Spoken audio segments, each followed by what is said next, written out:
Chapter 619. At the end of the battle, the wounded were treated separately. When the troops were counted, 1, 2, 3, 4 began to report. The higher-ups of both sides were surprised to find that none of them had died. A highly intense war that ended up looking like a joke. The people were saved, but the loss of materials was huge.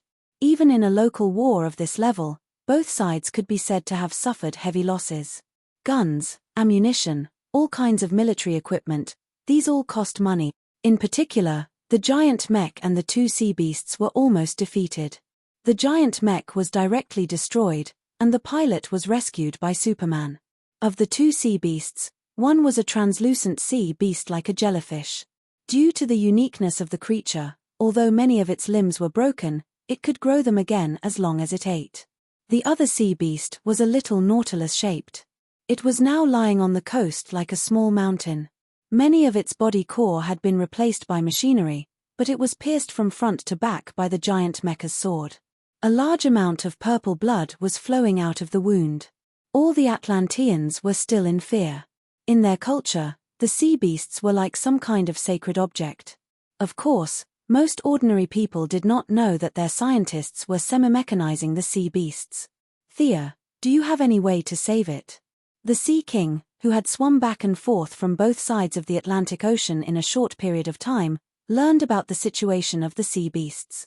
He also came to Thea to think of a way. He remembered that the young lady had healing abilities. Thea looked at the 1,000-ton behemoth and was a little surprised. Could healing spells treat this thing? Even Morgan Le Fay, who was good at healing, had not seen this thing before.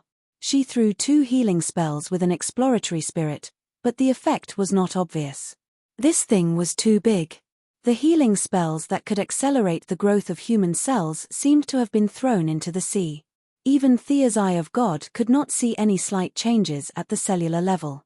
At the same time, it grew in the deep sea and was naturally repelled by the light attribute. Several powerful healing spells were ineffective. Thea could only take out the God of Death staff and use the seawater beside her to perform a large-scale water-based healing. This time, the effect was much better.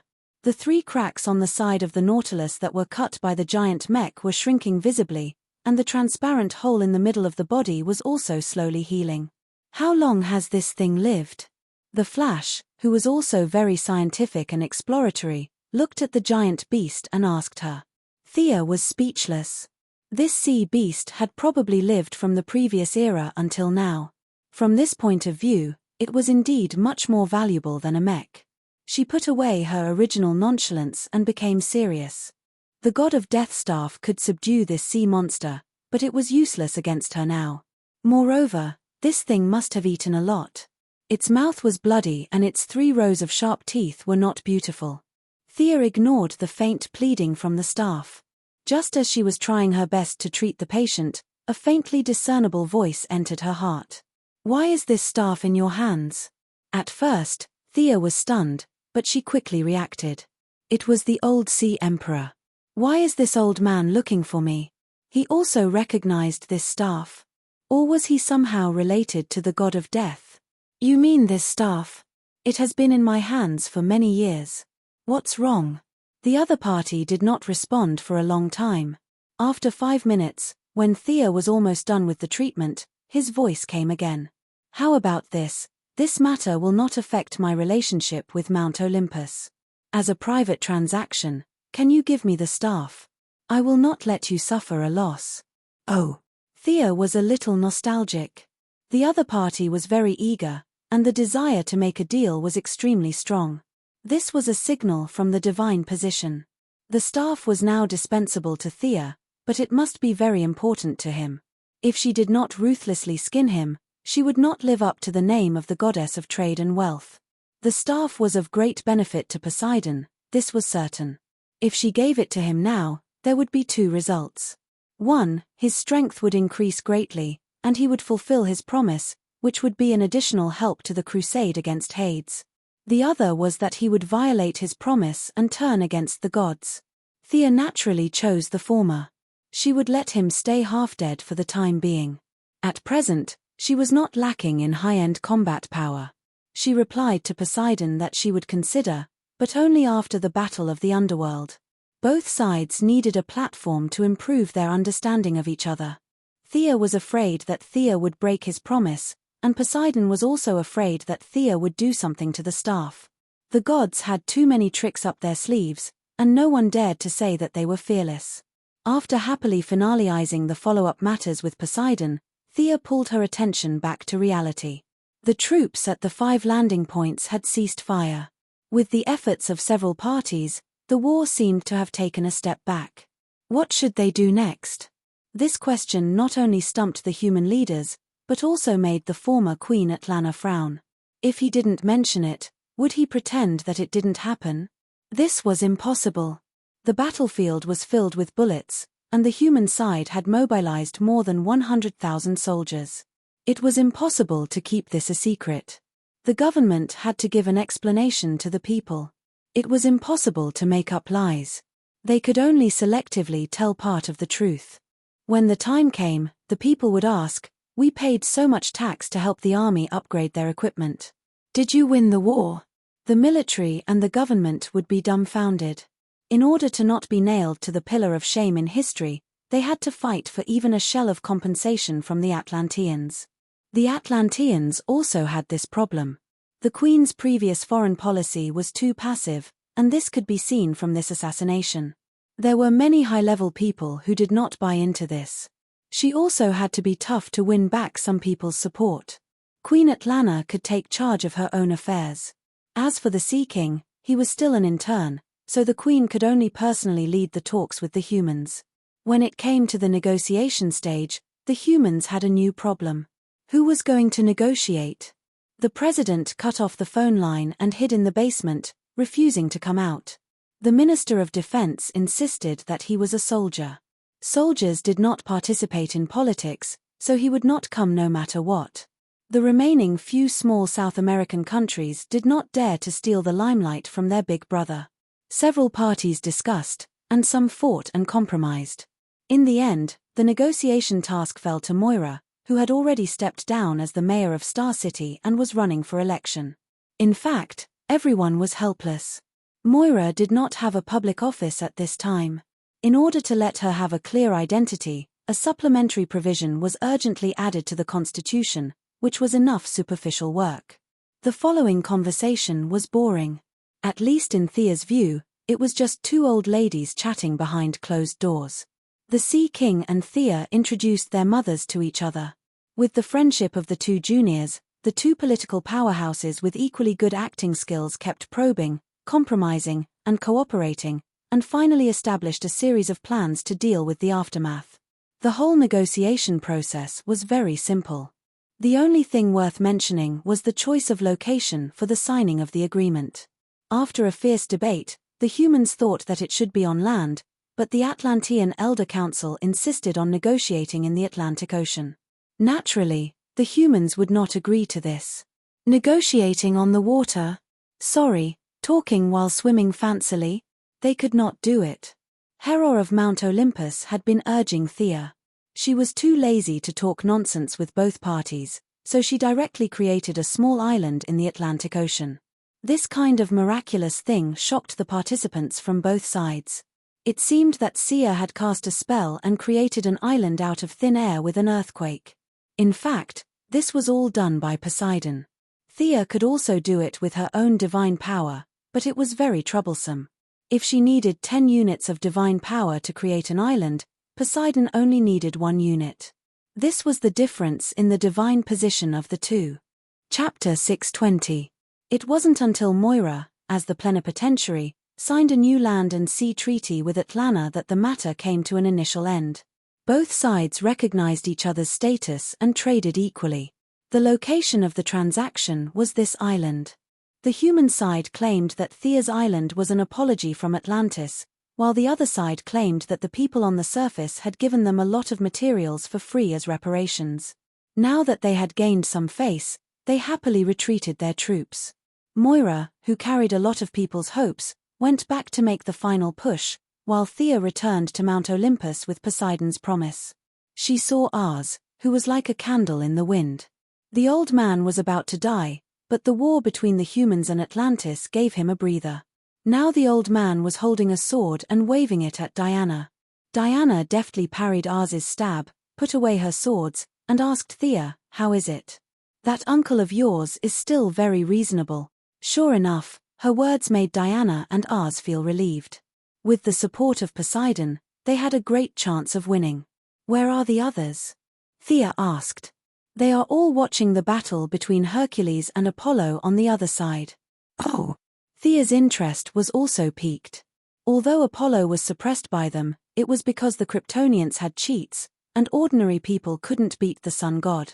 She, who was never afraid of trouble, immediately pulled Diana to watch the battle. When they arrived at the scene, it was indeed very hot. Mount Olympus had a constant temperature enchantment, but now the temperature had risen by more than 10 degrees. It showed how hard the sun god was working. Thea waved at the Supergirl on the opposite side, and then looked at the two sides of the battle. Apollo's attack was still as imposing as ever. Scorching flames were wantonly scattered about, and boiling lava was absorbed out of thin air. With a wave of his hand, 10,000 rays of light flashed. Just by looking at this appearance, one could tell that he was very majestic. Hercules, who was fighting with him, was still dressed in the same animal skin as before. Hercules held a giant axe in his hand, fully displaying his advantage in strength. He ignored all kinds of burns and focused on close combat with Hercules. Seeing this familiar scene, Thea was a little amused. If Apollo was replaced by her, and Hercules was replaced by the firstborn, then this battle would be no different from the battle between Thea and the firstborn. Apollo and Thea's fighting style was similar. Both of them were not good at strength and could only add energy to their attacks. The firstborn was very similar to Hercules. They both relied on their bodies. The difference was that the firstborn was more murderous and was the avenger, while Hercules was more like a warrior full of honor. In the end, whether softness prevailed over hardness or hardness prevailed over softness depended on the grasp of both sides. Sister Thea, Sister Diana, little Supergirl took advantage of the free time to walk to the two girls, looking as cheerful as a deer. Adventure, fighting, these were all messages deeply rooted in the genes. When Fura was born, she was genetically modified to be an adjutant, and when Kara was born, she was genetically modified to be a warrior. Fighting was her nature. Compared to Superman, who made her study, work, and be an ordinary person, she preferred to fight. Thea rubbed her little head. This girl's energy had increased by a lot. Needless to say, she must have absorbed it from Apollo. She was indeed a cheater. The humanoid son was restrained by the Kryptonians, which was why he was so angry. Seeing Supergirl and Thea talking intimately, Apollo repelled Hercules with 2 consecutive moves and turned to look at Thea. "I heard that you tied with the firstborn. If it weren't for the guy in the red cloak, would you dare to fight with me?" For a moment, everyone looked at Thea. "Damn, I am the goddess of wealth, not the goddess of war. Why do you all want to fight with me?" However, good opponents were hard to come by, especially at her level. Thea also wanted to see how strong Apollo, who sat on the throne of the King of Gods in the original time and space, was. He is very strong. You have to be careful. Seeing that Apollo had found another opponent, Hercules naturally stopped. He did not know that Thea had ascended to godhood and was still judging her based on his previous impression of her. Thea walked out slowly, flicking the soft whip in her hand. Brilliant silver flames danced around. The sound and light effects of Thea were not inferior to Apollo's. Apollo snorted and also took out his weapon. Thea was a little surprised that this guy was also a bow user. The golden bow was matched with dazzling sharp arrows. Unfortunately, the goddess of moon's silver moon longbow was no longer a match for her because of her divine power. Otherwise, it would be interesting to compete with her archery skills. Her opponent stared at her like lightning. Thea did not want to be a target, so she could only attack first. She waved the silver flames in the air. Needless to say, the light and fire elements were the same, so her opponent must have a high resistance to them. The water element was suitable, but unfortunately, its attack power was too low. The dark element did not look good, and its compatibility with the silver flames was too low. Thea could only inject the wind element into the non-elemental silver flames. The silver flames turned into a sky blue color and danced in the air to interfere with Apollo's vision. She hid herself in the flames and used the dazzling light effects to close the distance between them. Under the sun, no one can escape. Apollo spoke like he was singing, and there was even a bit of an aria.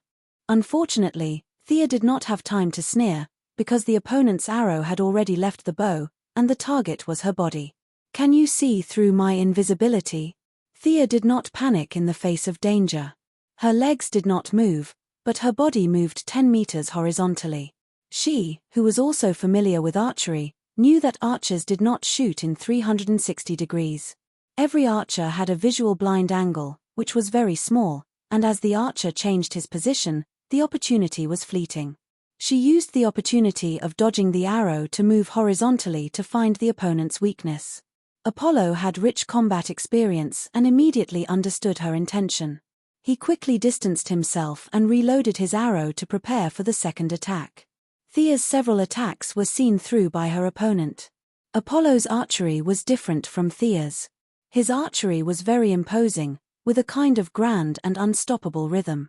Thea was helpless against the divine power of the sun god. The combat power provided by her divine position was very limited, and the auxiliary nature was far more than the combat power. Now, the reason why she could fight with several gods was more because of the good foundation she had before. Not to mention others, as long as Diana became a god, she, who also had a good foundation, could immediately tie Diana up in the room and beat her. How could she develop combat power from trade and wealth? She had been studying this problem. However, when she saw that Apollo began to use his divine power, she also began to use her confusing characteristics. The battlefield was already full of fireworks, and now there was a hint of bewitchment added to it. Money could make gods, and even gods were not immune to the power of money. Apollo's eye of truth was seriously disturbed, and he had to squint his eyes to look for her. Chapter 621. The new god's use of divine power was different from the old gods.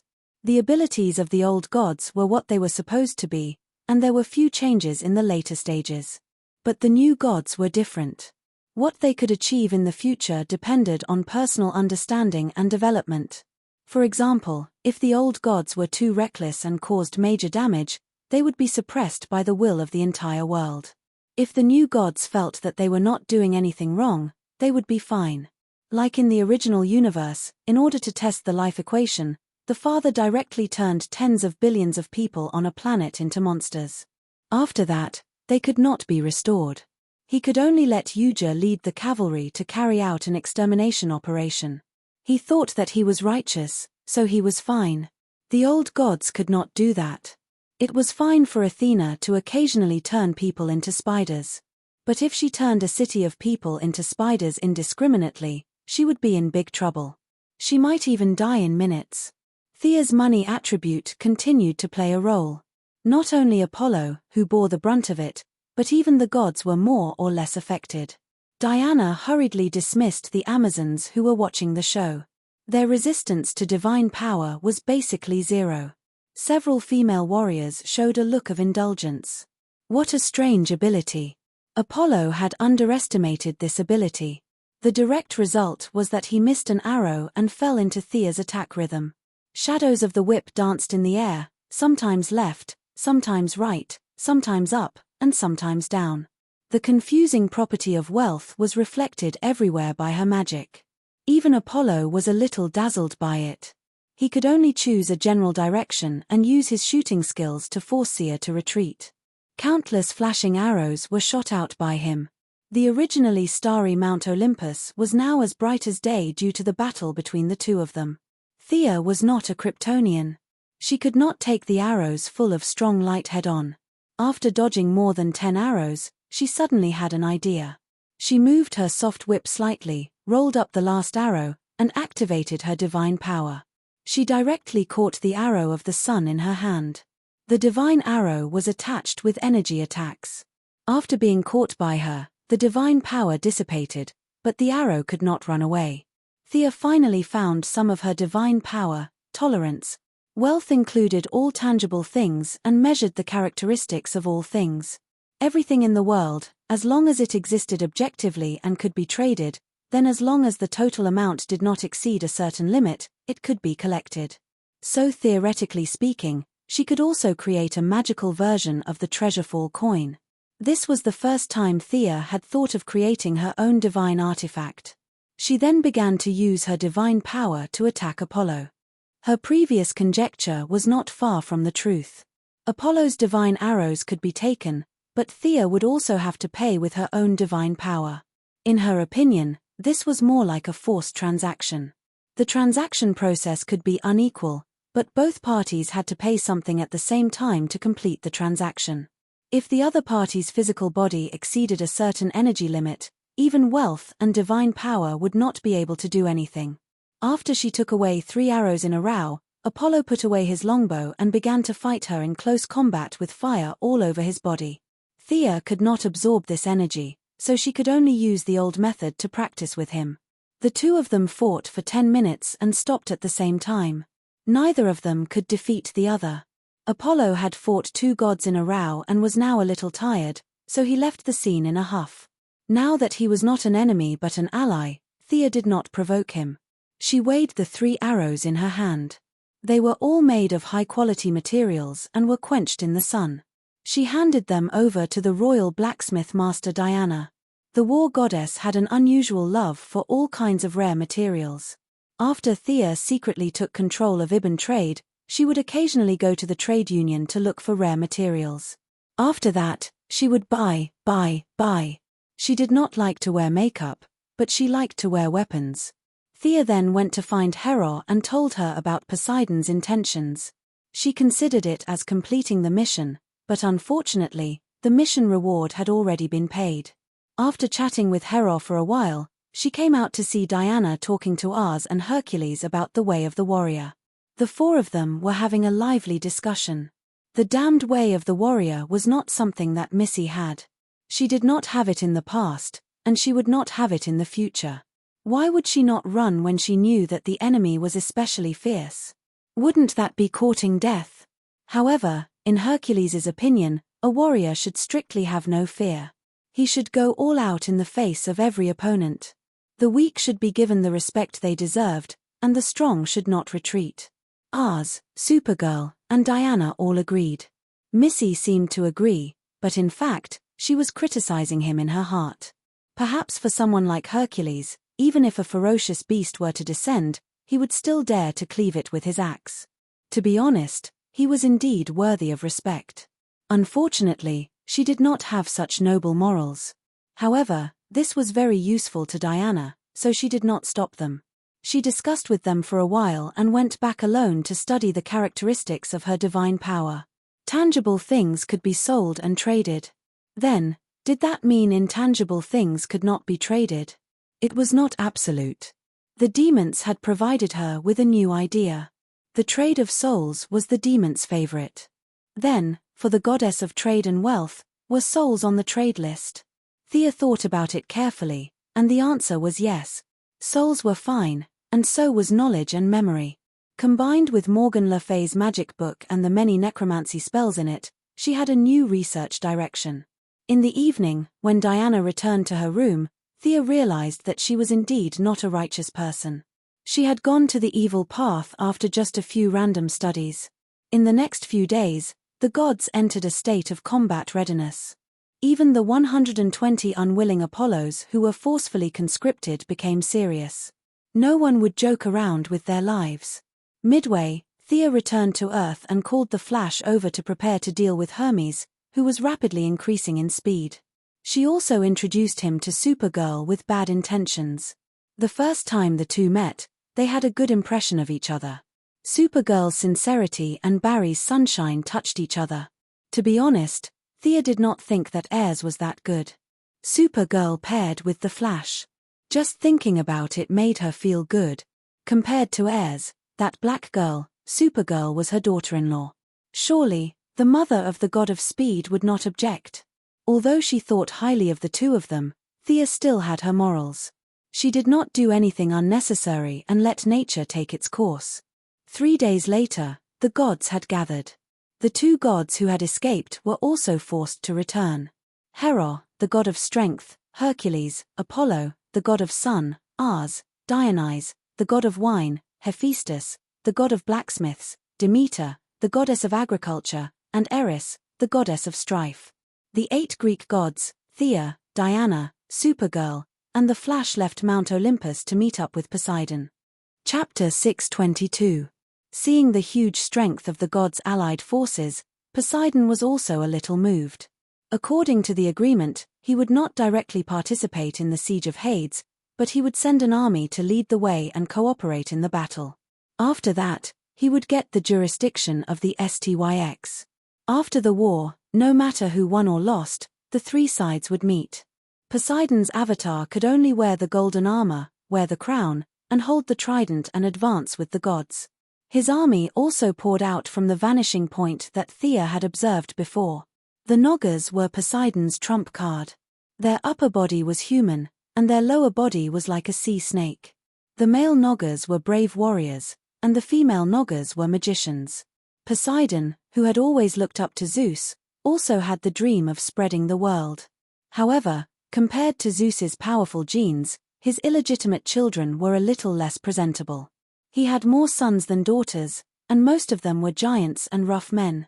Now, the one leading the sea race army was one of his sons, the Cyclops Polyphemus, who was famous for eating people.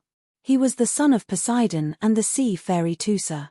After the 2 sides met, they simply reiterated their responsibilities and obligations, and the army began to go along the waterway to the underworld. The death gas of the underworld was fatal to ordinary people. Except for the gods, ordinary Amazons, the sea race army, and the Flash and Supergirl might not be able to resist.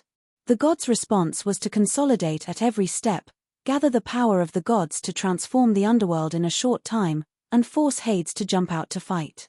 Otherwise, the underworld was vast, and no one could find him. If he refused to fight, then they would transform the underworld directly. Every inch of land lost in the underworld would weaken Hades' divine power. In the long run, it was good news for the gods that he did not fight. The Greek gods were used to being lazy and casual. Even such a serious battle was like an outing. The Flash was a little nervous at first. When he saw so many people and gods in myths, he was shocked and felt like he was in a dream. Fortunately, there was a cute little girl beside him to relieve his tiredness. Are these guys really as described in the legends? Barry asked Supergirl as he pointed at the giants in the group. The little girl shook her head. I don't know much about the myths of their Earth. Ah! This was a lot of information. Barry was stunned. You are not from Earth? Kara's face changed again and again, and finally asked in surprise, Huh? Are you? But why are you so fast? After saying that, Supergirl walked quickly to Thea and said bitterly, Sister Thea, I seem to have been exposed. Sigh, such a naive child. Sia had known Kara for several years. Sometimes, she did not know whether to laugh or cry at this naive child. No wonder the Martian Manhunter had been protecting her. Compared to Superman, Kara was too naive. It's okay, it's okay. Barry is not an outsider. He's a very kind person. Hearing that he was a good person, Carla happily accepted the answer and went back to chat with her new friend. Poor Barry looked at the front of the team and then at the back. He was depressed to find that he was the only normal person. Thea did not pay much attention to their conversation. She was whispering to Diana. With so many gods fighting against Hades, she felt that she could do nothing. If the battle was intense, she might even go to Hades' treasury to take a look. The Greek gods were interesting. The god of wealth was none other than Hades. All the gold and treasures buried deep in the earth belonged to Hades. It was precisely because this guy was also the Greek god of wealth that Sia had been inciting several parties to fight against this grandson. There were both old and new grudges, as well as the messy struggle for divine power and divine position. It could be said that it was extremely complicated. At this time, Sia was discussing with Diana in a low voice about how to take away Hades' treasury without attracting attention. It would be even better if they could kill this guy silently on the battlefield. Diana could fight against the whole world for the sake of her lover. Now, she was only taking some of her evil uncle's treasures.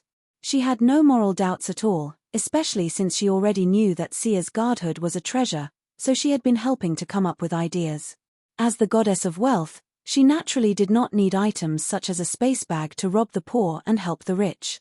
All wealth could be transformed into divine power by her, and she could freely convert it back. The goddess of wealth also had a super small plane that Sia named the wealth space. All items that could be classified as wealth could be stored in it. However, it would be ungentlemanly to just rob them. It would be best to make it a transaction, such as robbing the other party's treasure and leaving a copper coin behind. The group of people and gods did not hide their tracks.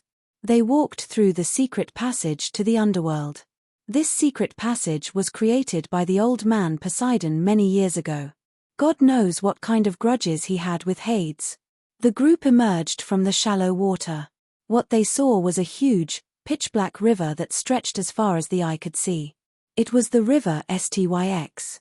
Sia, who had achieved a small success in emotional energy, felt countless negative emotions from the river, such as regret, pain, suffering, hatred, and so on.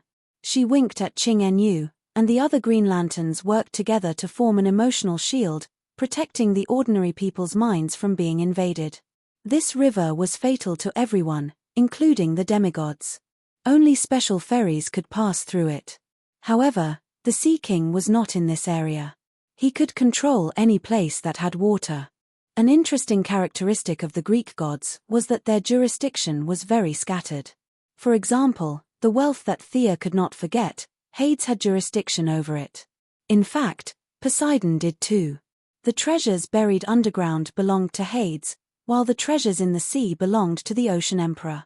That was the literal meaning, but the actual meaning was different. Hades insisted that the treasures at the bottom of the sea were also underground, and should belong to him. The Ocean Emperor flatly refused, and the two of them often fought over trivial matters. Now, the river Styx in front of them had the same problem. Back then, the three brothers of Zeus drew lots to decide the ownership of the world. Hades was in charge of the underworld, and Poseidon was in charge of the rivers, lakes, and seas. Here came the problem. The river Styx was also a river. Theoretically, it was also under the jurisdiction of the Sea King. However, Hades believed that the river Styx was an inseparable part of the underworld. Since ancient times, the river Styx was a member of the underworld family. The two of them had often argued over this river. However, because Poseidon was slightly weaker than Hades, the scale of the argument had not been expanded. Now, with the help of the gods, he was also energized. Today, he was determined to take back the ownership of the river Styx. This was the entrance to the underworld, and all living beings had to pass through here. If Poseidon were to interfere here, it would mean that all living beings would be related to him. The Atlanteans who believed in him would receive preferential treatment after death, and the believers on the surface would also receive a large portion of the benefits. This was a clear battle of interests, a battle of divine power. Poseidon waved his hand. His ugly sons began to take out the materials they had prepared in advance. They built a giant ship and prepared to cross the river Styx. Chapter 623. In theory, only the ferryman could bring people across the river. However, there were no absolutes in the world. Everything had two sides. Absolutes did not exist. Poseidon had been holding back for so many years. Now was the time for him to shine.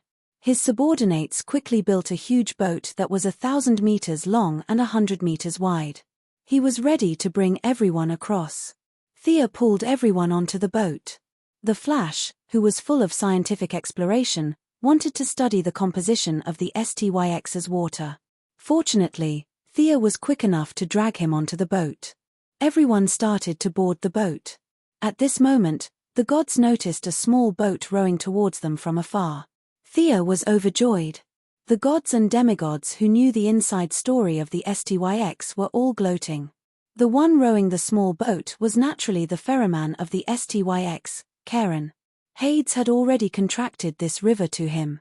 He paid a certain amount every year and was responsible for his daily expenses.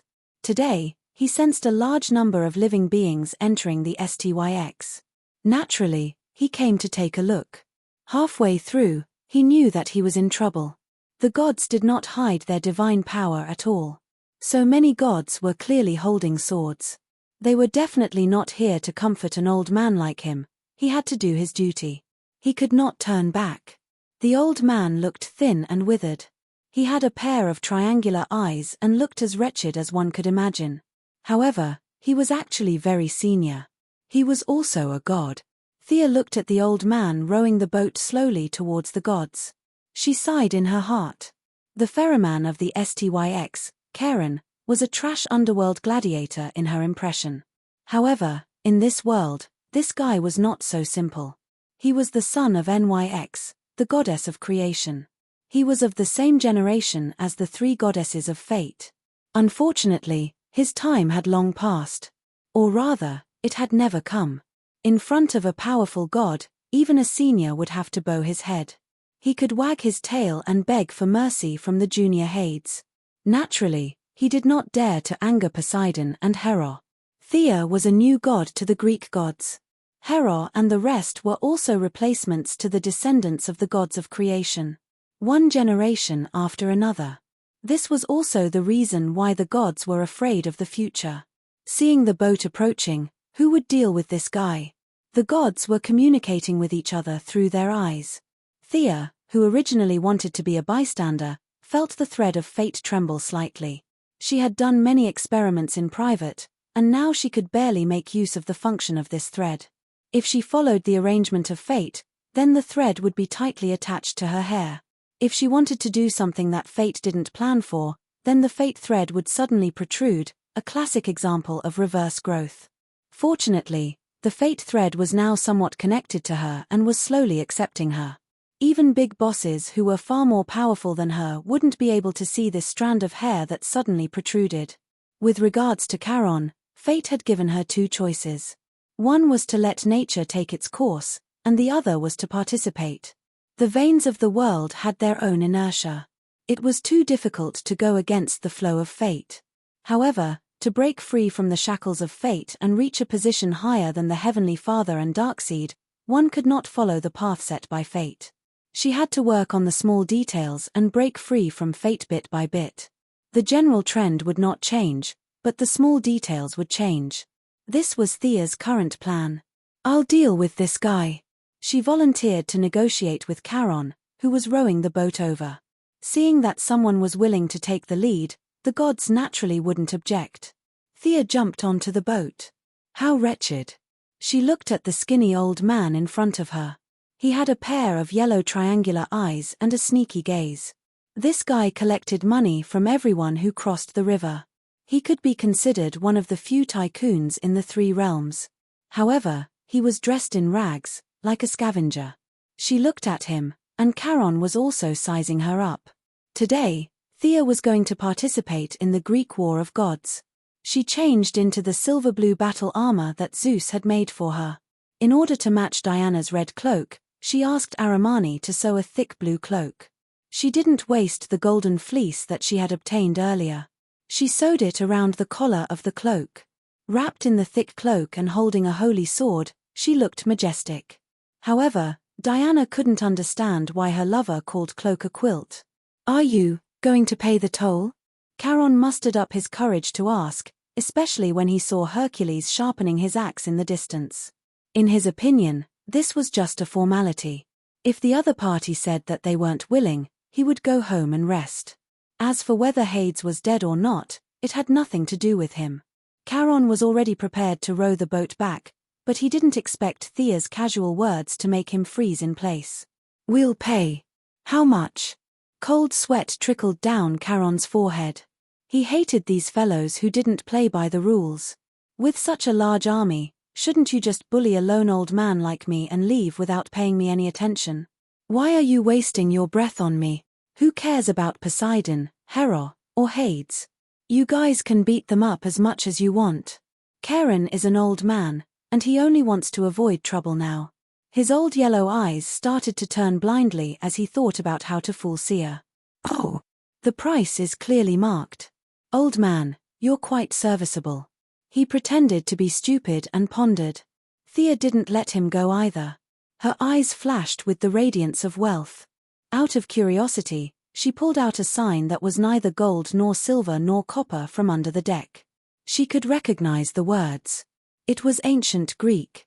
She immediately read it out: 10 mortals, 10,000 demigods, 1,000,000 gods. Old man, you're really good at making money. Then, under the old man's shocked gaze, Thea used her wealth and divine power to convert an astronomical amount of money to Charon. This amount wasn't small, and it used up a full fifth of her divine power. She handed over a mountain of money to Charon. If it was in the past, this wretched old man would have jumped up in excitement. However, he didn't think so now. Old gods had to abide by the rules. Even if this river crossing fee was added by him and was part of the rules, he had to accept it. Charon accepted the river crossing fee with a bitter face. Thea's face was a little pale. She stared at Charon with a faint smile. If he wanted to earn her money, he had to be prepared to lose his pants. Thea paid according to the rules, which meant that the transaction had begun. He had to follow his rules and send this group of people across the river. Can't you cross the river by yourself? Why do you have to drag me along? I don't have any combat power, the old man complained. He couldn't help but complain to Thea. His rules were very clear. Bring people across the river. Although Poseidon had a huge ship, in order to show the word bring, he had to paddle a small boat in front. From afar, he looked like a guide. It would be fine if Poseidon won, but if Hades won, the future of this guide would be worth pondering. Others were led astray and mistakenly boarded a pirate ship, but he directly joined the enemy and became a guide. In the past, this kind of people were the worst to be hated by rulers. Chapter 624. Charon thought that being forced to become a thief was already the worst news, but the worst was yet to come. The experience in the underworld was a nightmare that he had never imagined since he was born. The sighing old man looked at Thea sitting on his boat with her eyes closed. He wanted to hit her with a stick, but he knew that it was unrealistic. Unless he didn't want to live, he had to follow the rules. Just as he was sighing and thinking that today was the most unlucky day, some kind of feeling shrouded him. What is it? The old man was the son of the god of creation after all. In terms of seniority, he was the uncle of Hades and Zeus. Although he was weak, he still had some knowledge. This kind of power that suddenly appeared seemed to be some kind of rule that restricted him.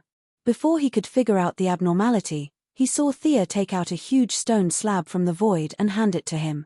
Why are you giving me this? Charon took the stone slab and looked at it. On it was clearly written, "Send the gods, Thea, across the river." He was unfamiliar with this extra name. If he wasn't wrong, it should be the despicable woman that he wanted to hit the river with a stick. He focused and continued to read. One party paid, and the other party provided service. It was written very clearly. When he saw the last line of the agreement, he thought that he understood the other party's sinister intentions.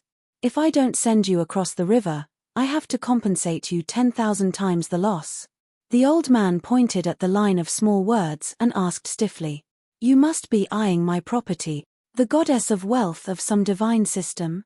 Old man Charon felt a strong sense of wealth from the agreement. Although he had never seen the new god, he could still judge the nature of the divine power. The conclusion was obvious. The other party was eyeing his money. She was eyeing the hard-earned money that he had earned as a ferryman for tens of thousands of years. However, he didn't know how the other party came up with the punishment clause. This kind of method that could be implemented without his consent was too strong. Anyway, he didn't plan to go back on his words. He would just take them across the river. 10,000 times the compensation? What a joke. Thea had paid an astronomical figure. The crossing fee included 2 gods, more than 10 gods, hundreds of demigods, and hundreds of thousands of mortals. It was a huge number. Multiplying this number by 10,000? Charon felt that he couldn't afford it even if he worked for tens of thousands of years. It was just crossing the river.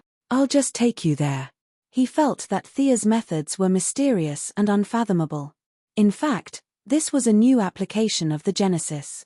The subject of the transaction did not change, and the transaction item did not change, but it could add a note without the other party knowing. Originally, Thea couldn't have added it directly since she was also a party to the transaction. However, she was able to borrow her own talent, the power of will within the order scale. This mysterious power was capable of drawing out the origins. Now that she had faked an outsider to the transaction and proposed changes, the main body immediately agreed, resulting in the final version in Charon's hands. The other party thought that Thea was interested in his small amount of money, which was an insult to her taste. This document was only a restriction. There was nothing above the river Styx. From time to time, there would be spirits of the dead swimming around in the water. The small boat was in front, and the huge ship was behind. They slowly moved to the other side of the river. The mortals were resting with their eyes closed, and the gods were also making their own preparations. The water of the river Styx affected them somewhat. Among them, Apollo was the most irritable. This environment was the complete opposite of his job, and he couldn't wait to purify the entire river. The group leisurely reached the other side of the river. The journey was extremely smooth. Although the gods were not afraid of falling, it was still troublesome. If the mortals fell, they would basically die. The large group began to disembark. Hera was discussing with Poseidon about the plan of attack. Charon looked at Thea in horror, only to see her sitting calmly on the boat, with no intention of getting off. Charon had a bad premonition. He pointed to the shore, meaning that she should get off. Thea stretched out a finger and shook it lightly. Your ability to understand is worrying. You still have to carry me. Our transaction isn't complete. Huh? The old ferryman was confused. Weren't you here to crusade against Hades? Are you not on the same side as them? Do I have to send you back? He couldn't be blamed for being surprised. Charon couldn't understand Thea's goal at all. He was still using his own logic to weigh everything. I heard that the river Styx is formed by the convergence of 5 rivers in the underworld. Is that true? Thea asked a question that had nothing to do with the current situation. The old ferryman stared at her, his molars creaking. He nodded with a muffled voice. Yes. What are you trying to say? The river of pain, Akron, the river of sighs, Kokutos, the river of flames, the river of Lethia, the river of forgetfulness, and the river of hatred, the river of Styx, right? These 5 rivers are also part of the river Styx, right? Charon wanted to say that they weren't, but he couldn't blindly say things that were publicly known. A trace of fear appeared on his wretched old face. Even gods could feel fear. Thea's understanding of fear was unparalleled in this world. She had a clear grasp of the other party's mentality, and in an instant, she caught the gap in his heart. Her voice automatically carried a trace of bewitchment. I heard that the river of sighs, Kokutos, flows through Pluto's treasury. Am I right? You want to go to Pluto's place? Charon was a little shocked by Thea's audacity. So what you want isn't my treasure, but Pluto's? In an instant, he thought of many things. Should he go against the agreement and sacrifice his life's earnings to send this woman away? Or should he bring her to rob Pluto's treasury? He didn't know that Thea had pried open a crack in his heart. This thought suddenly appeared in Charon's mind. If it was in the past, he would have carefully considered it. But now, he decided to sacrifice Pluto's treasury to protect himself. He, who was originally greedy and loved money as much as his life, even thought that he should take some of it. After all, there were gods to take the blame. Once this thought formed, it immediately escaped the control of reason. Thinking of Hades's mountain of wealth, Charon's heart was like grass growing. His greed couldn't be controlled. All of this was naturally instigated by Thea's divine power. In addition, this old fellow wasn't a good person. He was the son of the god of creation. He was so miserable that he even accepted money from mortals crossing the river. Thea didn't have any psychological burden in tricking him. Charon didn't know that there was an even bigger pot waiting for him to take the blame. He anxiously looked at the gods discussing. He couldn't wait to lead the way himself. You guys hurry up and fight. I'll go take Hades's treasury. Thea wouldn't be blinded by wealth. She was very calm and called Diana over. The two of them used the old man's boat as a cover. The interior of the boat was also a subspace. Each of them left an incarnation to follow the main group while their main bodies hid in the boat. While the gods were discussing, they leisurely sailed towards the distant tributary of the river Styx. Chapter 625. Under the leadership of Hercules, the gods began to push into the depths of the underworld. Hercules was one of the few gods who had come to the underworld and returned unscathed. Now, this fierce general who had entered the underworld for the second time was holding a thirsty axe to clear out the miscellaneous soldiers who came to stop the enemy. Later, the gods began to purify the underworld. Among them, Apollo contributed the most. When his scorching light swept across, the unconscious dead would be turned into ashes. Those who still retained their consciousness would join the alliance of the gods. Not long after the gods began to move, Hades could no longer sit still. The underworld was the source of his power. With every bit of it gone, his power would weaken. He had no choice but to fight. Hera, Poseidon? Haha, I didn't find trouble with you, but you came to me on your own accord. It's been a long time since we brothers and sisters gathered together. I really miss those days. Just like how Sia and Hera had wreaked havoc in the underworld, a huge face made of blood appeared in the sky. Facing the alliance of the gods, he was not afraid at all. Hades, the gods ask you to surrender. We can give you the respect you deserve. Hera held Zeus's lightning spear in her hand and assumed the posture of a divine king. She really did look like one. The bloody face laughed silently. It had an aura of fight if you want. It didn't talk nonsense with the gods at all and disappeared in midair. Hercules identified the direction. The first prison of the underworld tribunal should be in front. The enemy's army has gathered there. Hades must want to fight us there. The gods didn't rush forward. They kept purifying the underworld. Apollo had to work hard to create a small sun and hung it in the dark sky. Although the sun was small and didn't last long, it was a strong signal to many creatures that light could defeat darkness. It took the army almost an hour to cover the distance of several miles. The route from the shore of the Three Roads River to the first prison had been completely changed. Even if they won this battle, Hades would have to spend a lot of time and energy to get rid of Apollo's divine power. The underworld tribunal, which was made entirely of obsidian, finally appeared in front of everyone. It was solemn and majestic.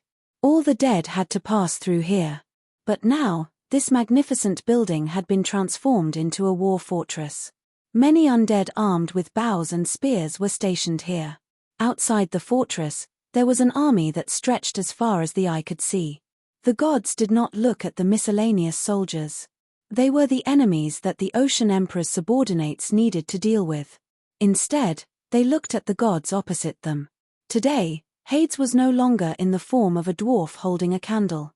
Instead, he was a tall, white-haired old man wearing bright black armor.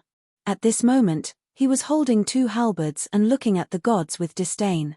This old man seemed unconcerned, but in fact, he had sent out his main body. Thea's incarnation thought to herself. This was good news for her to infiltrate the depths of the underworld. Standing on the right side of Hades was his old acquaintance, the firstborn. Thea was an expert in psychic power and healing. She had used a lot of methods and had barely recovered from the trauma of that day. However, the firstborn did not have these methods. He chose to take it head-on. In the eyes of Thea's incarnation, the firstborn looked ferocious, but in fact, his injuries had not fully recovered. At most, he could only use 70% of his strength. The firstborn and Hades were somewhat in an alliance. The two of them were barely standing side by side. Hades did not make things difficult for his nephew. He stood slightly ahead of him. There were also a few gods behind Hades. The first one that came into sight was Hermes. This despicable man, not only was he not dead, but he seemed to be getting more and more energetic. On the left side of Hades was the underworld queen Persephone. This was the first time Thea saw this goddess who wore many accessories and gorgeous clothes. She was the daughter of Zeus and the goddess of agriculture, Demeter. She was taken to the underworld by force. Although the beginning of the story was bad, it was said that the two of them had a good life. Her mother, Demeter, was in Hera's camp at this time. However, the mother and daughter acted as if they did not know each other. They looked at each other coldly. The other two gods standing behind Hades were equally famous. They were Thanatos, the god of death, who was wearing a grey robe and holding a long sword, and Hypnos, the god of sleep, who was wearing a black robe and holding a staff, and had a head full of grey hair. The god of death's eyes glowed as he kept looking at the gods. The god of sleep's face was cold. His eyes were half closed and half open. He stood there leisurely, as if nothing could attract his attention. These two gods and Charon, who was scared by Thea to get rich, were actually brothers. They were also the sons of the goddess of creation, Nyx. They had been in the underworld for a long time. Their duty was simple, which was to support the underworld king. Behind them stood three top demigods. They were the three judges of the underworld, Rhadamanthus, Minos, and Iagos. The three of them were equally powerful. In the eyes of Thea, their strength was only a little lower than Diana's. They could even crush the gods of art on her side. Both sides had come to this point. All words had lost their effect. There was only one choice, which was to fight. Let's talk with our fist. Zeus was missing, but his equipment was still there. As his wife, the current king of gods, Hera was wearing Zeus's top godly equipment. She stood at the forefront majestically, waving a lightning spear in her hand. She rushed toward Hades in a flash of lightning. Hades was facing his sister and sister-in-law. Yes, Hades was the eldest of the three brothers. The third sister in front of him was Hera, and the two younger brothers were Poseidon and Zeus. This time, he was not afraid of fighting with his original body. He swung the halberds in his hands toward Hera. Hercules, who had a good view of the overall situation, knew that Hera could not defeat Hades. He put aside his personal grudges for the time being. He roared and joined the group with a sharp axe in his hand. He and Hera cooperated, one in close combat and one in long range. They fought with Hades back and forth. Apollo, who had always been bad-tempered, saw that the strongest Hades was being held back. He flashed into the enemy's camp and purified the army of the underworld. Many of the dead were burned into charcoal by the light. The few demigods also chose to avoid the attack temporarily. Apollo, you are too presumptuous. Thanatos, the god of death, found the dazzling sunlight very uncomfortable. He raised his long sword, which carried a dark green energy, and attacked Apollo. Old man, if you want to die, I will fulfill your wish. Apollo's anger was about to break through the sky. He turned around and attacked Thanatos violently without hesitation. Impudent junior. Thanatos felt insulted. After all, he was the son of the goddess of creation. Even Hades was Thanatos's nephew, not to mention the juniors under Apollo. Thanatos's body was full of death aura. He faced Apollo's scorching flames head-on. He had lived for a long time, but the power of a god had nothing to do with seniority. On this battlefield, excluding Hades, who was the fiercest, and Supergirl, who could completely defeat him, Thea and Poseidon were clones. The firstborn was seriously injured, and Hercules was weaker than him. Apollo could be said to be the strongest. In the original timeline, he could become the god of death and fight Hades and Poseidon on his own. As long as Apollo did not encounter any Kryptonians, he had enough confidence. His attributes were superior, and his divine power was more powerful. After a dozen moves, he had beaten the god of death, Thanatos, to a pulp. As his twin brother, Hypnos, the god of sleep, saw that the god of death was no match for him. He also joined the battle and fought Apollo together. Only then did they manage to maintain a stalemate. As the few big shots began to fight, the battle slowly began. Thea and Diana's clones looked at each other and understood each other's intentions. Together with the other Green Lanterns, they went to fight their old enemy, the Firstborn. Chapter 626. In order not to let the gods find any clues, their real bodies had been hiding on the boat with the divinity of confusion. Sia left the holy sword and quilt with her doppelganger. Relying on their numbers and the fact that the Firstborn was injured, the prideful Firstborn did not want to risk his life for Hades. Both sides were holding back. They seemed to be fighting fiercely, but in fact, they were very conservative. The gloomy Hermes noticed Sia's weakness. His eyes flashed and he wanted to sneak up on her. However, as soon as he took 2 steps forward, he was stopped by a golden lightning. Barry, who was wearing a red anti-friction suit, looked at him with a smile. Damn it! Hermes cursed in his heart. What did he see? What an unconventional speed. So it's you. Hermes said something that Barry couldn't understand. At this moment, he had forgotten about Sia and Hades. He only knew that the person in front of him was the one who almost killed him, the one who had to beg Hades for mercy. Perhaps if he could obtain Hermes' speed, he could become the speed god again. Barry didn't know that he was secretly mocking Hermes. Keeping in mind the task that Sia had given him, all he had to do was to stall this birdman. He also didn't plan to fight Hermes head-on, so he started to run wildly with his 2 long legs. Hermes pulled out a shiny thin sword from his staff and chased after him. Hades shouted at him twice, but he did not hear. Of course, Supergirl would not watch her new friend being chased. Her speed could catch up with the 2 of them. The 3 of them chased and ran in circles around the battlefield. It was very lively. The rest of the gods also found their own opponents. The goddess of agriculture, Demeter, faced her daughter, Persephone, the queen of underworld. There was no warmth at all. The clash of swords was very much in line with the main theme of the battlefield. The 3 judges of the underworld faced Ars, the god of war, Hephaestus, the god of blacksmiths, Dionysus, and the goddess of strife, Eris. Although it was 3 demigods against 4 true gods, the 3 judges were all peak demigods. Among them, Rhadamanthus was the most powerful, and the 4 weak gods were forced to retreat. If it were not for Ars, who had recently regained some of his former strength, the 4 of them would not have been able to withstand the onslaught of the opponent. The battle was in a stalemate for a while, and the strength of the underworld could be seen from this. Hera had played almost all the cards in her hand, but she was still on par with Hades. If she was trapped in Mount Olympus without the help of Apollo or Hercules, she would only be able to escape if Hades attacked. Overall, Hades still had the upper hand. This was the underworld, and their recovery speed was much faster than the gods who came from afar. The longer the battle dragged on, the greater the underworld's advantage. The most obvious example was Apollo. He was too far away from his own world, and he had already gone from suppressing the god of sleep to a draw.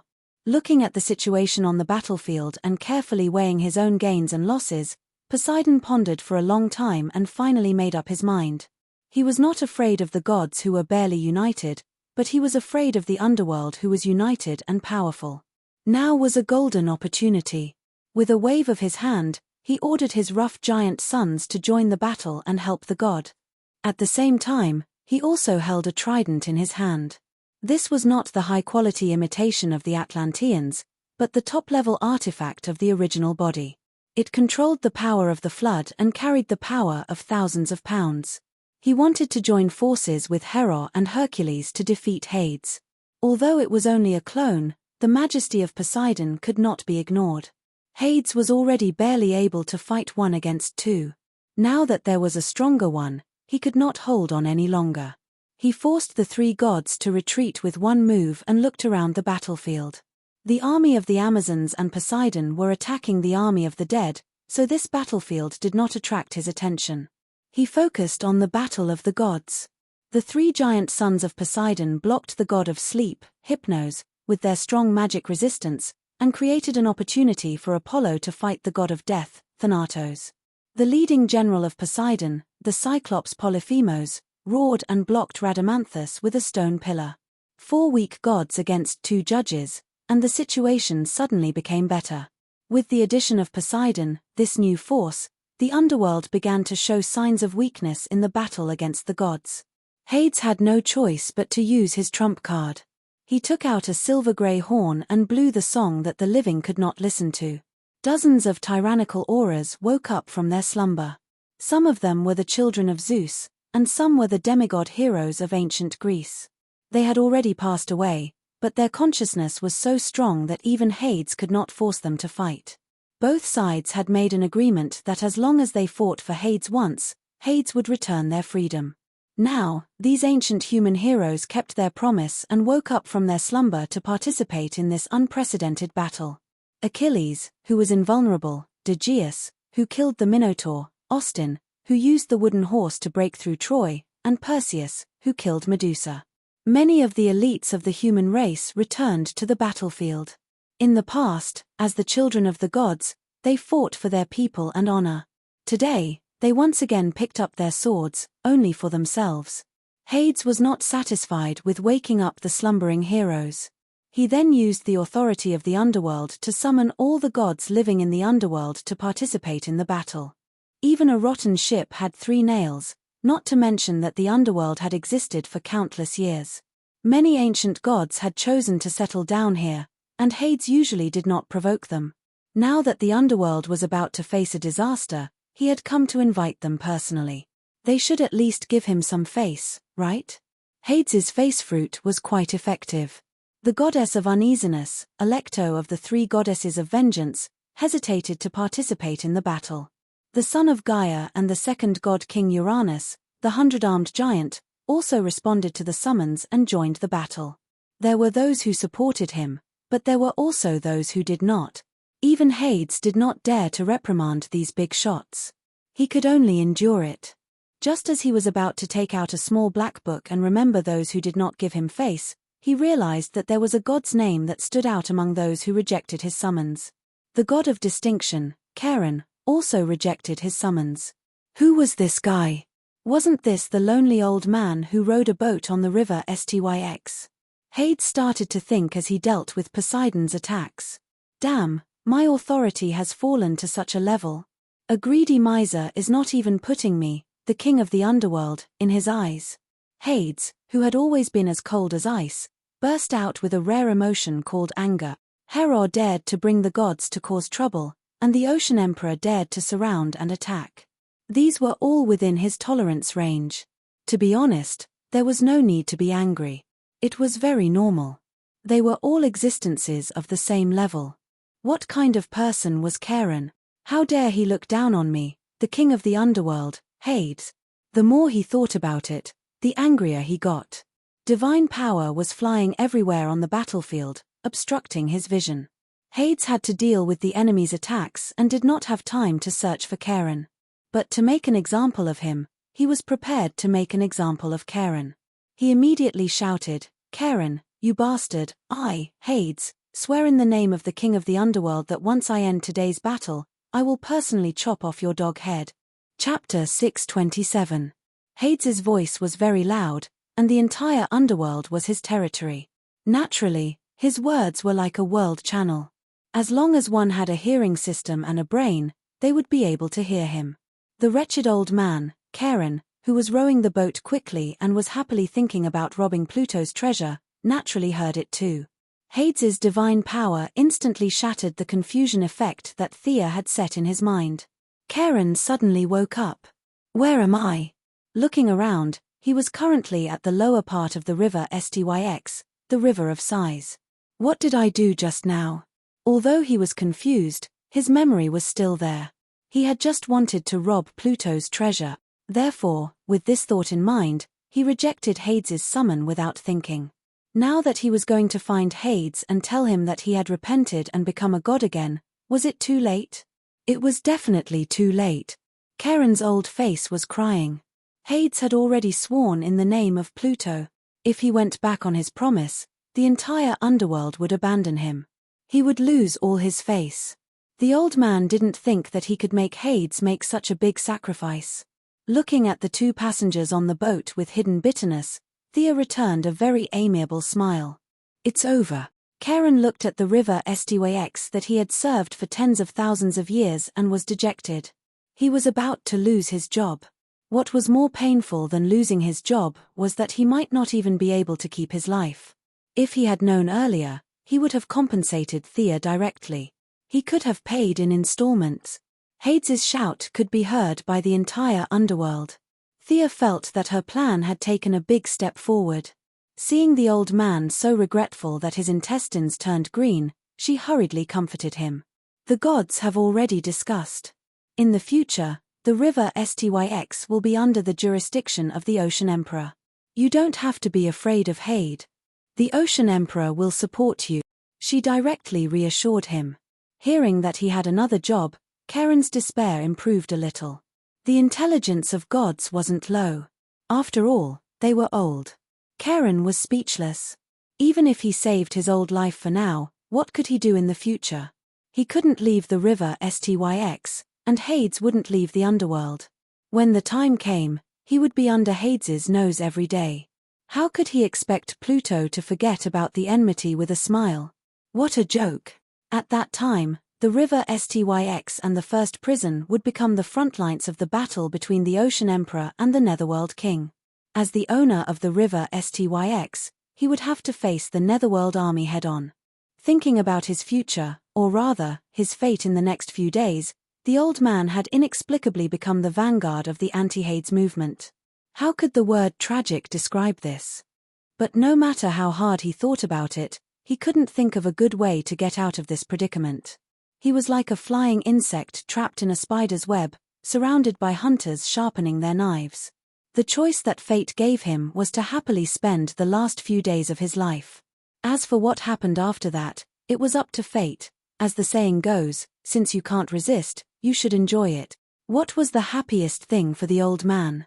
That was money. Was there any place in the land that could tempt him more than Hades's treasury? Anger rose in his heart, and evil grew in his guts. He might as well not rest until he was dead. He might as well go and snatch it himself. If he was bewitched by Thea's divine power before, then now he was wholeheartedly doing this. He pushed the boat quickly, and like an arrow leaving the bow, he rowed towards the depths of the netherworld. Thea saw his actions and secretly laughed. He was the son of the goddess of creation and had such a good background, but he ended up like this because of greed. She and Diana continued to close their eyes and rest, their minds focused on the battlefield in the distance. With the help of many heroes and gods, Hades's decline was finally reversed. However, he had a trump card. Hera had inherited all of Zeus's treasury, so she wasn't just for show. She pulled out a sword from her waist and chanted an incantation loudly. In an instant, wind and thunder roared, and a large patch of dark clouds appeared out of thin air, covering tens of thousands of miles of the sky in the battlefield of the gods. Lightning flashed and thunder roared, and large balls of lightning raged between the clouds, occasionally attacking the creatures on the ground. However, due to the negative energy of the dead on the ground, the chances of them being struck by lightning were much higher than ordinary people. Zeus. All the creatures of the underworld, including Hades, were the focus of attention. The divine power contained in the clouds was no stranger to the brothers and sisters. It was left by Zeus. In the brilliant divine power, they seemed to see the mighty god king again. Needless to say, this was left to guard against Hades. Apart from being too fickle in love, Zeus was actually very good to Hera. If he didn't have many backup plans, Hera wouldn't have come to confront Hades no matter what Thea said. Because this thundercloud contained the divine power left by Zeus, it lasted for a long time. Within the range of the thundercloud, all the dead suffered varying degrees of damage. The gods were only slightly embarrassed, but the army on the ground was annihilated. Under the leadership of Antiope, the Amazon female warriors rode tall horses and penetrated the army of the dead several times. The warriors of the sea race and the giants also chased after them. The dead were like wheat being reaped, and a large number of them fell. Although they could still be resurrected, it would be a matter of a day later. It was difficult to determine the outcome of the battle between the gods for a while. What surprised them was that the first to break the stalemate was the mortals who they didn't pay attention to before. The pair of Supergirl and the Flash developed a tacit understanding during the chase with Hermes. Barry's speed was faster than Hermes. After grasping the opponent's maximum speed, he suddenly accelerated and threw a lightning bolt at Hermes, who was chasing after him. This kind of attack didn't cause much damage to Hermes, but Supergirl, who caught up later, hit Hermes with all her strength. After fighting with Apollo many times, Supergirl's attacks naturally carried a lot of divine power that belonged to the sun god. She didn't know how to use divine power. If she didn't know how to use it, it might slowly dissipate. But once she went all out, Apollo's divine power and the energy absorbed from the stars surged out in an instant. Her attributes were restrained, and her strength crushed Hermes, who was already a half-dead creature, causing heavy damage. A punch with a sonic boom directly hit Hermes' chest. Fat. The former god of speed directly burst into a cloud of blood mist, and the light attribute began to attack his body. Hermes opened his eyes and glared at Supergirl. You. Seeing that he could still speak, Supergirl, who was afraid that she had hit him too hard, was quite happy. Sister Thea didn't lie, these guys' bodies are really strong. It was a very depressing thing to live by suppressing one's strength every day. Seeing that Hermes could still speak, this guy was obviously fine. There was nothing to say. Let's give him another punch. After one punch, Hermes, who was pretending to be a tough guy, lay in the mud and completely fainted. Chapter 628. After dealing with Hermes, Supergirl and the Flash split up. The Flash went to help the Amazons, while Supergirl went to help her old friend Apollo. Apollo, who had the upper hand, was shocked when he saw a red cloak flying to his side. He was traumatized by Supergirl. When he knew that she was here to help him deal with Thanatos, he snorted unhappily. Although she was not a god, Supergirl's attack naturally contained the energy of a star, which was very effective against Thanatos. Facing two unreasonable human-shaped suns, it was only a matter of time before Thanatos was defeated. At the same time, in the depths of the underworld, Thea's small team, Rob the Rich to help the poor, also arrived at the door of Pluto's treasury. Seeing the two women stepping on the land on the shore, Karen, the boatman, finally breathed a sigh of relief. The transaction was completed, and the shackles of the divine power were gone. However, he was not happy at all. He, who had not been ashore for tens of thousands of years, thought of Pluto's treasury, and his heart seemed to be lit with evil fire. After a little hesitation, he also jumped ashore. The pitch-black door was so heavy that it seemed to be able to stagnate the air. Hade's treasury was not only big, but it was also built very widely. Just a rough estimate of the area covered was comparable to a street in Star City. Even Diana, who was not greedy, could not help but be amazed. How many treasures did it take to build such a huge building to be a warehouse? I want 30% of the treasures. Karen, who had a pair of triangular eyes, was even more dazzled by money at this time. He almost forgot his surname. Thea was very unhappy. How dare you talk about money with the goddess of wealth? Although the holy sword was with the clone, the justice dagger given by the Heavenly Father was still at hand. You greedy old man, do you want to test my dagger? She was unhappy, but she did not say it out loud. Instead, she asked, we are the ones who organized the crusade against the underworld. What value do you have to take 30% of the treasures? The old man smiled eerily. I have no value, but my brothers do. Look at this. As he spoke, he took out a token with the unique symbol of the sleeping god, Hypnos, and a pair of wings covered in feathers. Speaking of this token, it was a very long story. At first, Hypnos thought that Karen was his half-brother, so they had to keep in touch with each other, so he gave him a token. But later, they found that this brother was too unbearable. He only cared about making money, which was simply unreasonable to the extreme in the eyes of the gods. What was the use of money to the gods? They tried to persuade him several times, but to no avail. Karen only had that little hobby. He didn't care about anything other than small amounts of money. As time passed, Hypnos had long since given up on his half-brother. You can just count money in the STYX. It had been so long that both parties had forgotten about this matter. Now that Karen was pushed to the edge of the cliff by Thea and Hades, he finally thought of his brother. However, he wasn't a kind person at all. He didn't want to ask his brothers for help or put in a good word for them. What he wanted was to use his brothers as scapegoats. Using Hypnos as a scapegoat. This idea sounded a little ridiculous at first, but it wasn't difficult at all. It could even trigger a chain effect on the battlefield. Thea secretly calculated. Her original plan was to force a deal with Hades and leave him with a copper coin. Now, with Karen's enthusiastic help, things could develop more harmoniously and orderly. Thea immediately changed her original plan. Hypnos and Thanatos were twins. If Hades had a conflict with his right-hand man, the scene would definitely be very funny. She would get the treasure and let someone else take the blame. This business was completely feasible. How about this? Let's sign a new final agreement. All the coins of the STYX will belong to you. What do you think?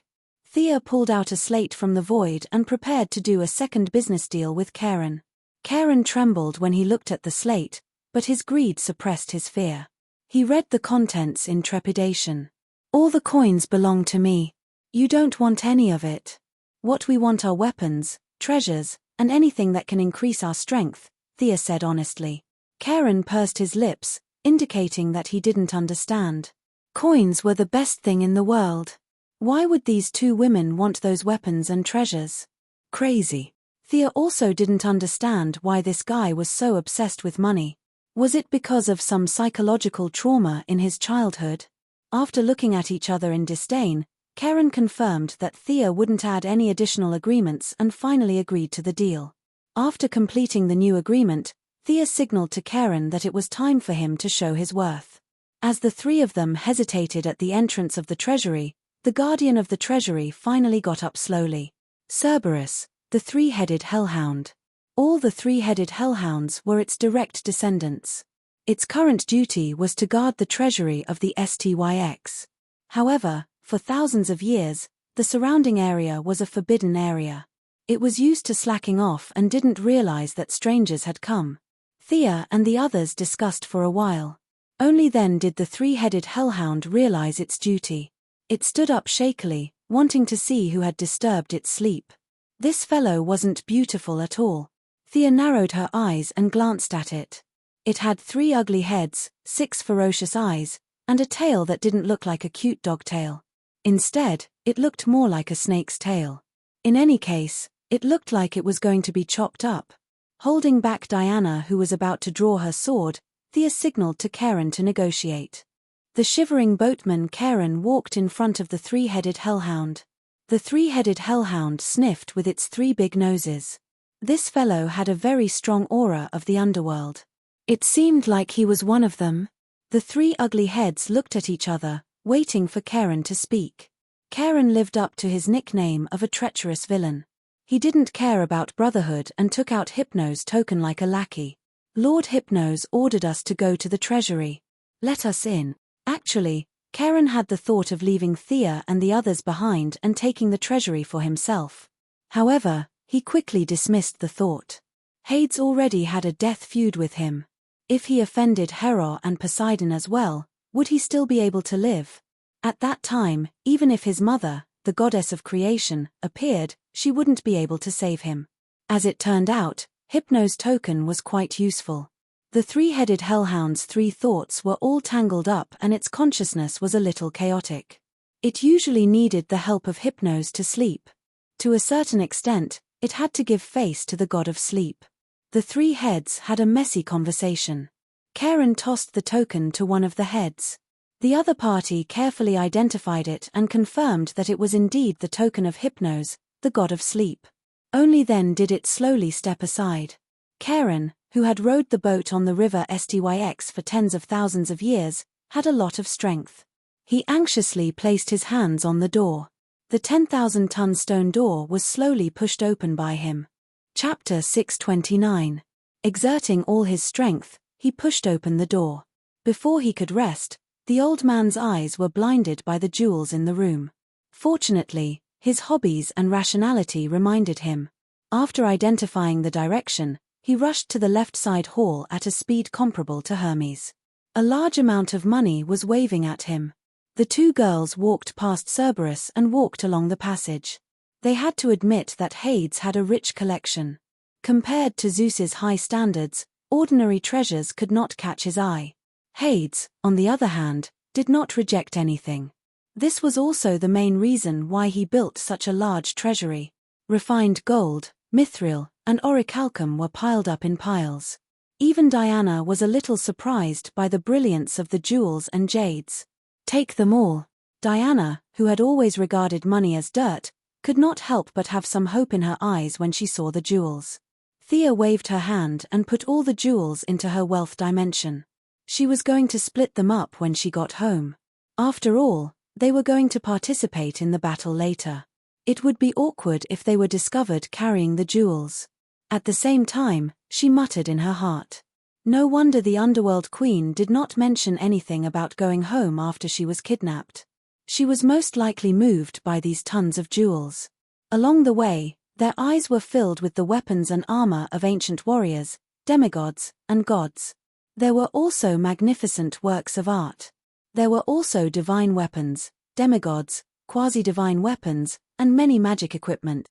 They even saw a huge set of armor. According to Diana's appraisal, this was the armor of the second god king, Kronos. The two girls, of course, mainly Thea, were as happy as mice that had fallen into a rice bowl. No matter what it was, they put it all into their wealth dimension and looked at it carefully when they got home. Wow, so beautiful. The long-legged goddess suddenly stopped walking. Thea followed her gaze and could not help but be stunned.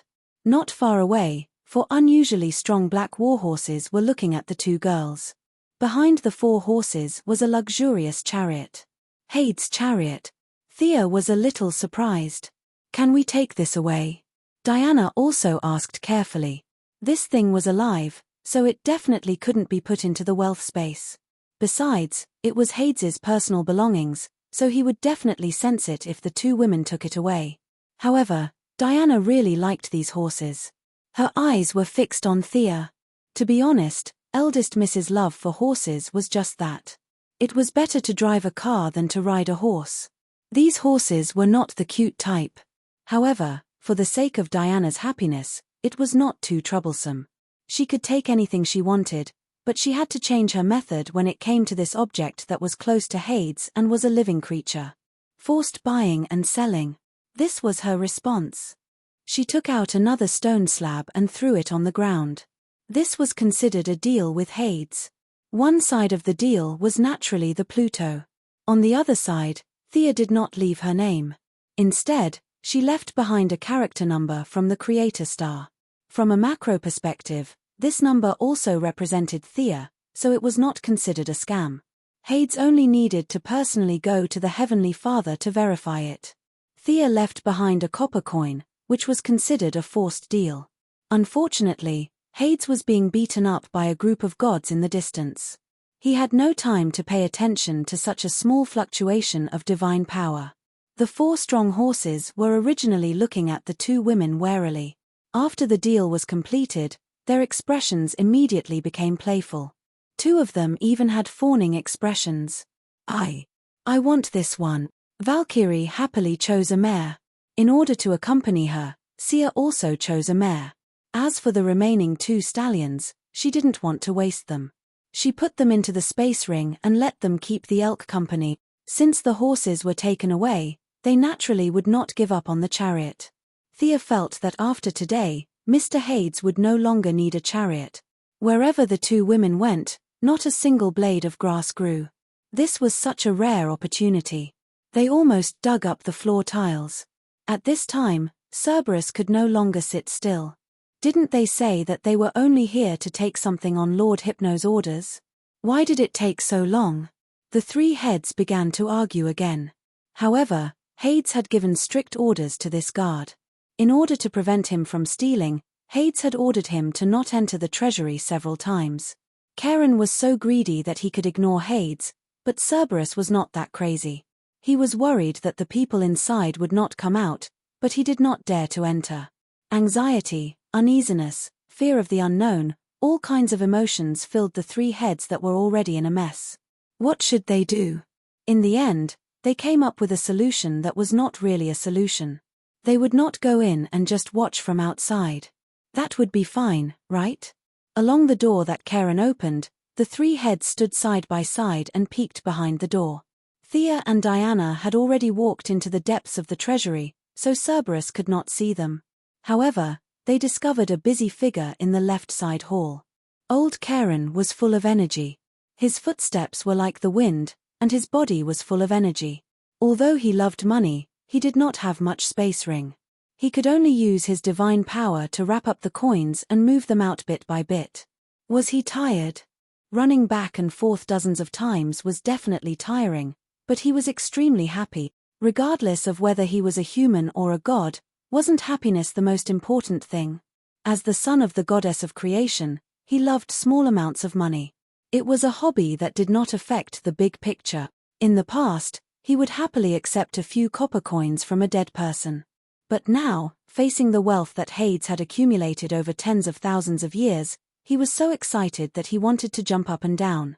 Old Mr. Karen was right under the 6 eyes of the Cerberus, moving the money over and over again. He was preparing to move all the money onto his ship, then lie down and sleep in the pile of money. Beautiful. What was this fellow doing? The Cerberus outside the door did not have any concept of wealth. At first, it was not clear what Karen's goal was. It was only when this fellow was like an idiot, mumbling to himself about his goals and motives, that the Cerberus finally understood. This fellow was actually a thief. Unfortunately, the loyal Cerberus could not go in. It was extremely anxious and could only pass the message to the Netherworld King. It had been asleep for too long, and with the heavy responsibility of guarding the ship, the Netherworld King did not summon it to participate in the battle. Thus, it did not know that its boss was being ganged up on. In order to tell the truth, or perhaps to shirk responsibility, it also sent Hypno's token over. Hades, who was being beaten up badly by Hera, Hercules, and Neptune's clone, suddenly received a message from the Cerberus. At first, he really did not have the time to read it. Fighting 3 gods alone, even with his tyrannical strength, he could not hold on much longer. There was a bloody hole in his left shoulder from Hera's lightning spear, and his right leg had been hacked by Hercules' axe. Due to the fierce battle and the wounds caused by divine weapons, his self-healing ability had been cut in half. He could only barely hold on. Seeing that he could still hold on for so long, Hera and Poseidon could not let him go. If they did not take this opportunity to beat him into submission, who would be able to withstand it next time? Neptune's clone, who was originally helping to pick up the spoils, also began to attack fiercely. The trident, which was also a top-grade divine weapon, was wielded vigorously by him. Every strike of the trident carried an irresistible pressure, forcing the injured Pluto to retreat step by step. Hades was not a fool. He knew very well that he might have a chance of winning against 2, but he definitely could not win against 3. His goal was to stall for time and wait for his subordinates to break the stalemate and help him instead. Hades only attacked once out of 10 times, and the remaining 9 were all defensive. Although he was in a sorry state, he felt that he would be the final winner. Chapter 630. With the confidence that he would win, Hades began to hold on bitterly. It was only when the Cerberus sent him a second message that he managed to use his divine sense to scan the situation. He was really busy this time. He flew up and kicked away the Sea Emperor's trident, knocked the Hercules axe aside with a punch, and used his twin tridents to block Hera's lightning spear. When he scanned it with his divine sense, he was given a fright. Karen. What the F***ck, was this guy's guts too big? Normally, he would lick his shoes whenever he saw him, but today, he actually burst forth with unparalleled courage. He had just said that he would teach this guy a lesson, but this guy didn't hide and wait for death. Instead, he turned around and robbed him. If he was defeated by Hera or Poseidon, it wouldn't be a humiliation. After all, they were all brothers and sisters. But now, he was being bullied by this old guy. Hades couldn't accept this. He had known that this old guy loved money since 10,000 years ago. But how did he have the guts to commit such a heinous crime? Very soon, the Cerberus sent him a command token. His eyes narrowed. Hypnos.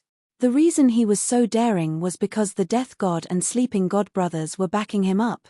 Was this what Karen was relying on? Hades instantly thought of the answer. While he was being attacked from all sides, he automatically filled in the blanks. Was Hypnos plotting a rebellion? Was he colluding with the gods? Had the brothers made some kind of deal with the gods behind his back? The more Hades thought about it, the more afraid he became. After all, the Death God and Sleeping God brothers had always been his left and right hands. Their prestige wasn't inferior to his. Thoughts surged in his mind, and he couldn't help but look at the Death God and Sleeping God brothers. The 2 brothers were fighting side by side against Apollo and Supergirl. In addition, Sea Emperor's 3 giant sons were also helping nearby. The 2 brothers had a tacit understanding of each other and worked together seamlessly. It was already fortunate that Supergirl Apollo didn't fight with her own people. Thus, even though it was 2 against 5, they still looked quite calm. If it was before he received the message from the Cerberus, Hades would feel that Sleeping God's attacks were extremely graceful and agile. It was like he was dancing, silently affecting the enemy's 5 senses. But now, he had a grudge. No matter how he looked at the sleeping god, he felt that this guy was just slacking off. He had been beaten black and blue by the 3 gods, and he had been waiting for reinforcements. Yet, they had been taking their time with the enemy. Hades's expression was a little gloomy. After exchanging a few more blows with the 3 gods with an ashen face, Hades relaxed a little and was heavily slapped in the face by Herod's spear. Only after receiving a real slap in the face did Hades shout, "Thanatos, come and help me." God of Death and God of Sleep were a little stunned. The direct result was that God of Death's elegant grey robe had 2 holes burned by Supergirl's heat ray. The 2 brothers were in a hurry to regain control of the situation. They were very puzzled. You need support when fighting against 3, but we don't need support when fighting against 5. In addition to the commanding tone in Hades's voice, the 2 brothers were very unhappy. Their seniority was high, their abilities were strong, and the brothers were of one mind. Usually, Hades would not speak to the 2 brothers like this. The 2 of them did not make any verbal or eye contact and chose to ignore him. "We are also the 2nd and 3rd figures in the underworld. We are not your servants, Hades. You have to respect us." The 2 of them acted as if they had not heard him, which made Hades even more sure that they were disloyal. Which was more hateful, the enemy or the family thief? Hades's answer was the family thief. In particular, he knew that God of Death and God of Sleep were very prestigious. Many of the underworld's fighting forces were under their command, which made Hades even more afraid. Now, he had used all his trump cards, but he was still beaten badly by the allied forces of the gods. Was it because of their secret obstruction? The more Hades thought about it, the more frightened he felt. He wanted to frighten his subordinates and let them know who the real boss of the underworld was. Taking advantage of the time when he was competing with Hercules, he flew up and came to God of Death and God of Sleep. He shouted gloomily, "Hypnos!" "Ah!" God of Sleep, who did not know the truth, thought he was going to say something. He turned to look at Hades. However, what greeted him was a black double-pronged halberd. The halberd was sharp, and Hades's eyes showed a cruel light. "He wants to kill me." Hypnos did not know why Hades would do such a thing in front of the 2 armies. He only knew that he had to dodge. During the Trojan War, Hypnos, the god of sleep, had done a sensational thing. In order to prevent the war from breaking out, he tried to use his ability to make all things fall asleep to sleep Zeus. Unfortunately, he failed and was directly banished to the underworld. Now, at the critical moment of life and death, this handsome sleeping man, who had always been elegant, burst out all the potential of his body and dodged the stab at the critical moment. The gentle Prince Charming was so scared that his face turned pale. He scolded Hades, "You're crazy." Seeing that his fatal blow was dodged by Hypnos, Hades misunderstood him even more. He felt that Hypnos had been hiding his strength to give him a critical blow. He snorted and released the real power of Pluto. He wanted to take down this traitor in the shortest time and use it to frighten all the gods of the underworld. Unfortunately, he underestimated the telepathy of the god of sleep and the god of death. After tens of thousands of years together, the god of death had sensed Hades's sneak attack. Now, seeing that Hades was not going to let him go, the god of death could only join forces with his brother to fight against Pluto. What kind of conspiracy was this? This question lingered in the minds of Hera, Poseidon, Hercules, and Apollo. As for the naive Supergirl, she did not react. Why was her opponent fighting with someone else? The rest of the gods who were fighting a little further away were only stunned. The head of the 3 judges, Rhadamanthus, who had already suppressed the Cyclops, was affected by the shock and was hit in the face by the Cyclops rod. His handsome face was a little twisted, but he did not care about his enemy. He did not understand why the boss of the underworld was fighting with the 2nd and 3rd at this critical moment. This was going to be the end of him. Thea's doppelganger, who was playing with the firstborn, received a message from the main body. It was not difficult to figure out the truth. Money moved people's hearts. It could only be said that Karen, a nobody, had inadvertently become the key factor that determined the outcome of the war. Thea's doppelganger hurriedly reminded Hera. Now, They had to prove that the two brothers could not clear their names even if they jumped into the STYX. If the underworld was divided into two, it would be a miracle if they could still win. When Hera received her message, her eyes were initially filled with horror. Although it was a little unbelievable, she did not lose anything by saying a few words. She immediately shouted, "Thanatos, Hypnos, I, Hera, swear that as long as you help us take down Hades, I will accept you on behalf of Mount Olympus. I will let bygones be bygones." Chapter 631. Hera's heart was thumping wildly as she said this. It was truly because of the strength of these two brothers. If either Thanatos or Hypnos were to be singled out, they would be able to tie with Hera, who had yet to become a god king. If the two brothers worked together, they would even be able to fight a god king. This was evident from the fact that Hades, who was wielding his halberd like a windmill, was unable to take down the two brothers. Unlike Charon, who was alone, they had many demigod children and a large number of subordinates. Now, the second and third prisons of the underworld were under their control. As long as the two brothers were pulled to their side, they would win this expedition. Hearing Hera's straightforward words, Poseidon was a little stunned. He did not know the cause and effect of the incident, but he knew how to rope people in. However, he did not have the status of the central government like Hera, so his efforts were not as effective. Hera and Poseidon spoke at the same time, which was another signal in the eyes of the gods of the underworld. They were indeed colluding. The subordinates of the god of sleep, the god of death, looked at the allied forces of the gods and their former comrades, and began to think about their own positions. Apollo looked at Hera with a strange face. He had always been unconvinced by Hera, but now he was a little frightened. He did not believe that this was a coincidence. He imagined that Hera had secretly colluded with the two gods. The two brothers could not only help the gods defeat Hades, but also intimidate him. He clicked his tongue in his heart. Hera's means were silent. He did not know that she had such a delicate plan.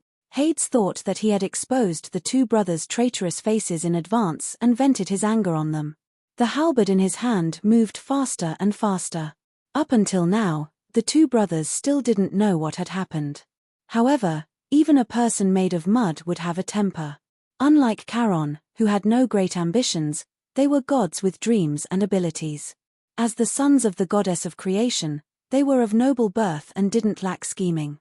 It was only because of their bad luck that they ended up in their current situation.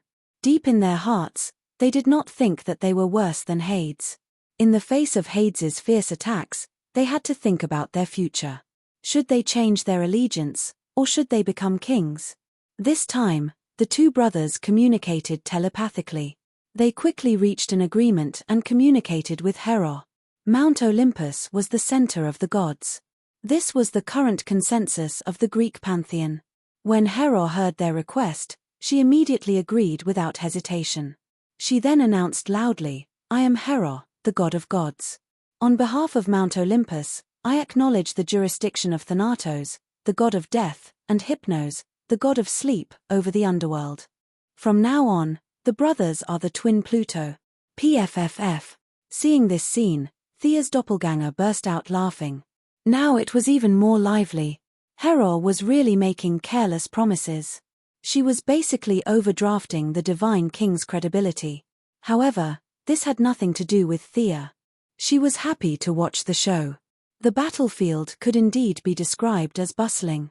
The two armies that were originally clearly divided now suddenly split a quarter of the army from the underworld army. This group of people stood there awkwardly. Finally, under the leadership of the two brothers' sons, they joined the allied forces of the gods. The originally evenly matched battlefield collapsed in an instant. One side gained a quarter of their army, while the other side lost a quarter of their army. There was no suspense in this battle. The connections that the two brothers had built up over the years played a key role. Hades was arrogant and unruly. His attitude towards his subordinates could be described as harsh. On the other hand, the two brothers were relatively gentler. Although the change was sudden, there were many people who supported them. One of the three judges, Minos, also joined the camp of the gods under the persuasion of the two brothers, Shu Weilai, who talked about the past with the two brothers. The Tauran army that was directly under him immediately changed sides and attacked the army of the dead. The morale of the allied forces of the gods was greatly boosted. The situation quickly deteriorated out of control.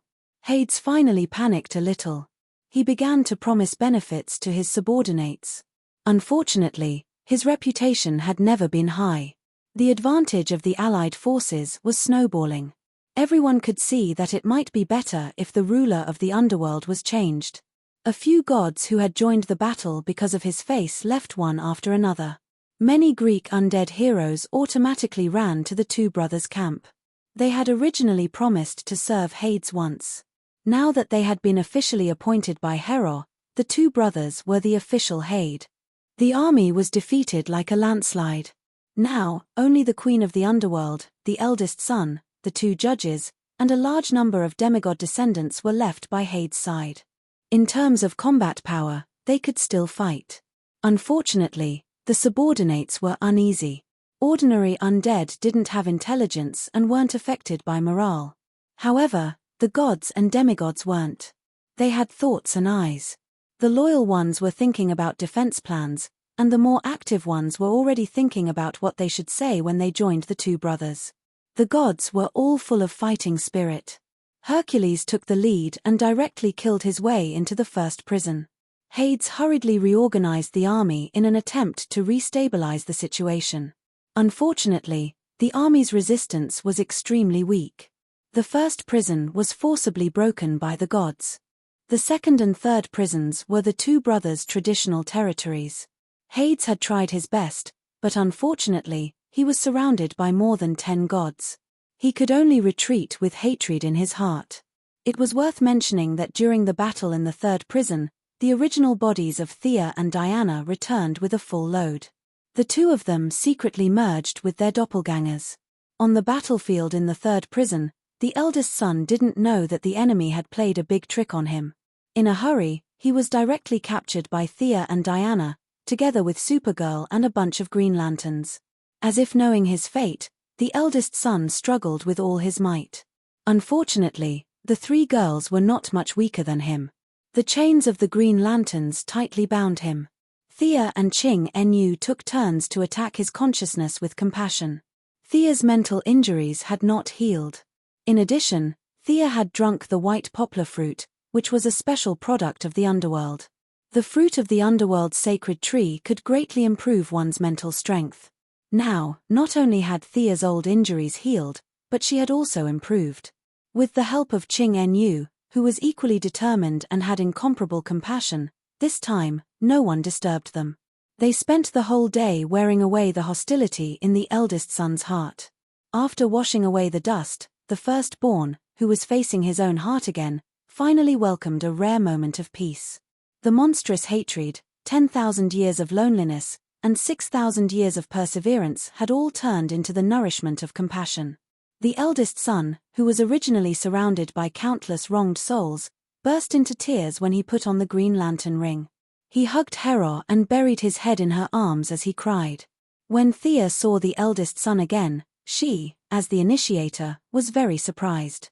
10,000 years of grievances had disappeared in a single day. Now, the eldest son was like a wise scholar. He was not driven at all. His eyes automatically emitted compassion. At this level, even Ching Nu was not as good as him, let alone Thea, who used compassion as a weapon. "Thank you for your help. I'm really relaxed now." The eldest son exhaled and looked relieved. "I've already said goodbye to my mother. I want to go around the world and see how big the universe is. It's incredible. I was too short-sighted before, TSK. After that, he laughed at himself and waved at them in a carefree manner. He carried his sword and left the underworld alone. As for whether he would go to the outside world or the universe, no one knew. The eldest son's strength was too strong. Even the Green Lantern ring could not restrain him.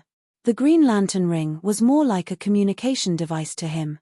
The eldest son left the group of friends and family of Hades. Not only did the god of death and god of sleep leave the group, but they also dragged a bunch of people to join the other group. The situation of Hades was a perfect example of what it meant to be defeated like a landslide. Now, He was the only one left who could fight. Every time he fought, 10 powerful gods would jump out to beat him up. How could he stand it? Chapter 632. Zeus might be able to fight 10 gods at once, but he couldn't. Fighting 3 gods at once was his limit. The situation was so bad that he had no choice but to do something shameless. Hades. Surrender. The gods won't make things difficult for you, Hera shouted from the bottom of the 4th prison. Even she didn't believe what she said. If she didn't take this opportunity to kill Hades, when would she? However, she had underestimated Hades's viciousness. She saw Hades standing within the boundaries of the 4th prison. He looked at the gods with disdain in his eyes. Hera, look at who this is. Hades waved behind him, and a large number of dead people pushed a giant coffin in front of the gods. A 10-meter-tall giant lay in the coffin. It was obvious that the giant had died long ago, but his body still emitted a bronze luster, accompanied by a strong oppressive aura. The few powerful gods all sensed the great power contained in the corpses. Sia really did recognize this corpse. Back then, when she and Hera had wreaked havoc in the underworld, the young mistress had pulled out the holy sword in a fit of rage and stirred up the entire underworld, awakening many dead people.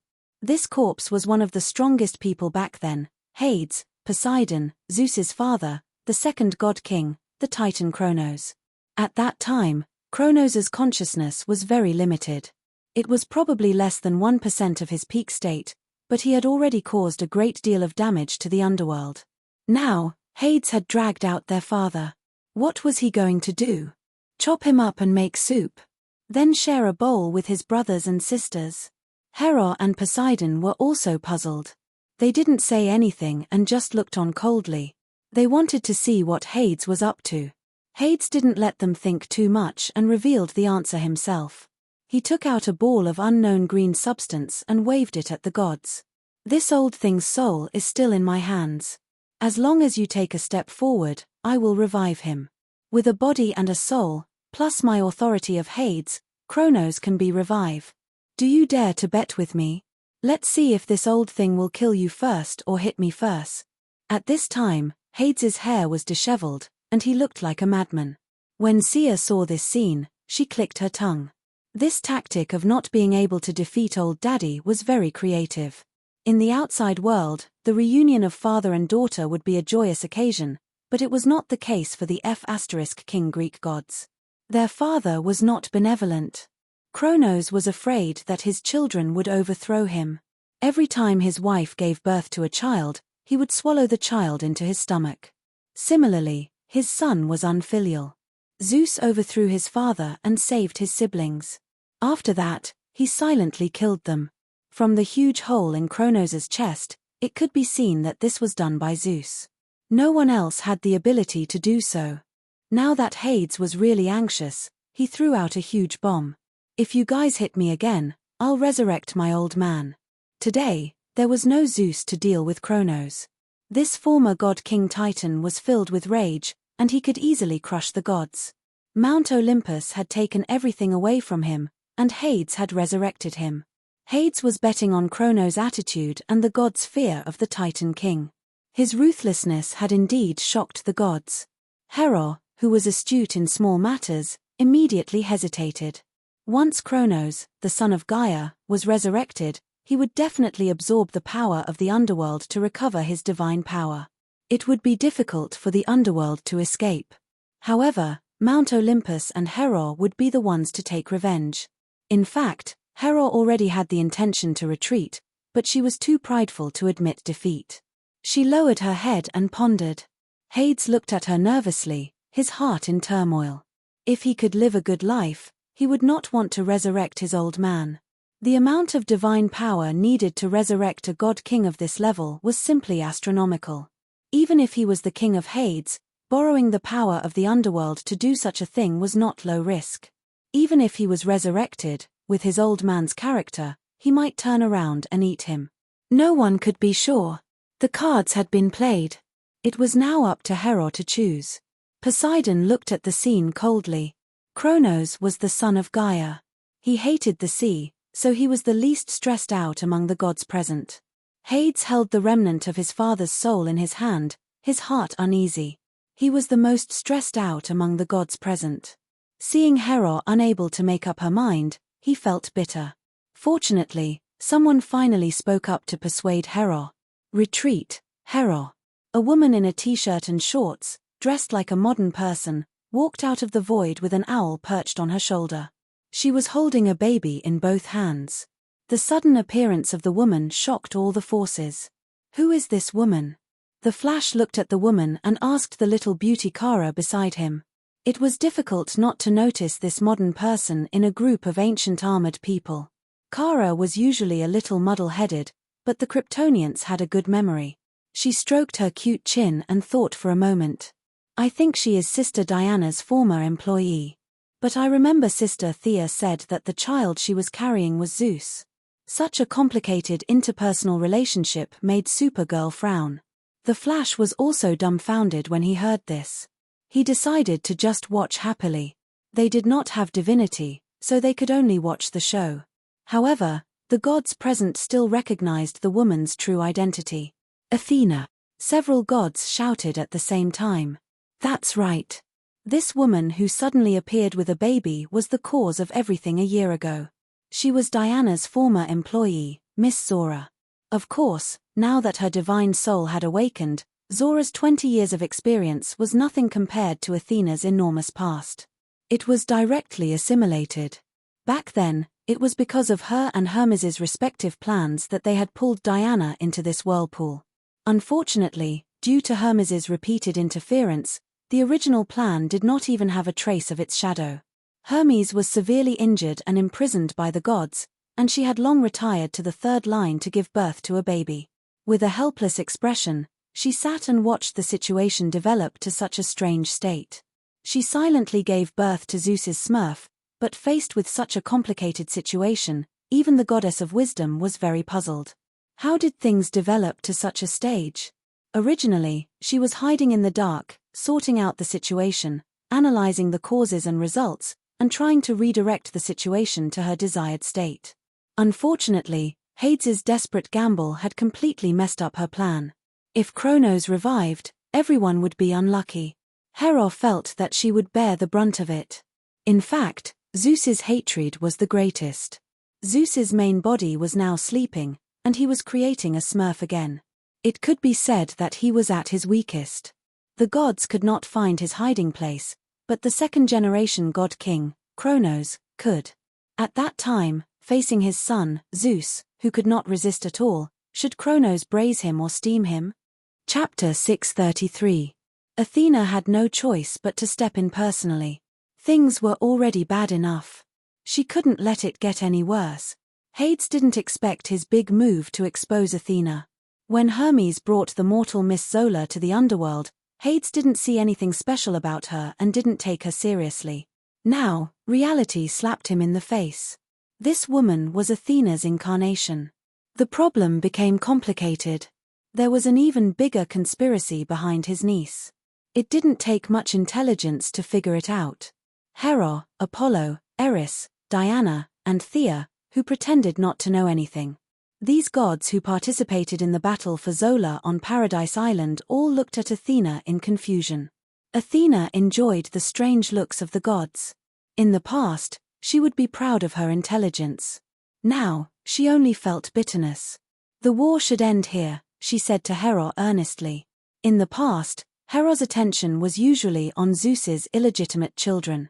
This was why Athena was so nice to her.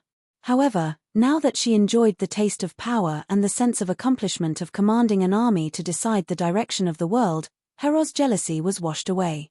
She couldn't be jealous even if she wanted to because Zeus had too many illegitimate children. More than half of the 12 main gods were illegitimate children. There were also many demigods on the battlefield, such as Diana and the ancient Greek heroes who had joined them. Even Hades's queen of the underworld and the 3 judges of the underworld. All the handsome demigods were basically Zeus's children. Now, she was leading a bunch of her husband's illegitimate children to fight her own brother. If she was her usual self, she would have died from anger. Thus, she enjoyed Athena's respect. She looked at the baby in Athena's arms with a strange expression. She didn't feel anything strange. But how was this possible? How could Zeus and Athena give birth to an ordinary person? Athena must be plotting something. Hera was sure of this, but this wasn't the time to talk about it. Hera looked at Hades again. Her cold expression returned to being dignified. Okay, the war of gods ends here. When she said this, she was very happy. Could the era of Zeus attack the underworld? He couldn't, but she could. Your Majesty, what about us? If she wants to retreat, the god of death and the god of sleep will suffer. Even Hypnos, the god of sleep, is a little anxious. When you retreat and Hades comes to settle the score, what will we do? Hera was indeed clumsy when it came to the overall strategic direction, but she had been doing this kind of thing for thousands of years and was extremely experienced. She immediately comforted the two brothers and once again used her name as the Divine King to guarantee that the two brothers' current interests would not be harmed. The two brothers had no choice but to follow the gods back to the third prison. Over the next few days, Athena acted as the middleman and mediated between the two sides. After tireless efforts, they finally finalized the final agreement. Athena was speechless when she saw the agreement that she had worked so hard to broker. As the loser, Hades suffered the most. Not only did his left and right hands take away a large number of elites, but now the two brothers were also against him. Being arrogant, he didn't ask the two brothers why they wanted to rob his treasure. The two brothers were actually in a state of confusion, but they were used to acting cool. Even if they were confused, outsiders couldn't see through their expressions. Hera was determined to keep the two brothers on the same level as him. Hades gritted his teeth and acknowledged the title of Hades Gemini, but he didn't want to be outdone and changed his title of Hades King to Emperor of the Underworld. Seeing that he changed his title, Hera thought for a moment and changed her title from Divine King to Emperor of the Gods. She was on par with Poseidon, the Emperor of the Sea, and Hades, the Emperor of the Underworld, and slightly suppressed them. The first three prisons were the territories of the gods. Despite Hades's insistence, under the mediation of many neutral gods in the underworld, it fell into the hands of the two brothers. Now that the first three prisons were gone, the jurisdiction of the river Styx had nothing to do with him. Hera and Poseidon didn't even ask for his opinion and decided on the ownership. Old man Charon made a windfall and held on to his job. Other than being bitten twice by Cerberus when he rushed out of the treasury, he didn't suffer any other losses. He was very satisfied. An earth-shattering battle had come to an end. Hades would need decades to stabilize the internal chaos of the underworld, let alone attack Mount Olympus. This time, he had been besieged several times, and the injuries he received required a large amount of divine power to recover. Overall, despite the constant changes along the way, they had achieved their goal when they set off. The gods returned victorious, and the whole of Mount Olympus was filled with joy. Hera held a banquet to celebrate, and at the same time, quarreled with Athena behind closed doors. The allies played around for 3 days before slowly dispersing. Supergirl went back to school, and Barry continued to track down Reverse Lightning. Thea didn't feel anything unusual from the baby. In the end, whether Zeus continued to act as his Smurf or talk to his wife in detail, that was other people's business. It had nothing to do with her anymore. She and Poseidon still needed to discuss the issue of the god of death staff. After setting a time, they went home. There were too many items to check. Mount Olympus and the underworld were too crowded, so it wasn't a good place to check. They returned to Paradise Island. With the help of the enchantment set up by Thea, the two girls had time to sort out their gains. There were all kinds of precious materials, expensive accessories, countless rare treasures, and all kinds of powerful equipment piled up like mountains. There were weapons of famous warriors, and divine weapons of various gods who had passed away. Now that Thea relied more on magic in battle, she didn't have a high need for equipment. The Valkyrie was so beautiful that she almost forgot her surname. Thea helped her replace all the original beginner's godly equipment. Among the equipment, the two girls had obtained the greatest harvest was a set of Kronos' armor and shield. Kronos' father was Gaia's son, the second-generation god-king. He was born with the power to control the earth. His armor was thick and sturdy, and it had a lot of special features, such as being invulnerable to the ground, immunity to all kinds of negative statuses, immunity to mind control, enhanced strength, speed, and so on. However, he was of the Titan race and was tall. No matter how long Diana's legs were or how tall she was, she couldn't wear this set of armor. In order not to attract attention, they definitely couldn't wear the original armor out for an exhibition. They had to remake it. Diana's forging skills were completely useless on this set of top-grade divine armor. Hephaestus, the god of blacksmithing in Greece, also couldn't let him know. Fortunately, Thea was an employee of the new god race. She opened a sonic tunnel and went straight back to the new god race's god of blacksmithing, Haiti. Haiti was originally in this line of work. Without saying anything, she began to forge the armor for her. As for Diana's size, she was very clear about it. 3 days later, Thea returned to Earth with bags of various sizes. So many parts.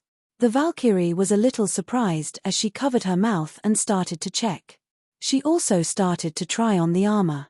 Chest protector, shoulder protector, arm protector, helmet, and leg protector. The entire armor was dark red with gold lining, and with a red cloak, it looked very cool. Thea was very satisfied.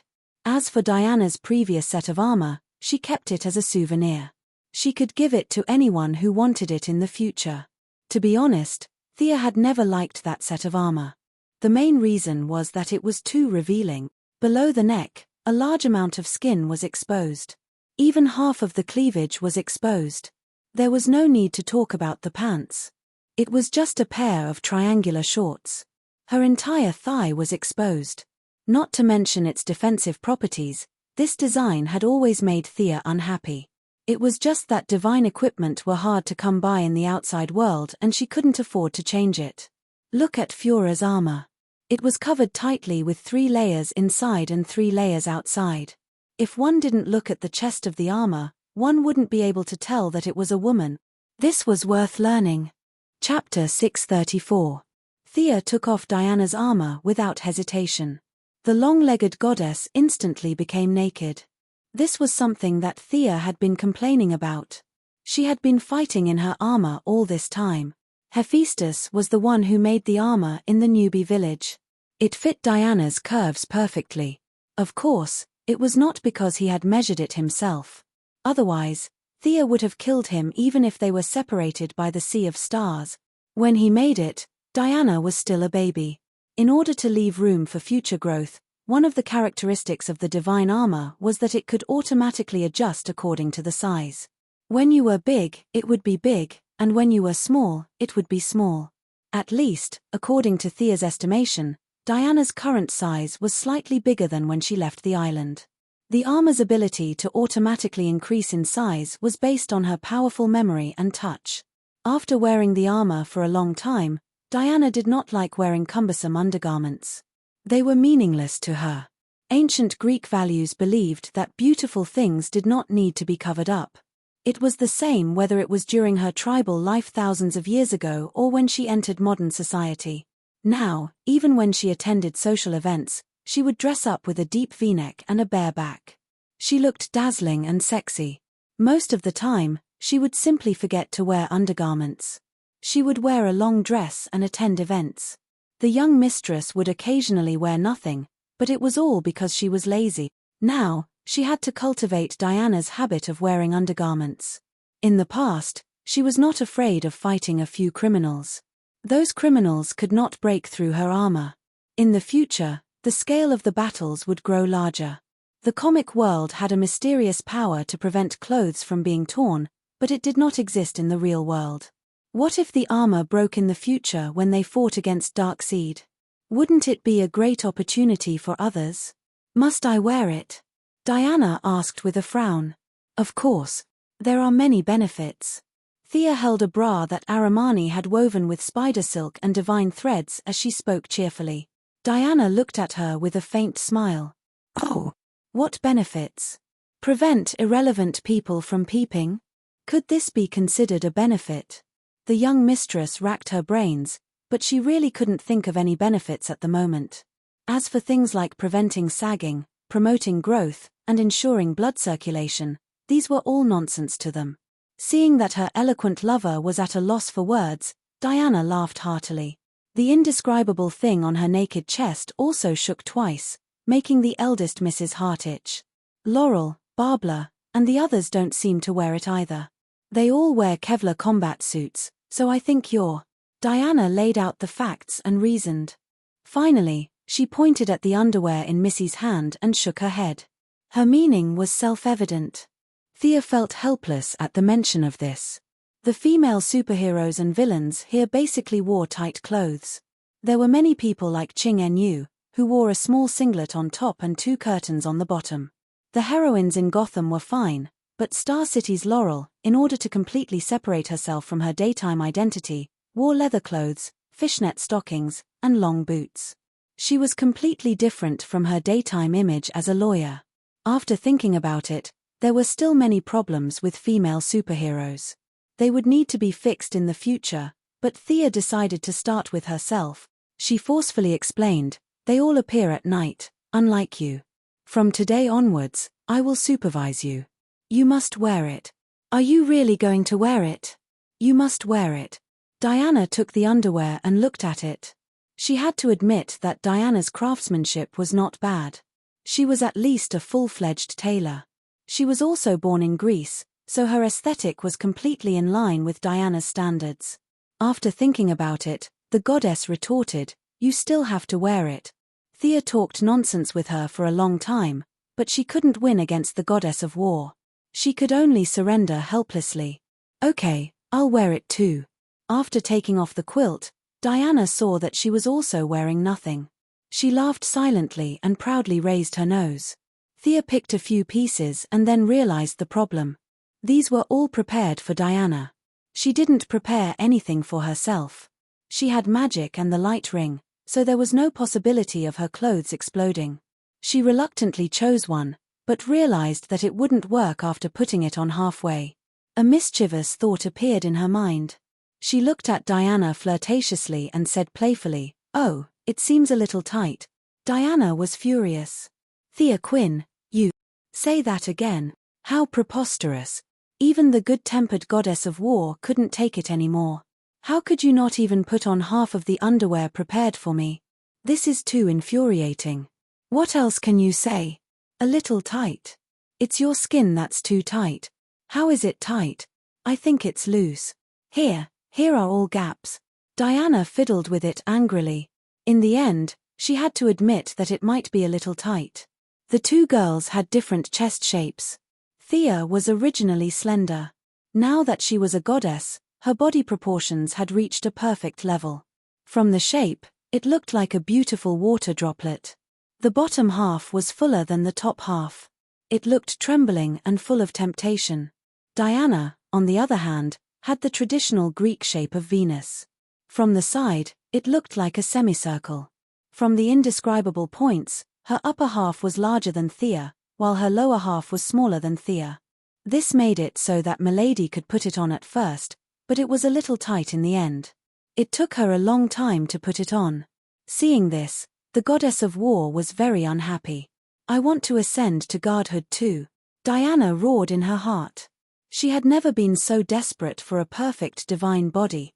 Since Milady set the example, Diana could only put it on speechlessly. To be honest, she was really not used to it. The 2 girls agreed to supervise each other. Only then did this little episode come to an end. After playing around for a long time, she finally remembered that there was still the armor. Thea put on a t-shirt and sat aside to watch Diana try it on. This new armor was forged from the giant armor of Kronos. The design was considered from several aspects, and it was a bit like the holy garment in a certain anime. In the end, it was not as tight as Fura's, but it looked much more dignified than Diana's previous style that exposed her chest and back.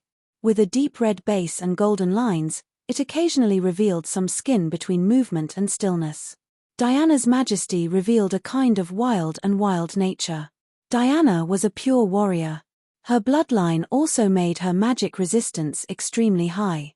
It was just that magic was strange and unpredictable. Even the high magic resistance of the gods needed to be protected. Thea installed a gem on each of the shoulders and knees of the new armor. Ordinary gems could not store high-level magic, But these gems were the treasures of the underworld that Hades had contributed. She stored 2 time stop spells, 1 long-distance teleportation spell, and 1 powerful healing spell in the gems. Why did you fix the gems in the equipment? The goddess of war was a little puzzled. Wasn't it better to hold it in the hand? The space ring was not a high-level equipment. Thea also made one for her after she ascended to godhood. Milady's answer to this was that if the equipment did not have gems, it would not be equipment. The original Guardian silver bracelet's quality seemed to be very strong now. As a divine artifact that had accompanied Diana for thousands of years, she chose to continue wearing it. The divine power that she usually did not use was accumulated and then burst out. Such a strong special effect made Thea envious. The original shield was made from a nameless metal that Zeus found in some corner. Now, it was a little behind the times. After obtaining the treasures of Hades for thousands of years, she could have as many rare metals as she wanted. The shield did not need to trouble the new creation star. Diana could reforge it herself. Chapter 635.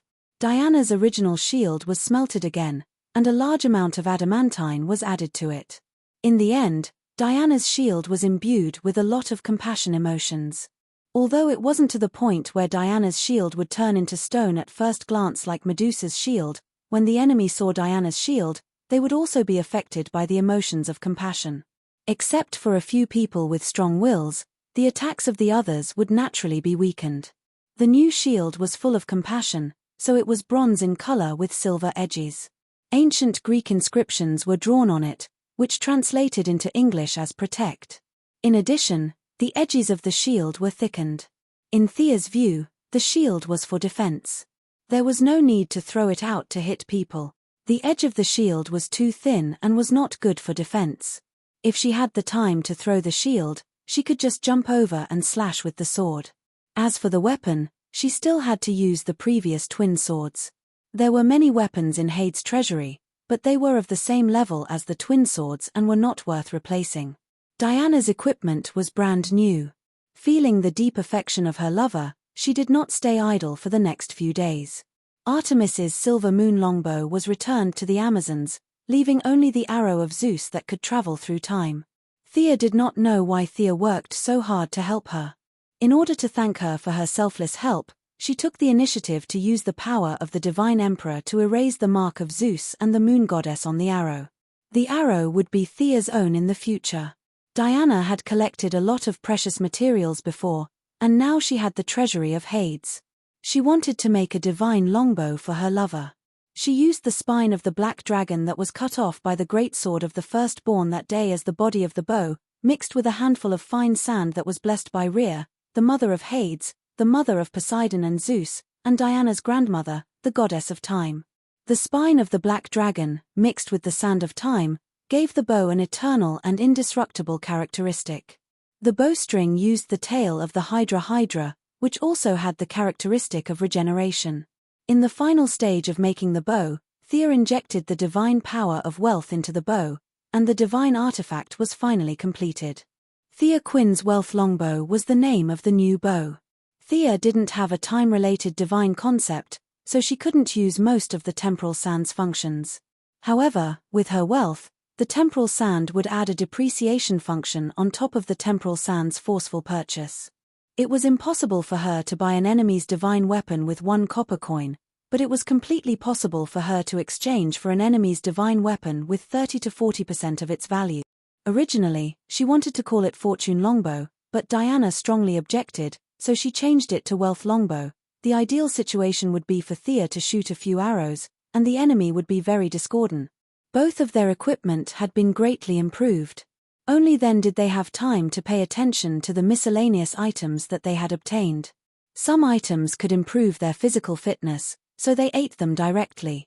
Some items had various additional effects when worn, so they chose to wear the items that they liked. There were still many items that even Diana's erudition and Thea's divine eye of wealth couldn't identify their uses. For example, the scepter beside Thea's hand.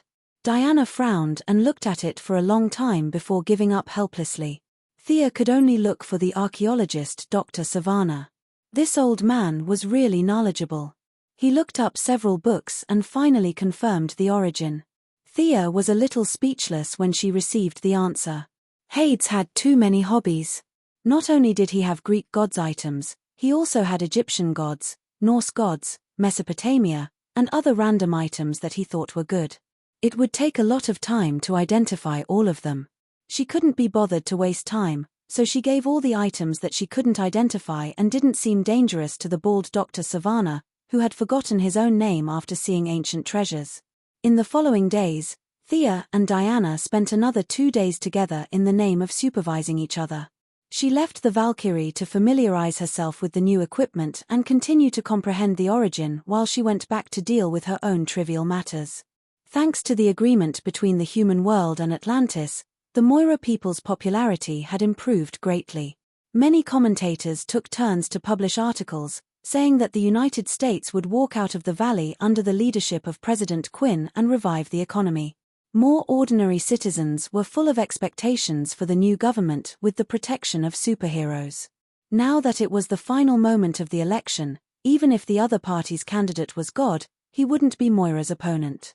Of course, this God referred to the one in the Bible. However, it was hard to guarantee that someone would take the risk and do something stupid. From this battle in the underworld, Thea was more and more certain that history was made by small people. This saying was a bit biased, but it wasn't completely wrong. The ferryman Karen was a vivid example. The two cold-hearted Prince Charming who didn't know that they were cheated probably still didn't understand the truth of the matter until now.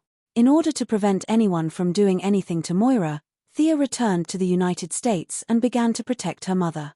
"Yo, long time no see. You're getting prettier now." The one who greeted her with a smile was Amanda, who rushed over today to make friends with her. The nature of the Heaven's Eye Society determined their dependence on the government. Without the support of the government, they couldn't do anything. Fortunately, she and Thea had a sibling relationship for so many years. Although there were some bumps in the small things, at least they didn't break down on the big picture. Now that they were on the same side, she immediately came to express her goodwill. One doesn't slap a smiling face, and Thea wouldn't embarrass her. Besides, although the relationship between the two had been going back and forth, it was generally harmonious. "Did the Heaven's Eye Society make any big moves recently?" she asked casually. Amanda was a little distressed when she mentioned this. There are more and more superheroes, but the criminals are getting more and more rampant. "I really miss the days when I only had to deal with explosives and bullets." Thea couldn't solve this problem, so she could only comfort her. The two were just talking in general. After all, Amanda was responsible for the president, not the president's daughter. Sia was also quickly surrounded by a group of military bigwigs. The army was beaten up badly by the Atlanteans. The military's current point of view was that humans still had potential to be excavated. Currently, the military's equipment upgrade was not fast enough. We felt that it could be faster. After dealing with this group of people, Thea didn't want to continue upgrading weapons and equipment. The current technology tree was already climbing fast enough, and the foundation was not stable. There was really no need to start new projects. The military felt that they were inferior to Atlantis, but the problem was, how many years did they study to achieve today's results? Tens of thousands of years, and they wanted to catch up with them in a few years. It was impossible. The current Earth's military force was enough to protect itself in the future. Forcibly developing technology and equipment would only cause a large deficit in the government, and it was not conducive to improving the people's lives. Whether from Moira's point of view or her own wealth, the next step was to vigorously develop civilian products and revitalize the economy. Chapter 636. In the next half a month, Moira began to do the final publicity without stopping. Thea and Oliver also followed her to all the major cities in the United States. There were really people who were not afraid of death. Some gunmen received black money. The moment they made a deal, Missy could instruct the Green Arrow team to clear the obstacles. Some of them did not make a deal at all and simply wanted to make themselves famous. She had no good way to deal with them and could only rely on tight defense to ensure their safety. In just half a month, there were 3 assassinations and kidnappings. Yes, that's right. There were even 2 kidnappings. Sia, who had already revealed her identity as a superhero, generally did not dare to provoke her. After all, during the battle with Doomsday, ordinary people would not be able to withstand her ability to flatten buildings and create deep pits with a raise of her hand. They targeted other people. A group of people kidnapped Moira's important staff. Fortunately, they were rescued by the Sky's Eye Society in time. Another group of people lost their minds and wanted to kidnap Oliver for ransom. They were beaten up by the Green Arrow team, making the insiders laugh and cry. Another day of farce ended. Thea followed her mother to win votes. The secretary could only chase after them with a pile of documents from time to look for people. The electronic office was very fast, but many documents still needed her to sign in person. The campaign team ran wildly in all the major cities in the country. Miss Maisie also had to chase after them. She brought documents for Missy to sign every 2 or 3 days.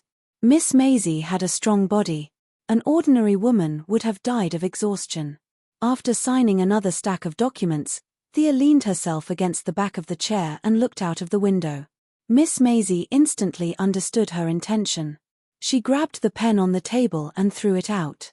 "Who is it? Come out." Even if it was an ordinary pen, it was thrown out of the window like a sharp arrow.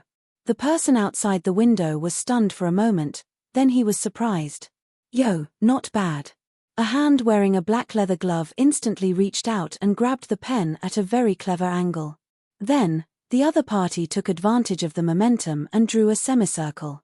The original throwing force was skillfully used, and with a new force, it flew straight towards the secretary.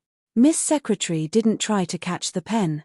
Instead, she stomped on the ground and did a beautiful backflip to avoid the attack. A vigorous man in black jumped in through the window. Miss Maisie narrowed her eyes and looked at Thea first. However, Miss Maisie pretended to look at the documents and didn't show any expression because of the sudden appearance of the man.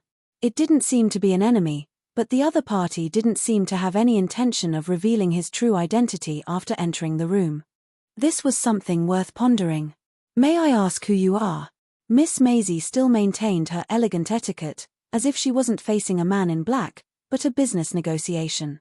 Seeing that Thea had no reaction, the other party's face twitched slightly, and he deliberately said in a hoarse voice, "If you win, I'll tell you." Mercy glanced at Thea again, and the young lady made a hand gesture for her to do as she pleased. "All right." The secretary's words were concise and comprehensive. Then, she quickly kicked off her high heels, tore off her skirt, and took off her glasses.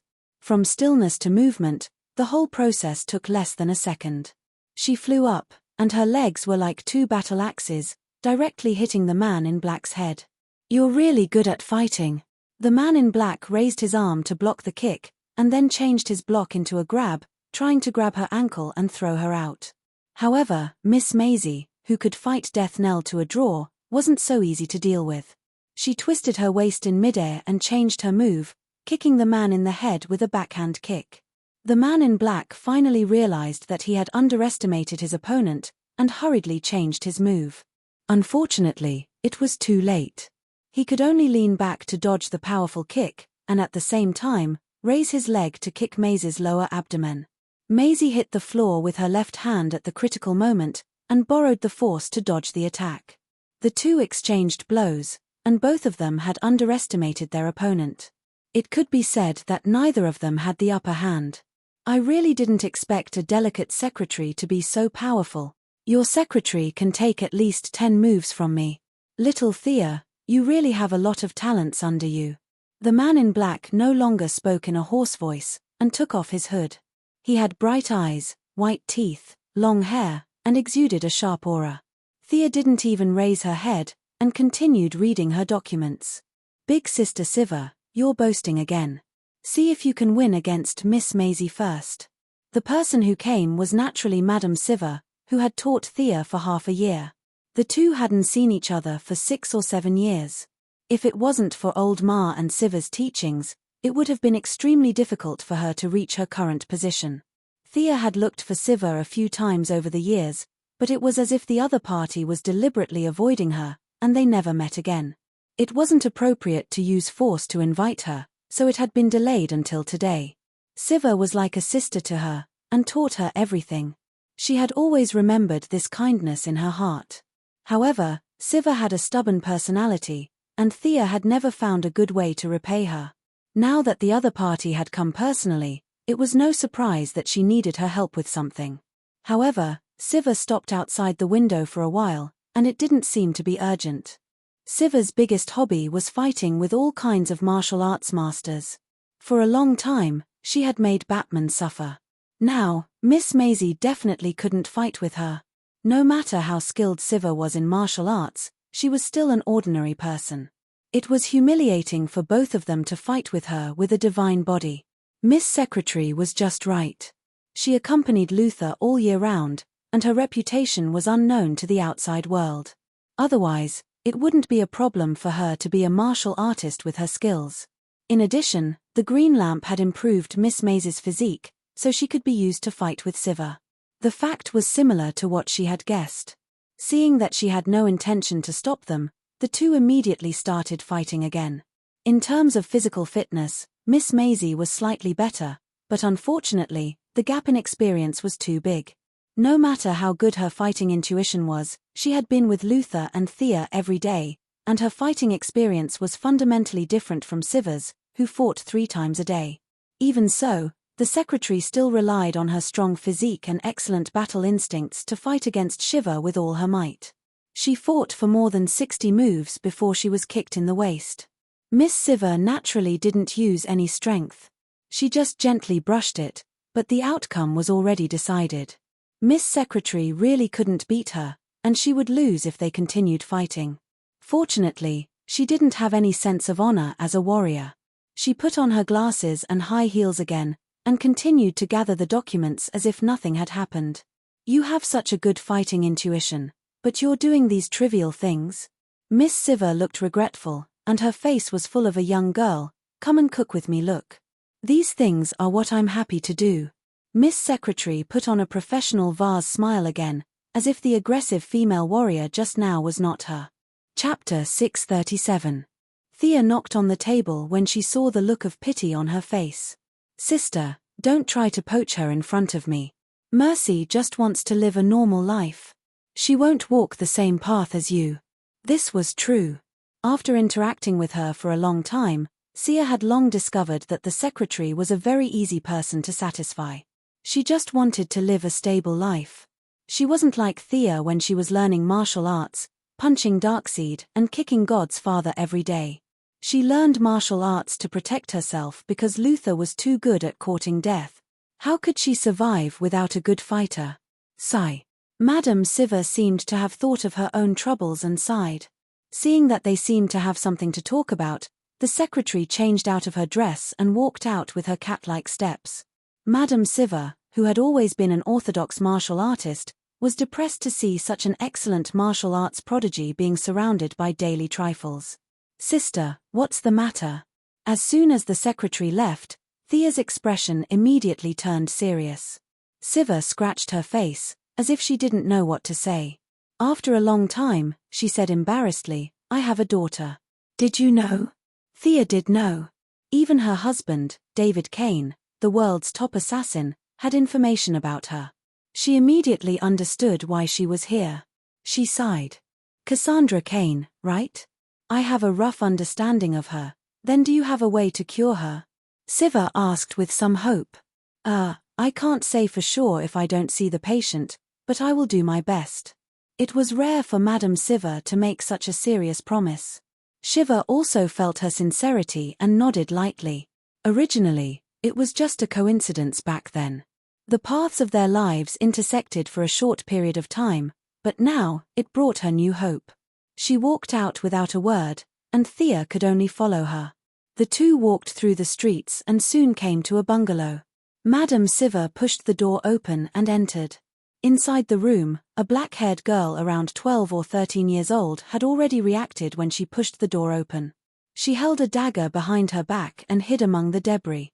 Her eyes were vigilant as she looked outside the door. This child was quite vigilant. Thea silently watched the mother and daughter communicate with hand signals. Not long after, Siva indicated that she was done with the communication.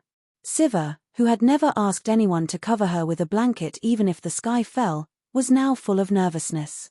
She seemed to be standing with her hands behind her back, but in fact, her fingers behind her back were clenched so tightly that they were creaking. When Thea wanted to check, she couldn't help but say, "Please." Thea, and she looked at the little lowly. Even after Siva's explanation, the other party still maintained a standing posture that could attack at any time. Her whole body was full of vigilance. "Good child, come here. I'll help you take a look." There was a hint of charm in his voice, trying to lower the other party's wariness. She didn't expect that despite his young age, the other party's willpower would be so high that he would be able to resist her charm. However, Thea's powerful charm attribute made the other party relax a little. The black-haired lowly couldn't speak and slowly approached. Her bright eyes kept staring at Thea, watching her jade hand slowly grow bigger in her line of sight. She tried to attack several times, but was stopped by the other party's gentle gaze. Until the hand finally fell on her own head, the two of them, one big and one small, breathed a sigh of relief. How did this child teach her? Thea was really speechless to the mother and daughter. She was so charming that she almost couldn't suppress it. Would ordinary doctors dare to check her? Wouldn't ordinary doctors be directly stabbed to death? Fortunately, the most difficult step was passed. The two of them had a preliminary contact, and she began to inject her magic power to check. The other party couldn't bear the divine power, and the more inclusive and applicable magic power was very suitable for the current situation. The examination lasted for half an hour before Sia stopped and began to think with her elbows in her arms. The black-haired lowly named Cassandra Kane didn't suffer from any injury, but was born with a speech disorder. This defect wasn't obvious in infancy, which was why Siva didn't look for her in the first few years. However, when she reached puberty, her physical fitness was strengthened, and the original defect was directly magnified, to the point where she couldn't speak now. Her vocal cords, trachea, and cartilage were all intact, but there was a small defect in her brain. This defect made it impossible for her to effectively recognize the signals transmitted by her vocal cords, so she couldn't speak normally. The general view in the world was that 9 out of 10 people were deaf and 9 out of 10 were mute. Many mutes couldn't speak because of problems with their hearing system. However, this little girl's hearing was completely fine, and even sharper than ordinary people. Her symptoms, according to modern science, were caused by genetic loss. She, who had mastered all the genetic knowledge of Krypton, could be said to be unmatched in the field of genetics. Using modern scientific methods, a simple addition to the genes, and then the brain damage, the black-haired lowly's speech function would be restored to normal. "I have good news for you. I can completely cure it." It seemed that she thought a lot, but in fact, only a few seconds had passed. At this time, the patient and the patient's family members were suffering the most, so there was no need to deliberately pretend to be deep in thought. Hearing this, Siva and the little lowly both breathed a sigh of relief. Just as Thea was about to take out the medical pod for treatment, she once again felt a slight tremor in the thread of fate. From my point of view, this child also has a new option. Thea tried to interpret the signal transmitted by fate and secretly thought about it. With her current intelligence, she quickly connected the dots, but she still needed to ask for the opinion of the person involved. Siva saw her suddenly stop and hurriedly asked, "Any other questions?" "Sister Siva, you are almost like my biological sister, so I won't hide it from you. Cassandra's current disease is very easy to treat. With only modern medical technology, I can restore her speech function in about a week, but now there is a better option in front of you." "What?" Siva was too lazy to pretend to be an expert and asked a little anxiously, "Don't you reject supernatural abilities?" Actually, Cassandra can benefit from this disaster and obtain a relatively powerful ability. Thea thought of Cassandra in the Battle of the Gods, the spirit princess of Troy. The two of them had the same name, and now their circumstances were similar. One's vocal cords had exploded, and the other was born unable to speak. Now, the strange fate of the two seemed to be showing signs of intersection because of her. Although the demigod was crippled, her innate talent had not completely disappeared. Taking out the imprint rooted in her soul could completely make up for the deficiency in the little lowly's genes. Like the original spirit princess, she definitely could not use her words to make the law, but at the mortal level, the ability of the spirit princess of speech combined with the little lowly's combat skills would be very powerful. However, Thea knew that Madame Siva was a little against supernatural abilities. She was a pure warrior, and so was her daughter who wanted to take over her mantle. This decision was not easy for them to make. As for whether the demigod Cassandra was willing or not, it was not within the scope of consideration. With her reputation with Hera, it was not a problem to ask for a cripple. Cassandra, who was in prison, should be grateful if she could walk out of Mount Olympus alive. Siva and her daughter were not righteous heroes, so it was easy to transplant someone else's ability. Now it was up to them to make a choice. Time passed by, and Siva still could not make up her mind. What kind of ability? Like when you fought that monster in Metropolis on TV? Chapter 638. Thea quickly shook her head. Of course not. I'm not 100% sure that I can get the ability. It's the power of language. Looking at their expressions, Thea knew that they didn't understand. She could only continue to explain. I defeated an enemy a few days ago. Her name is also Cassandra. She paused. The black-haired lowly's attention was attracted when she heard that she had the same name. She's the princess of Troy in ancient mythology. She has the power of language. She can use language to confuse and control others. She can even kill enemies. Now that this ability has been destroyed, there should be some remnants in her body. I mean to give these remnants to your daughter. It's impossible to regain her original strength, but it's good to be a support in battle. Milady explained the whole process and the possible outcomes. After that, it was up to the mother and daughter. Madame Siva couldn't help but hesitate.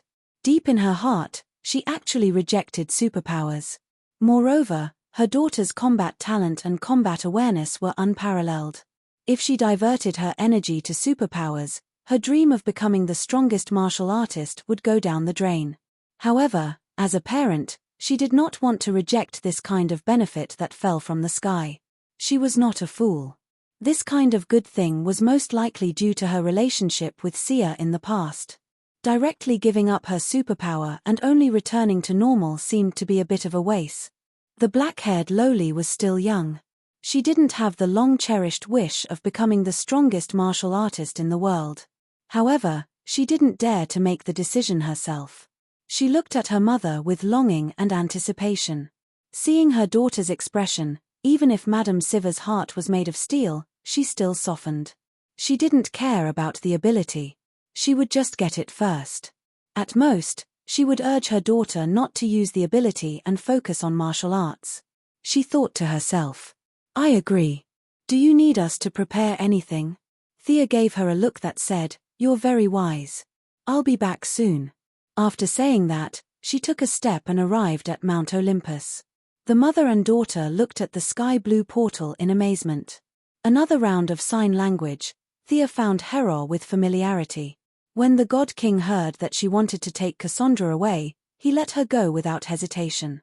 Cassandra was imprisoned by her in the dungeon, so it was definitely inappropriate to kill her. After all, she was Zeus's daughter, and it would be a waste of food if she didn't kill her. Hera was just worrying about how to deal with her. Now that he heard that Thea wanted to take Hermes away, he immediately let her go and asked if Hermes wanted it. If Hermes wanted it, he could give it to Hermes for free. Thea hurriedly refused. Hermes had been severely injured by Supergirl, and his half-undead body could slowly recover in the netherworld. But now that he was imprisoned in the god realm, how could he possibly recover? Wait for 10,000 years. When he saw the soul speaker again, he had to admit that she was miserable. She was lying alone in the stone prison. According to the Amazons guarding her, she was only awake for an hour a day. For the rest of the time, she was either sleeping or going crazy. The violent impact of the spiritual world not only took away her innate talent, but also most of her consciousness.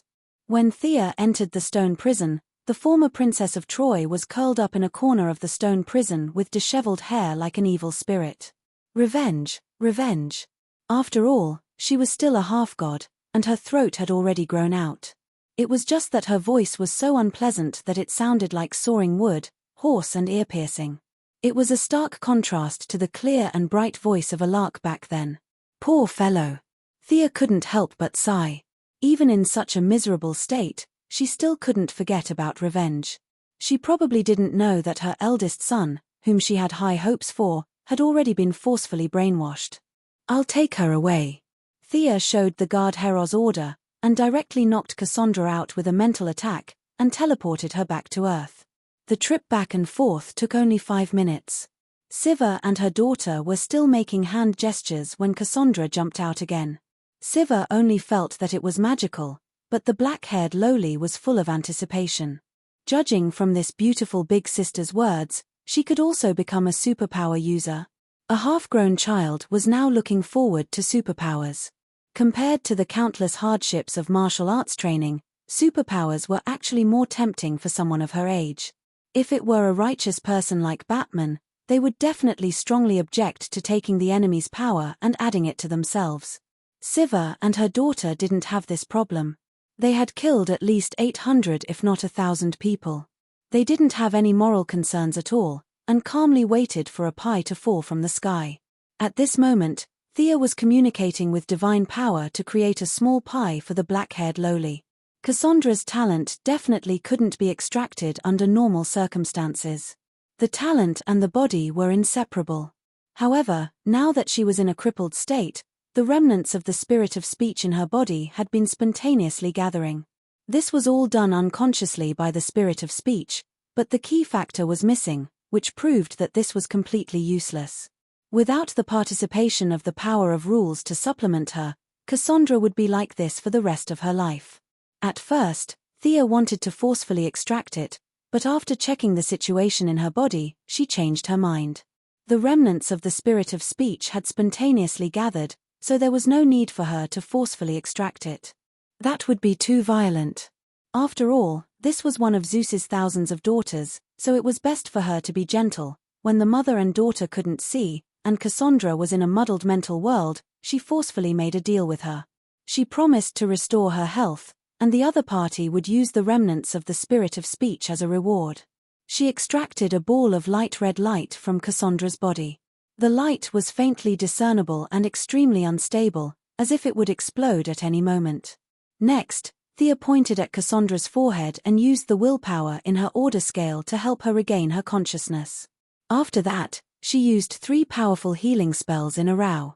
Finally, after thinking about it, she added a large ball of pity. It was better to give up on hatred. Seeing that she had completed the deal, the ball of light red light gradually quieted down. They already knew that they were about to leave the main body, and a trace of sadness slowly emerged from within. Thea waved at the black-haired lowly, indicating for her to come over. No one was retarded. The black-haired lowly looked at the unknown substance in her hand and naturally knew what it meant. Her little face twitched, and her teeth bit her lower lip as she quickly walked in front of her. "Don't be afraid, it will be over soon. It won't hurt at all." Milady talked nonsense as if coaxing a child. Actually, she didn't know if it hurt or not. It was her first time doing this, but in order to relieve the little girl's pressure, she pretended to be familiar with it. She directly swung her hand and slapped the ball of red light into the black-haired lowly's body. Then, she used magic to communicate with both sides, and used willpower to create a channel to slowly graft. Thea seemed to be performing a surgical operation, transferring the remnants of the body into the new body, and the remnants of the soul into the new soul. The black-haired lowly was instantly stunned by the influx of mental power. Milady signaled to Siva that everything was normal and began to get busy. Chapter 639. It was easy to destroy, but hard to build. This was true everywhere. It was even more difficult to create a new talent based on the original incomplete foundation. Fortunately, she was already a god, and her intelligence attribute was extremely high. Trade and language were similar, so most of the remnants of the spirit of speech in Cassandra's body could be recognized. Demigods also had a human part, and this part was extremely easy to distinguish. It took some thinking to distinguish the part that belonged to the gods. Thea's original wild demigod state was slightly different from the Greek demigods, but she had Diana, a human sample, as a comparison. In any case, They had the same father, so the difference wasn't too big. First, she identified the human part and integrated it into the soul of the black-haired lowly. Then, she compared it with Diana to find the similarities with Zeus's part. It had to be said that Zeus's eldest brother's bloodline was very powerful.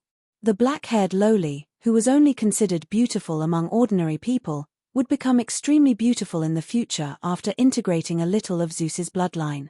Finally, she carried out the talent planning. As if sensing the black-haired lowly's natural deficiency, the remaining light of Cassandra's talent automatically filled in. Thea directly added new functions on the original foundation. All kinds of energy were integrated into the black-haired lowly's body. This process was actually a learning process for Thea. After working for an hour, it was the first time she had done such a grafting operation on the soul level. The light red light was divided into thin threads invisible to the naked eye and wrapped around the black-haired lowly's transparent ordinary soul. Apart from the names, it could be said that the two people in the original time and space were connected by her. One was a spirit of speech, and the other was a mute. This was the magic of fate. With a small part of the abilities of the spirit of speech, the future Cassandra would go higher and further than in the original time and space. "How is it?" Madame Siva asked worriedly. "Don't worry, I'll handle it." Milady patted her chest and promised. Siva glanced at her and didn't say anything. She began to wait quietly. As for Princess Cassandra, whose talent had completely disappeared, it didn't take long for her to wake up. Thea had no relationship with her at all, so there was no need to talk nonsense with her. She directly teleported her away and arranged for her subordinates to take care of her. She was no longer a demigod after losing all of her powers. Without the influence of hatred, perhaps it would be a kind of happiness for her to find a place to live out the rest of her mortal life. After sending Cassandra away, Thea and Madame Siva began to wait for a long time. They waited for 2 days. Looking at Madame Siva's anxious look, Milady could only wait. She was afraid that something would happen to Moira, so she sent a doppelganger to protect her mother. 2 days later, Cassandra woke up. She was well trained and didn't show any signs of panic. She just looked around strangely. Thea checked his body and found that it was still okay. The soul fusion was very successful, and his physical fitness had been greatly improved. Conservatively speaking, he should have no problem living for 150 years. He coughed lightly and said to the black-haired lowly, "You've felt it yourself. The spirit of speech is a very powerful force. According to your logic, it's a weapon. When you use it to kill your enemy, you have to pay the price. In order to prevent you from misusing it, I have added 2 locks in the depths of your soul. One lock will be completely unlocked when you become an adult, and the other lock will be restricted. Now you can speak normally, but I suggest that you speak less. When your spirit of speech accumulates and is activated in battle, your enemy will be smashed to pieces by the power of your word." Thea clenched her fist as she spoke to strengthen her tone. This principle was designed by her through Diana's guardian silver bracelet. After all, the black-haired lowly was not a genuine user of the spirit of speech. Naturally, she couldn't compare to Cassandra. If she could walk the path of accumulation, then the power she could unleash would really be able to topple mountains and overturn seas. However, considering that she was not Diana, and her physical fitness was only slightly stronger than ordinary people, long-term accumulation would be a huge burden on the body. The ability that Thea designed was that she could speak normally, but she needed to speak less. After a long speech, the black-haired lowly would not be able to speak anymore. Thank. The black-haired lowly was still a little inarticulate, but this was because she hadn't spoken for the past few years. With her hard work and a little practice, she would be able to return to normal. Thea stretched out her finger and tapped on the lowly's forehead, inputting a message. "I'm not good at using the power of the spirit of speech. The backlash is a little too much for you. I'll teach you a few ways to reduce the backlash and allow you to use this power normally. 3 spell-like abilities. The power of speech, silence, this can be used in many situations. The power of speech, shield, a defensive spell. The last power of speech, pain, an offensive spell. You can use these 3 abilities once a day. Do you remember?" Thea rubbed the black-haired lowly's little head. Originally, she would explode when someone approached her, but now, she was not used to being touched so intimately. Superpower. The message passed through her mind allowed her to instantly grasp how to use it. The more the black-haired lowly looked at this beautiful sister, the more she felt close to Thea. Now, other than her mother, Thea was her second closest relative. As for her father, there was no need to mention him. Looking at her mother with great interest, Madame Siva immediately understood her intentions. She happily waved at her daughter, "Come and try it." The method of communication between mother and daughter was to fight first. After 6 or 7 moves, when Shiva's kick was about to hit her daughter, the black-haired lowly softly spat out the word shield. A transparent air wall that was 1 meter tall and half a meter wide suddenly appeared between the two of them. Siva's leg directly kicked the air wall. The air wall could not withstand her strength at all and instantly shattered. However, this obstruction reduced the strength of her leg by more than half. She could only withdraw her leg and change her move. The black-haired lowly took the opportunity to regroup and continue the fight. Interesting. Will this ability be strengthened in the future? She naturally asked the young lady who was watching the show. Of course, I just provided her with a few application models. This is the wisdom of the predecessors. If she can innovate, then the effect will be even stronger. Thea's words were not false. She had now opened a back door from the new creation planet's weave and added the black-haired lowly. Otherwise, it would not be so easy to use in battle. Cassandra had used it for thousands of years, but she could only talk on the sidelines and did not dare to use it in battle. It was because the backlash of the magic was too great. Now that the black-haired lowly's backlash had been transferred to the new Protoss, who were in the tens of millions, the backlash had been distributed to an undetectable extent. She just needed to break away from the original restrictions of the spell and make it her own. That would require her to work hard. Hearing that there was still potential in the future, both mother and daughter were very excited. Chapter 640. The black-haired lowly continued to exchange more than 10 blows with her mother. She took some time to try the word pain. Lady Siva, who was caught off guard, staggered from the sudden pain. Her movements were distorted and the black-haired lowly landed a palm strike on her ribs. The mother and daughter soon finished their sparring. The black-haired lowly stood aside while trying to hold back her laughter. Just by looking at her face, one could tell that this lowly was very excited. Although it was a sneak attack and her mother was not serious, it was still Siva, who was known as the best martial artist in the world. This ability is indeed powerful when used unexpectedly. Miss Siva nodded affirmatively. "Okay, I'll have to trouble you this time, little Thea. Thank you for your help." Miss Siva did not say much and was ready to leave. Thea did not know what to say to this girl who was like the wind. She wanted to ask her to stay for a few more days, but she knew that she might not agree. She could only avoid it. "How do you plan for Cassandra's future?" Siva, who was about to pack her things, stopped and thought for a long time. Finally, she said, "Originally, your place was a good choice. Unfortunately, your family is too famous now. Help me send her to Batman. Don't be like me. She should be a good person. I'll leave it all to you." After saying that, Miss Siva looked at Thea seriously. Her place was indeed not a good choice. The media was really everywhere. If there was suddenly a child in the family, it would cause a lot of trouble. Batman was a good place to go. Thea did not think too much and nodded in agreement. Siva touched Cassandra's head and put her forehead on the black-haired lowly's forehead. She closed her eyes and thought for a long time. Without saying a word, she turned around and left the room with her luggage. "Your mother is a strong person." Thea comforted Cassandra in a low voice. The little girl stared at the figure that was getting farther and farther away and did not speak for a long time.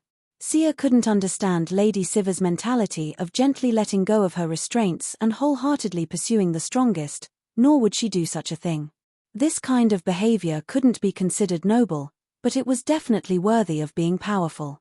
Compared to those who would forget themselves after obtaining special abilities, Madame Siva's spirit was as pure as gold. The black-haired lowly seemed to be used to her mother's disappearance. She was very independent and quickly adjusted her mood. Knowing that she was going to a new place, she quickly packed her backpack and carefully grabbed Thea's clothes. "Hold on to me. We're going to a dark cave later." Thea grabbed the lowly's shoulder and activated a teleportation spell. However, something unexpected happened. When she was at the end of the teleportation, she found that an obscure energy had interfered with the teleportation coordinates. They did not enter the bat cave but went outside. The black-haired lowly looked at her silently. What happened to the dark cave? Thea closed her eyes and gritted her teeth angrily. She felt that there must be a mark on her forehead right now. What kind of black technology did Batman invent this time? It could actually interfere with her teleportation. She couldn't understand how technology could be used to stop teleportation. Batman's technology was at least 1,000 years ahead of Earth. This method was undoubtedly designed to deal with her. She was speechless. Fortunately, the deviation wasn't too big. She still remembered the direction of the Batcave and pulled the big lowly Cassandra to the other side. After a few twists and turns, they pushed open a certain mechanism and walked down the spiral staircase into the cave. The two people in the Batcave heard the commotion and hurriedly ran out. Sia recognized them at a glance. Dick, Barbara, long time no see. Naturally, they were Nightwing and Batwoman. However, their expressions were unnatural. Nightwing Dick's expression was a little gloomy. "Thea, are you here to look for Batman?" "Yes." Thea was confused. "Isn't this nonsense? I can't run into the Batcave to look for Superman, right?" Nightwing and Barbara looked at each other and answered bitterly, "He's a little busy now. You'll know when you come in with us. Your acquaintance is also here." "My acquaintance?" "My acquaintances are everywhere. God knows who you're talking about." The outside of the cave was covered with a layer of lead. Her supervision couldn't see what was inside at all. She could only follow the two slowly inside. On the way, they introduced Cassandra because Thea remembered that she would become the third-generation Batwoman in the future, so she should be compatible with the Batcave. Neither of them could make the decision and could only express a limited welcome. After entering the depths of the cave, Thea saw her acquaintance at a glance. Her brother, Green Arrow Oliver, was here. Standing next to her brother with a strange expression was the Ninja Master's youngest daughter, square-faced Nisha. The Ninja Master was waving his arms and saying something. Batman, who was also wearing a mask and a batsuit, was arguing with the old man with a gloomy face. A tall woman stood outside the group. It was Talia, whom Thea hadn't seen in a long time. F***CK, something big is going to happen. Such a thought popped up in Thea's mind. It was a pity that teleportation was blocked here. Otherwise, she would definitely pull Diana over to watch the show. The five of them formed a small circle and were having a heated discussion. In fact, they had all seen Thea, but they didn't have time to talk to her. Only Oliver waved at her awkwardly. "What's going on?" Thea was very curious. She was going to ask someone who knew what was going on. Nightwing and Barbara were very tight-lipped. She might as well ask Oliver. On the other side, Thea wasn't familiar with the third-generation Robin. Catwoman was holding a small knife and cutting there. She didn't look like the best person to talk to. "Hey, Damien. Why didn't you say hello when you saw your sister?" Thea pulled the big lowly Cassandra and sat down next to Damien. The child was now 10 years old and looked a little like a teenager. When Thea walked to him, he was sitting alone on the steps, looking at the 5 people arguing below. "Oh." Damien greeted her listlessly and continued to look at the guys below. "What are these guys doing? Tell me," Thea asked with a smile. Damien pursed his lips. He didn't want to say it, but the trauma of his childhood was still there. In the end, he told her everything that had happened. The matter was very complicated. This spacetime ninja master had lost his power too early. He didn't deal with Green Arrow as violently as he did in the original spacetime. Instead, he used a soft strategy to defeat the hard. One day, when he earnestly suggested that he wanted to take back the League of Assassins, Oliver hesitated for a long time before agreeing to it. However, Oliver wasn't an idiot. He couldn't kill his way into Nandabat alone. Thanks to Thea, he knew Bruce and Damien. When they reached the Batcave, The two of them discussed and decided to trick Damien's mother back.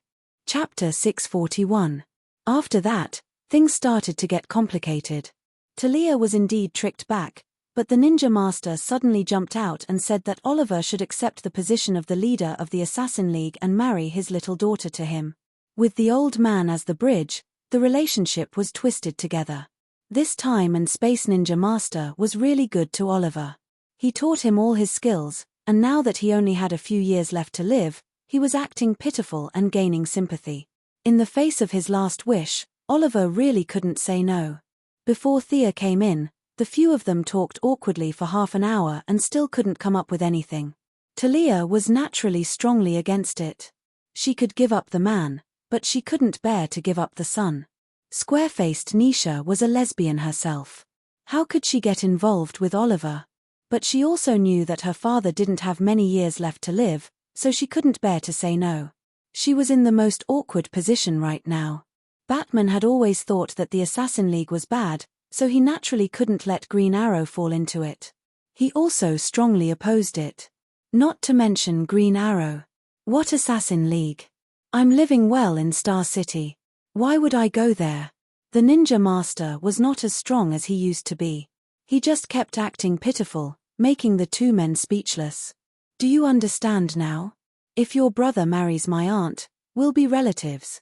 Damien had been with Sia for a few years, and he could imitate her expressions perfectly.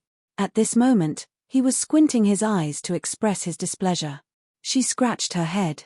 She, Green Arrow, and Batman didn't have any good ideas. She wasn't afraid of the hard, but the soft. This was the case for her, Green Arrow, and Batman. His wife, son, and father-in-law were all mixed up in a mess. Even with Batman's explosive intelligence, he couldn't solve this problem. The Ninja Master seemed to have finally found the weakness of this group of heroes. He didn't wear his usual majestic long cloak. Now, his face was haggard, and he was dressed like an old man. He kept asking Green Arrow to inherit the Assassin League and promised that he wouldn't participate in the League's development. You can ask them to do good deeds every day. I don't have many days left to live anyway. To be honest, Green Arrow was a little tempted. If an organization could follow him and do good, he would be willing to do it even if he had to bear the infamy. Similarly, Batman thought the same. He had always thought highly of Oliver. If he could inherit the League of Assassins and lead this group of people to the path of good, Batman would definitely support him. Talia was the one who strongly objected. She even drew her sword and wanted to fight to the death with Oliver. Of course, Oliver couldn't fight her. Whether it was Batman or Damien, it was impossible for him to injure or kill her. He directly rejected the request for a duel. The Ninja Master didn't give up. He asked his two daughters to fight, and then he asked the two men to decide the winner. Nightwing, Third Robin, Barbara, Catwoman, Thea, Cassandra, and Damien. The seven of them were either leaning against the wall or sitting on the ground, watching the quarrel. In the end, Batman couldn't take it anymore and waved desperately at Thea. She didn't notice at first and thought that he was calling Damien. Later, she realized that he was calling her. However, when she thought about how this guy had specially installed anti-teleportation technology, she tilted her head to the side and pretended not to see. It was only when Oliver called out to her that she stood up awkwardly and slowly walked over to their side. She put her hands in her pockets and sized them up carefully. Even an upright official couldn't resolve a family dispute. What could she do? After listening to their pleas again, she frowned. The others didn't have much of a problem. The most important thing was the Ninja Master's attitude. This old guy looked weak now, but he was sincere to Batman and Oliver. This made the two superheroes unable to make up their minds. It was impossible to lock him up or kill him. The two superheroes weren't that ungrateful. Talia's attitude was also the problem. Thea lowered her head and thought for a moment. Then, she pulled Batman and Oliver aside and asked, "The Ninja Master isn't a good person. You know that, right?" "Nonsense, who didn't know that?" Both of them nodded. "If the old man can live longer, I think today's problem can be put aside and solved slowly in the future," Thea continued when she saw the slight change in their expressions. "But this old man isn't a good person. Now it's your choice. Let the old man live or solve all the problems today. Then, she looked at Batman. She didn't need to worry about Oliver. His brother and the old man weren't so close that they would sacrifice everything. The key was still Batman. After his parents died tragically on the street, it could be said that the ninja master gave Batman the courage to overcome everything in his darkest period. Everyone knew that the old man wasn't a good person. However, no one saw Superman or the Flash run over to punch the old man. This was all because of Batman. To some extent, the ninja master was like a strict father to Bruce. He created the Batman of today. Without him, Bruce Wayne would never have reached the heights he had today. After falling out with Batman, the two fought several times, but neither of them gave the other a fatal blow. Batman could still use the principle of not killing to dodge, but the ninja master had also let Batman go several times. The relationship between them didn't break because of the different values of good and evil. Instead, it became closer. Thea now threw this choice to him. Back then, when she was a demigod, she couldn't do anything when facing the ninja master whose body had been corrupted by demons. Today, it was different. She was still confident that she could let the old man live for another 30 or 40 years. Thea, do you really have a way? Seeing that Batman began to ponder, Oliver hurriedly pulled his sister aside and asked in a low voice. Of course, the young lady answered with certainty. What about Talia? Batman thought about it and still couldn't bear to let his father-in-law wait for death, so he asked a new question. What about Talia? Let's maintain the status quo. Under her leadership, the League of Assassins has now become much more low-key. Maybe this is a good thing. To be honest, Batman didn't like this kind of stalling method, but he didn't have a better way.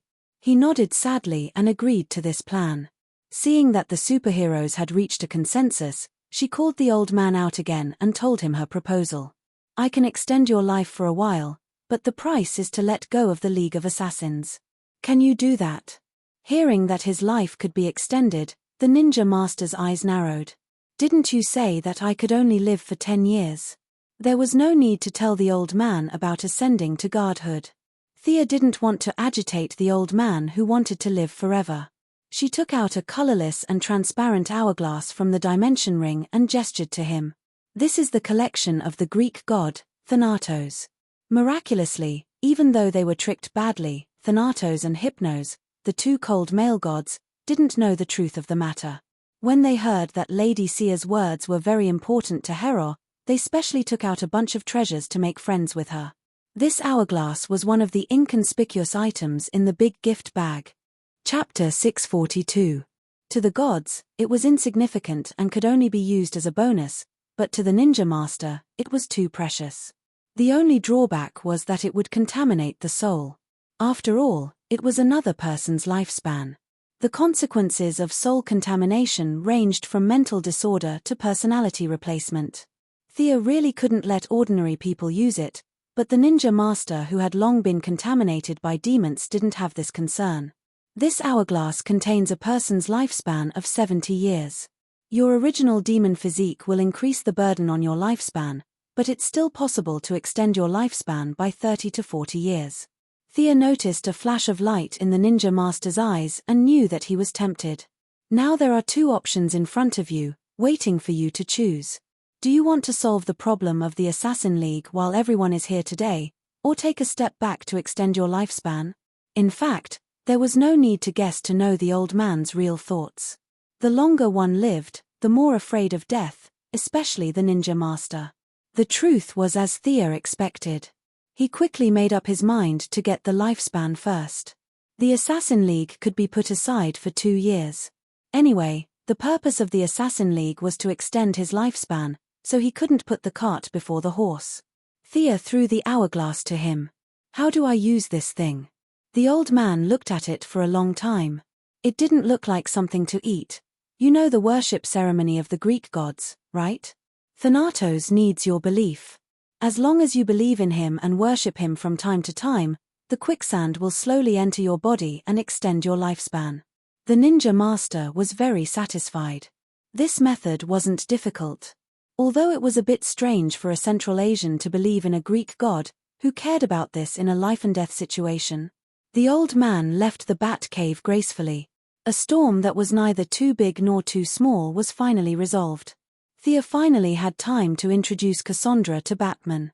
Whether it was for Siva or Thea, he couldn't refuse. Batman happily took over the black-haired Loli's future teaching job. Thea sent the square-faced Nisha back to Star City, and the siblings continued to follow Moira around the country. Under the strict defense of several forces, Moira's final push ended perfectly. Now it was time to see the final vote. That morning, after Quinn's family had breakfast, the three of them went to the nearest polling place together. When the reporters who had been waiting for a long time saw the family of three get out of the car, they rushed towards them like crazy. "Ms. Quinn, how confident are you that you will be selected? Dr. Quinn, will you vote for your mother? Mr. Quinn, is there anything you want to tell the media about your relationship with Lance and her sister?" In order to appear more approachable, a large number of Moira's security personnel were dismissed by her. Today, she was voting as an ordinary citizen. The eldest miss also kept a low profile and did not bring anyone with her. However, the wall of human flesh that she used to have was no longer there. She could not send a mental attack into the crowd, so she was a little speechless as she was surrounded by a tide of reporters. As a man, Oliver could only rely on himself to separate the crowd and let the two women enter the voting booth. The tabloid reporters at the entrance could be ignored, but the large media inside the polling station had to be dealt with carefully. The three of them got their votes. This was not the time to be modest. The other candidate ignored them and the three of them chose Moira. They each filled in the form and showed it to the media. Only then did the procedure was completed. The integrity of the media in the polling station was quite high. They did not pay attention to the gossip, but focused on Moira's governance after that. Moira did not hold back and described the benefits of electing her as the president. In short, if they did not elect her, they would suffer a big loss. When the other candidate was mentioned, she did not hold back and ridiculed the other party. She almost shouted at the camera that the other party was a fool. This was very interesting. At the beginning of the election, when the two candidates mentioned each other, they were all polite words, such as respectable opponents, extraordinary politicians, and so on. However, when Moira began to take the lead, everything changed. Both sides adjusted their strategies almost at the same time, which was to belittle the other party and elevate themselves. The TV debate still needed to maintain some dignity. Now that the dust had settled, there was no need to hold back. Moira ridiculed the other party's governance strategy and fashion sense. It turned out that the other party did not show any mercy. When the family of three returned to the old house, they turned on the TV and saw that the other party was also scolding their own clothing. Since Moira's main theme was the superhero card, the other candidate went all out. In his opinion, the superhero could not do anything to him. He completely disregarded life and death. He ridiculed several superheroes, focusing on how Superman's blue tights and red cloak did not match and how terrible the color combination was. Thea could only say sorry to Superman for being caught in the crossfire. Presumably, the good-tempered Superman would not mind. The whole day of voting was noisy. All kinds of rumors were flying and the whole country was jubilant as if it was a festival. The family of three did not go anywhere, but waited silently at home for the final results. Many of the aides kept sending back all kinds of news. The results of the vote count came out very quickly. Moira won a large number of votes and directly announced the victory of the election in front of the media surrounded by people. To officially enter the White House, they had to wait until January 20th of the next year. During the inauguration ceremony, they had to hold the Bible and take the oath of office to complete the whole process. There was still more than a month to 2 months before that. Thea used this time to personally arrange her mother's security. The teleportation gem was still the most important thing. Although Moira's physical fitness was much better than an ordinary old lady, she still could not withstand the shooting of a large-caliber weapon. Although she had learned some fighting skills like Taekwondo, the results were not worth mentioning. Thea found a few of Death Knell's subordinates who did not look so fierce and stuffed them into the security team. The Sky's Eye Association would also provide some protection. With this double insurance, she felt at ease. Moira flipped through the calendar every day, waiting to reach the peak of her life. Now, the president in the White House, who was already a little nervous, was also flipping through the calendar. Anyone who wanted to come to this place could come, he did not want to stay a day longer. Thea took time out to meet Poseidon again. Amidst the ripples, she entered Poseidon's kingdom. A few giants who had fought side by side before led her into Poseidon's bedroom. He was waiting outside the door. After dismissing the irrelevant people, the two gods spoke a few words. Seeing that he was not happy, Thea immediately went to the main topic today. I can give you this staff, but Poseidon did not mind such a straightforward request. If there was a need, it would be easy. If there was no need, it would be easy. A ton of meteoric iron. What do you think? Poseidon thought that he made a very high offer. Thea almost spat in his face. Meteoric iron? Wasn't that the remnants of meteorites that entered the atmosphere? I have as much of it as I want. If you want it, I can even give you a few planet. Thinking of the few pieces of precious meteoric iron in Hade's treasury, she was speechless. She did not touch any of those broken stones. They were the only things left in Hade's treasury. She shook her head, indicating that she did not want it. The essence of water? No. The horn of harvest? Our family is a high-tech business group. We don't farm, thank you. Poseidon gave several suggestions, some of which were inappropriate, some of which were completely useless. Modern society was rich in resources. What was the use of giving her a horn of harvest? How about this, Your Majesty, open your treasury and let me choose any treasure. How about that? Thea finally revealed her fox tail. Chapter 643. Poseidon shook his head and refused. If you randomly picked and took the best one, I would suffer a huge loss. Thea realized his concern and sighed in her heart. There were too few opportunities to pick up scraps, and the opportunity to snatch by force was even more rare. She had to play her part this time. She summoned another trading slate and wrote clearly that the god of death staff would be exchanged for a treasure from Poseidon's treasury. The difference would be made up by her side. Oh, so you are the goddess of wealth. I didn't know. Poseidon was able to see through Thea's abilities with just one move. The Poseidon had always thought that Thea was a god in battle. You can't take my personal artifact. He made a request. Thea nodded and added it to the slate. Okay, come with me. Poseidon thought about it. The god of death staff was very important to him, and this deal was worth it. He led her to his treasury. She had already seen the treasury of two gods, and had to admit that the Poseidon's treasury was very different from the other two. Zeus's treasury was full of fine items, and he didn't care for the ordinary ones. Hades, on the other hand, had a big pot of everything. There were so many things that the two thieves, Sia and Diana, were so busy that they hadn't even finished sorting them out yet. Poseidon's treasury was just like him, willful and unrestrained. He didn't care for the ordinary ones, and he didn't care for those that didn't suit him. In short, he was very willful.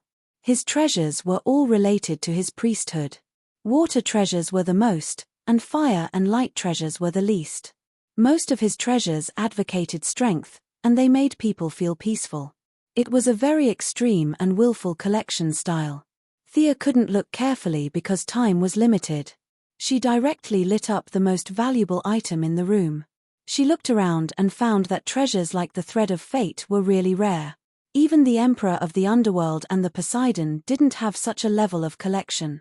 After turning around for a while, she finally found something good. A ball of blue flame was peacefully resting in the corner. Although this flame was not the most valuable thing in the room, it was relatively suitable for her. To be honest, Poseidon's treasure trove was a little disappointing. This guy was neither as comprehensive as Hades, nor as good as Zeus's. No wonder he had been second place for so many years. There were a few treasures that were good, but Thea had no use for them. However, this flame was different. Not only could it be added to the silver flame, but it was also an extremely valuable material for Diana to forge. After stretching his neck and searching for a long time, he finally confirmed that this was the flame. The flame collected by Amphitrite? Poseidon looked at the treasure that Amphitrite was holding and reminisced about the past. Oh! Thea didn't expect that this ball of flame was made by a famous person. If she remembered correctly, this Amphitrite was the wife of the Sea Emperor. Her style of doing things was similar to his elder brother, Hades. His wife was also snatched. This sea goddess had probably been sleeping in the god's kingdom for a long time now, and Thea had never seen her in person. The sadness of the Sea Emperor lasted at most half a second. Seeing that Thea didn't take his favorite treasures, the two happily completed the trade. The value of the God of Death staff was relatively low. After all, it was only made by the demigod God of Death. However, it was very useful to the Sea Emperor now, so it was an equivalent exchange. Holding the golden God of Death staff in his hand, Poseidon secretly sighed and thought about his words. Goddess of wealth, where did you get this staff? If Thea still didn't know that he was related to the God of Death, then she was too stupid. She described in detail the place where she got the staff that day, but she didn't mention the Sea King Arthur and the others. Poseidon didn't hear the answer he wanted. God of Death. Is that what people call him now? What's his relationship with His Majesty? Sia asked casually as she was curious. Poseidon thought for a while and decided to tell the truth. This was mainly because he saw that Thea's strength was outstanding, and she didn't have a close relationship with the Greek gods. Atlanta used to be my chosen, but he stole part of my power when I was sleeping. That bastard. Poseidon suppressed his anger and said in a cold tone. Oh. It suddenly dawned on Thea that everything made sense now. Atlanta was naturally the god of death. Just like how Thea was the moon goddess's chosen, he was of a higher rank and obtained the position of the Sea Emperor's chosen. This explained how he could survive until today. Ordinary Atlanteans had a longer lifespan than people on the surface, but it was impossible for them to live for more than 10,000 years. The god of death was the chosen of the Sea Emperor, and his lifespan was long enough. Listening to Poseidon, he even stole part of Poseidon's origin. This could be called powerful. You ruled the 7 seas, didn't you find him? He shouldn't be a god, right? Thea was a little puzzled. The description in the comic was not clear enough, so she didn't know the true strength of the god of death. That thief is definitely not a god, but he is not in the sea. I am very sure of that. Looking at Poseidon's indignant expression, Thea was a little tempted. Of course, she was not indignant to seek justice for Poseidon, but she wanted to remove the god of death in advance. This guy used to be the first king of Atlantis, a great hero who had won many battles. Unfortunately, he was betrayed by his family. Determined to take revenge, he sank the continent of Atlantis. The more serious problem was that this guy had gone mad. It was hard to say whether he would jump out and cause trouble. Thea, who had been pushed to the edge by fate, had to get rid of him. Moreover, she wanted to see how the god of death stole the Sea Emperor's origin. After ascending to godhood, the increase in strength began to slow down. According to Thea's estimation, she was now a beginner divine power, while Darkseid and the Father must be high-level divine powers. She was 2 levels below the 2 big bosses, maybe even more. At his current level, it was extremely difficult to take another step forward. Shozon's gift bag was still waiting for her to collect, but it was not advisable to directly absorb divine power like a demigod. The divine power was completely incompatible, and even if she absorbed it forcefully, it would dissipate quickly. When she was a mortal, she only pursued quantity. When the quantity reached a certain level, it would lead to a qualitative change. Now that the qualitative change had been completed, it was not suitable to just accumulate quantity. To put it more broadly, the divine power of different gods could be mixed in the mortal stage, but when one reached the divine stage, the difference was huge. The divine power of wealth was completely incompatible with the divine power of earth and lightning. This problem was still troubling Thea. If she could see how the god of death intercepted the Sea Emperor's origin, perhaps it would be more helpful for her to absorb Shozon's divine power in the future. She immediately chatted with Poseidon for a while, saying that she had no clues, but if she saw the god of death, she would inform him. Only then did she leave Poseidon's kingdom. Chapter 644. She had to find the god of death no matter what. She wanted to see if the method he used to steal Poseidon's origin was useful. Poseidon's insistence on getting the staff back was probably to track him down. Thea returned to the Metropolis and began to arrange her subordinates to search for the god of death. She remembered that this guy had been hiding in the ice mountains for thousands of years, but now even Poseidon could not find him. He must not be that simple. She guessed that the chances of the god of death hiding in a small plain were very high. This was also the main reason why Poseidon could not find him. After winning the election, Moira's task became even busier. Every day, there was an endless stream of people coming to visit the Quinn family's old house in Star City. Some recommended themselves for jobs, some talked about their scientific achievements in hopes of getting government support, and some talked about the international situation. There were all kinds of people who wanted to break down the door of the Quinn family's old house. Those who wanted to be officials were easy to deal with, but Moira could not deal with the people from the scientific community. She could only rely on her daughter to deal with them. To be honest, Thea was indeed knowledgeable. She had led mankind in climbing the tree of technology. She had dabbled in almost all the fields of modern applied science. It was just that she was not proficient in them, but after 2 days of dealing with them, she could not handle it. She had to use the fat old man in the firestorm as a scapegoat. He was a leading figure in nuclear physics and looked like a white-haired old scholar. He could handle most of the problems. All kinds of people dealt with them like a merry-go-round. After a month, it was Christmas Eve. There was no need to hold such a high-profile party this Christmas. Moira only prepared a small family gathering. Except for the grand banquet where celebrities gathered last year, this year's small gathering could be said to be Diana's first serious entry into Quinn's family circle. Today, the Valkyrie was dressed very modestly. Although she was not afraid of the cold in December, she still wore a beige wool coat, a knee-length skirt and boots. "Aunt Moira, Merry Christmas." Diana bowed politely and gave a small gift. "Diana, long time no see. Merry Christmas." Moira gave her a gentle hug to show her welcome. Olivier also brought Shadow to this family gathering. Diana was not familiar with them, but they knew each other. They could get together and chat. Moira left the young people chatting and went to entertain a few of her peers. There were still many relatives in the Quinn family. Although Robert Sr. had passed away 8 years ago, his siblings were still alive. Moira wasn't born out of a crack in a rock.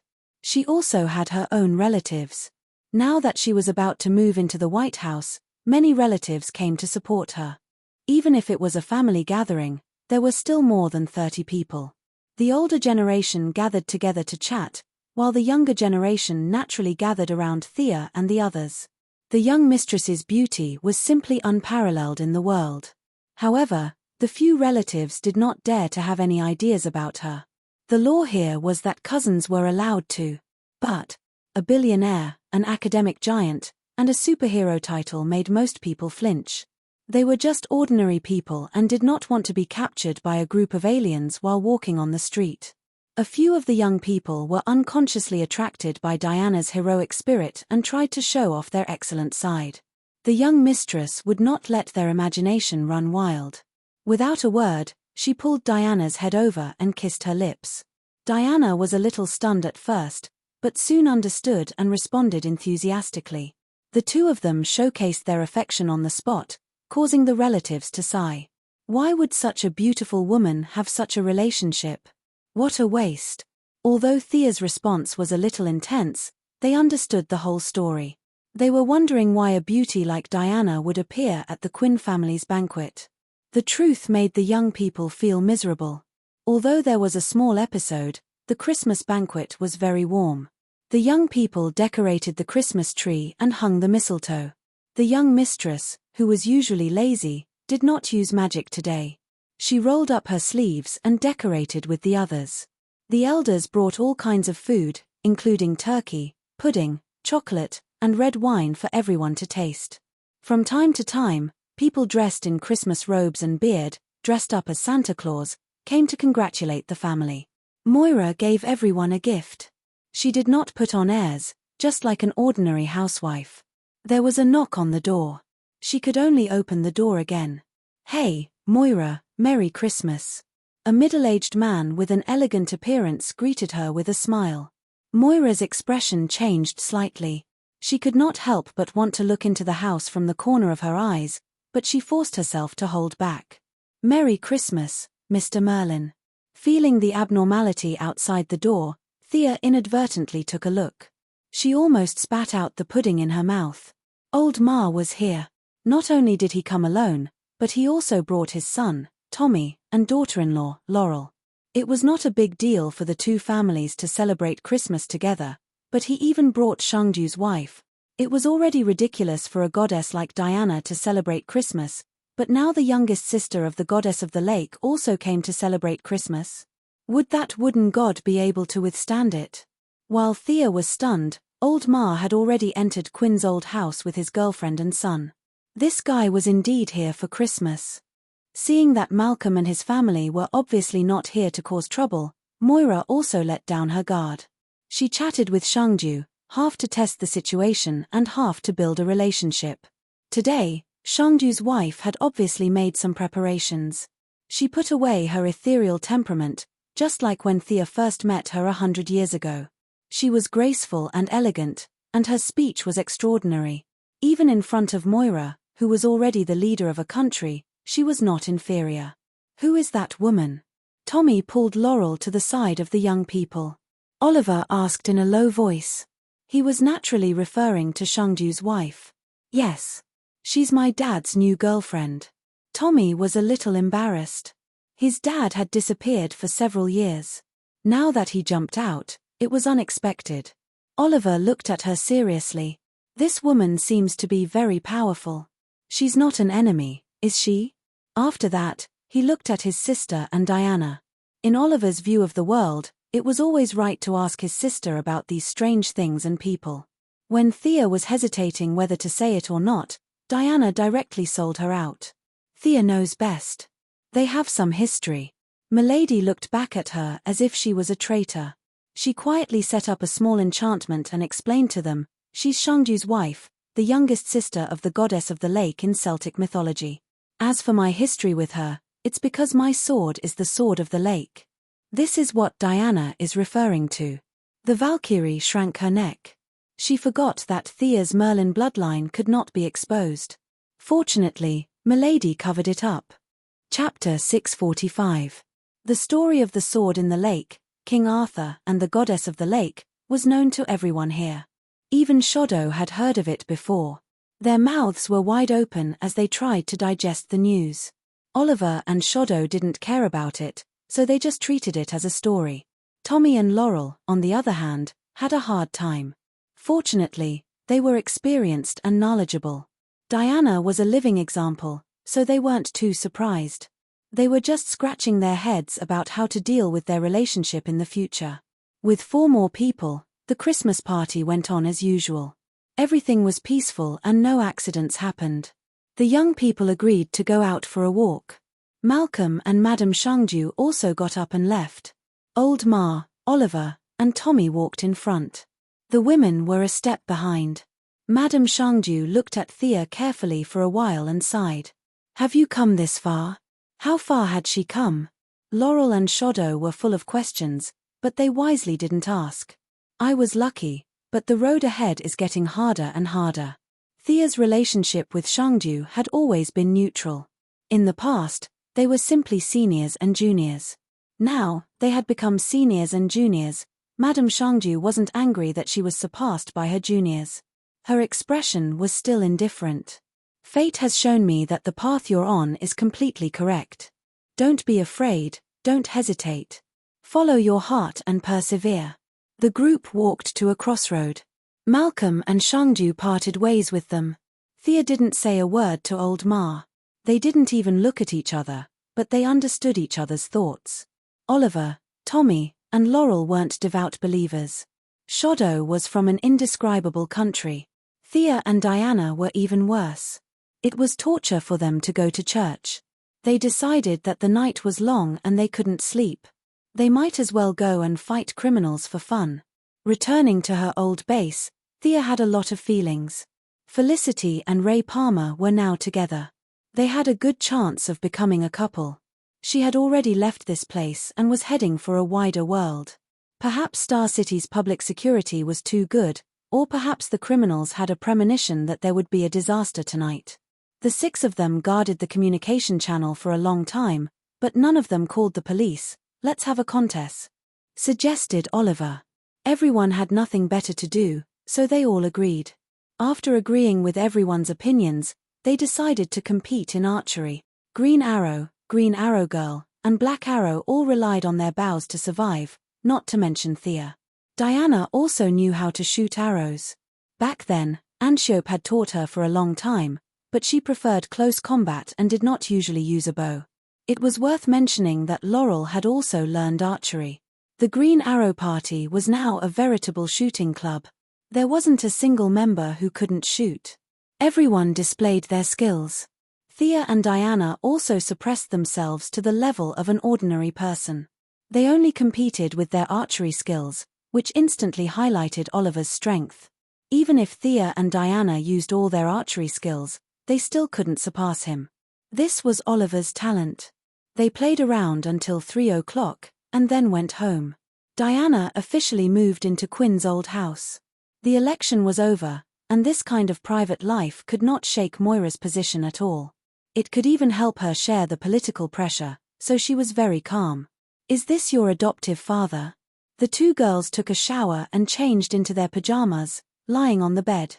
Thea showed Diana her childhood photos. While looking through the photos, Diana pointed to one of the photos and asked. Thea was only 6 or 7 years old in the photo, riding on the neck of a middle-aged man. This middle-aged man was Robert Quinn, who died in the shipwreck of the Gold Quinn. That was where everything began. Thea looked at the photo and was also immersed in her memories. It was in Hawaii. At that time, he was fishing. "I pestered my father and rode on his neck. Haven't you thought about resurrecting him?" Diana hesitated for a while, but still asked the question that had been on her mind for a long time. Thea was silent.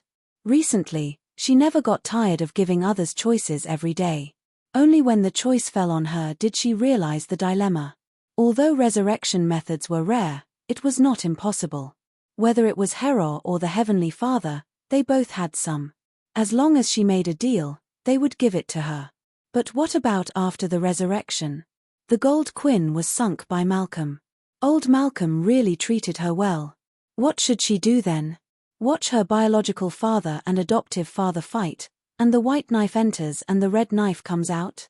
Besides, Moira's attitude and Oliver's thoughts also needed to be considered. They all knew what she was capable of now, but no one mentioned resurrecting Robert Quinn. It was more of a dilemma.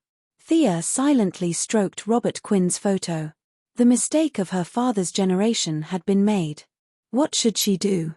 In order to stop all this from happening, should she go back to the past and cause a big incident like Thea's version of the Flashpoint? That would be interesting. If Robert Quinn knew that he had caused a multiverse-level disaster, he would not be willing. He would rather die with a smile. Thea was sure of that. Diana kissed her on the forehead, and Sia lay down in her arms.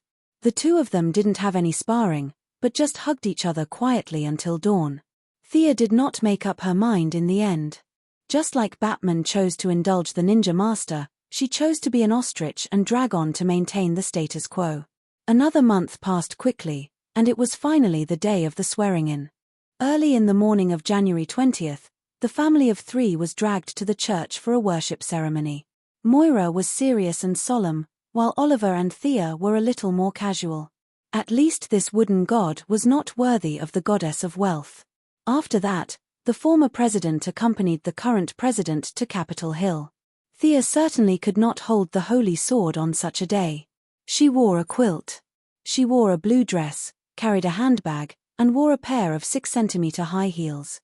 She wore a few simple accessories, and looked very low-key and simple. In truth, the dress was personally woven by Aramani using divine threads. The high heels were made of dragon leather, and the heels were made of polished dragon teeth. The accessories were also part of Hades's collection. Any one of them was a quasi-divine artifact. She had now reached the point where she could casually waste precious materials without blushing. Dr. Quinn is getting more and more beautiful. The former president had never seen Oliver, but he knew Thea. Of course, in the past, Thea had never brought him any good news, so for a long time, it was a nightmare for the young lady to appear in the president's dreams. Today, the former president swept away his decadence, and his face was glowing. He walked with the wind as if there were springs in his shoes. Compared to Moira's serious face and his cheerful appearance, those who did not know the inside story would think that Moira was the former president and he was the current president. Chapter 646. Looking at the former president's energetic appearance, he did not look like he was going to Arkham for treatment as advertised by the media.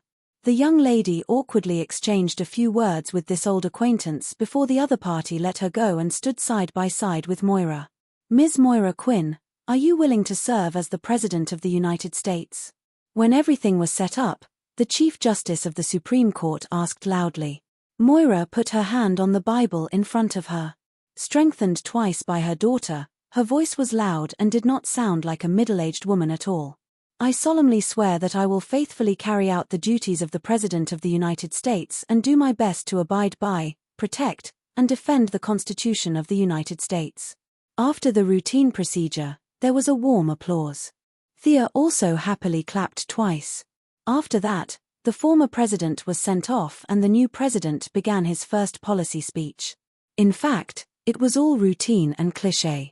Before the election, Moira had repeated the same words hundreds of times, but she still had to go through the process. She also talked about eliminating poverty, protecting the rights of women and children, increasing employment, vigorously developing the economy, and so on. The elites in the audience had to pretend that it was the first time they heard it. They all pretended to be very moved and responded with warm applause. The vice president had been sworn in front of the president.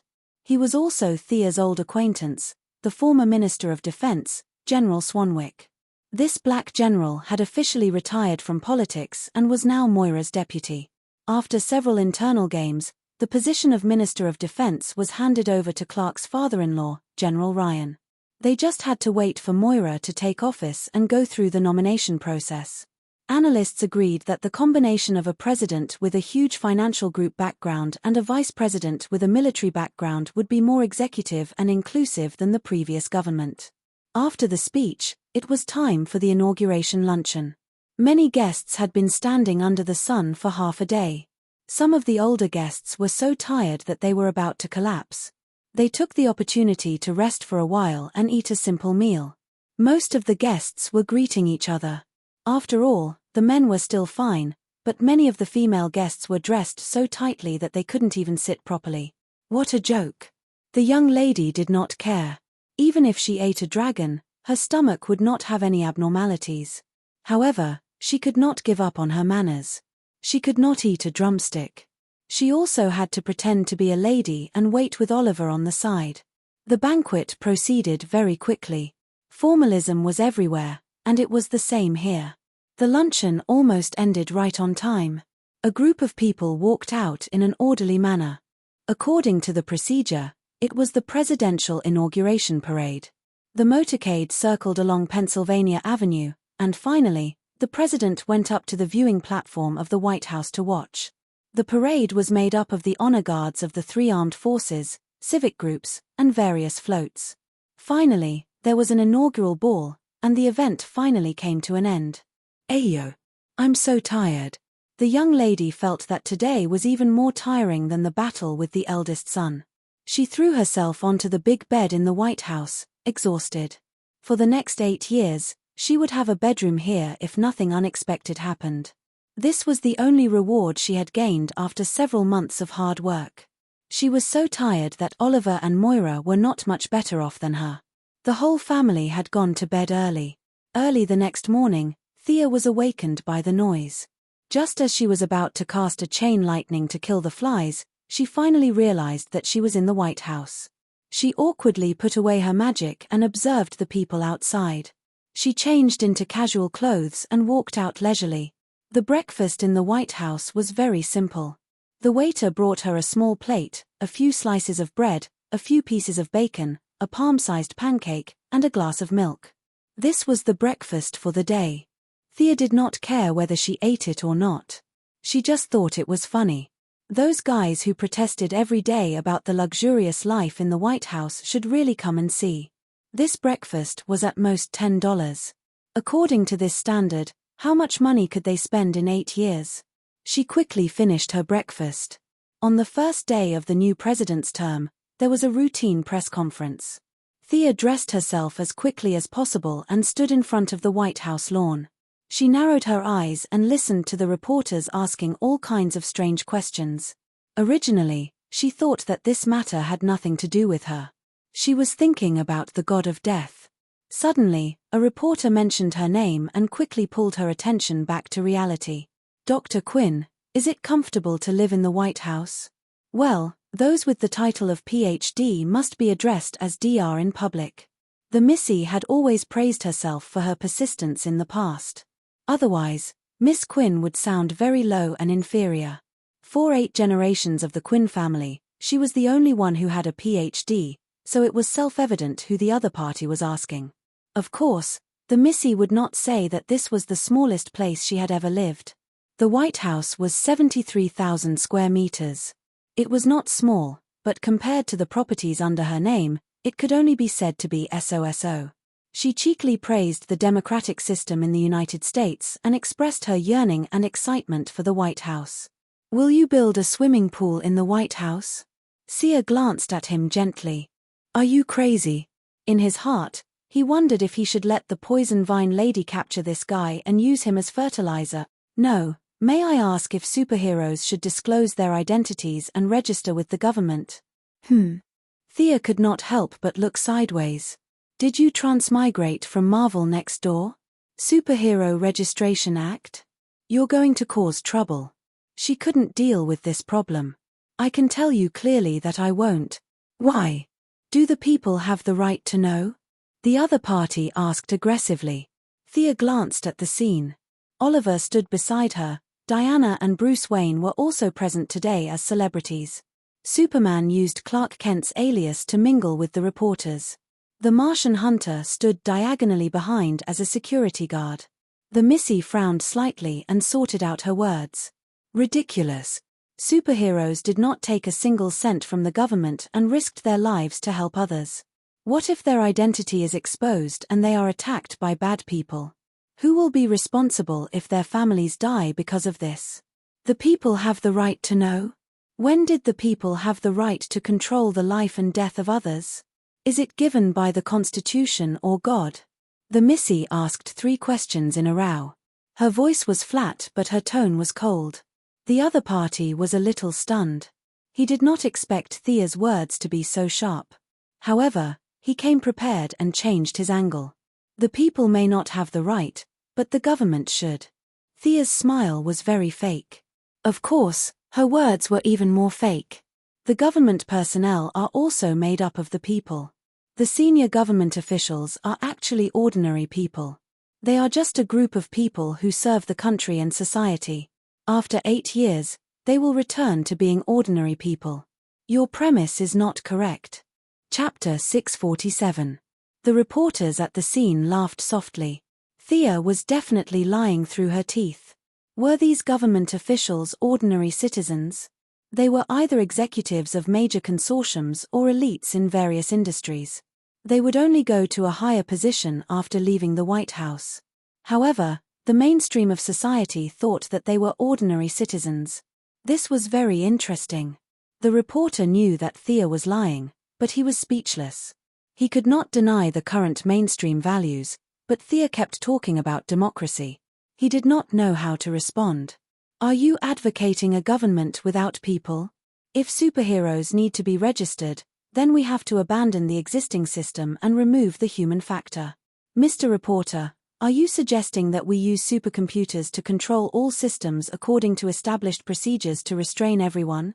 Thea was getting more and more excited. Wasn't she just spouting nonsense? The deity of trade was related to language. She was not afraid of debate. The other party was stunned by her ability to change the topic. "When did I say that I wanted to build a robot government?" Sensing the funny looks of the people around her, she returned to the crowd dejectedly and did not say anything else. After dealing with a few more strange questions, the reporter let her go and threw the questions to the slightly dull Oliver. After an hour, the 3 of them finally finished all the procedures. Oliver quickly left the White House without saying anything. Thea also pulled Diana to meet up with a few superheroes. They went to the place she named the Hall of Justice to discuss the problem. The people and the higher-ups are afraid of superheroes. Batman changed back into his batsuit and spoke first.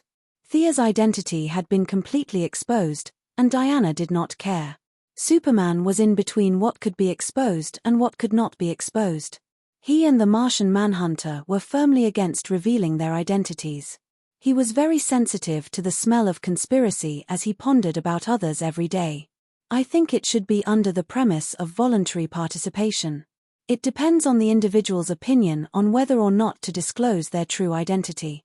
We should give the individual the right to choose, and not a veto.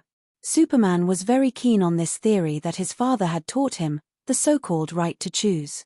No, what if someone impulsively announces their identity and regrets it later? Batman flatly refused. Powerful gods and aliens like you can choose to go public, but human superheroes can't do that. We'll grow old, and one day, we won't be able to wear capes anymore. What will we do then? Thea immediately supported Batman. This was the value of ordinary superheroes. They were not gods on Earth and could not run faster than the speed of light. Every time they put on a cape and walked on the streets, they were risking their lives to do something. They could lose their lives in an accident or fall from several floors and be paralyzed for life. If they were to reveal their identities, it would be too dangerous. I generally support Batman, but Superman's opinion can also be adopted. Earth superheroes can hide it, but if they really can't help it, we shouldn't oppose it. Thea tried to mediate the opinions of the two, but unfortunately, Superman and Batman were very stubborn. Superman was determined to give the choice to the individual. According to his original words, they had no right to make decisions for others. Batman, on the other hand, had an attitude of "I'm very experienced. They will regret it in the future, so I must take precautions in advance." The young lady's opinion was relatively neutral. She felt that Superman was too idealistic, and Batman thought too much about the dark side. Neither was suitable. As a result, the two refuted her again and criticized her for swaying her position. After that, Diana and the Martian Manhunter also joined in the discussion, and the five of them argued endlessly. In the end, they could only temporarily put aside the dispute and wait for more superheroes to appear before discussing this issue. In the next few days, Moira officially entered her role and began to meet frequently with people from all walks of life. To put it nicely, it was to listen to the opinions of all parties. To put it bluntly, it was to argue with a bunch of people. Moira was busy for a whole week before she cleaned up the mess left by the former president and began to patrol within her authority. The first stop was the Ministry of Defense. General Ryan led a group of senior military officials to accompany her. Thea was quite familiar with the Pentagon, and now she also came to watch. Her future policy was also discussed with her mother. Moira was very appreciative of Thea's way of making the former president spend all his time on military affairs and incur infamy. After that, the current president vigorously developed the people's livelihood. After taking a cursory look at the mothership in the dock and the giant mechs that were still training in the military base, Moira expressed her approval. After that, they came to the second stop, the Heaven's Eye Society. "Is this the new mutant you recruited?" Thea pointed to a female warrior in a purple-red bodysuit and asked Amanda. Now, there were more and more mutants in the Heaven's Eye Society. Dr. Light and Dr. Mist were the best among them. Including the Suicide Squad, their number was really not small. Hee. Her codename is Black Orchid. Amanda smiled a little awkwardly.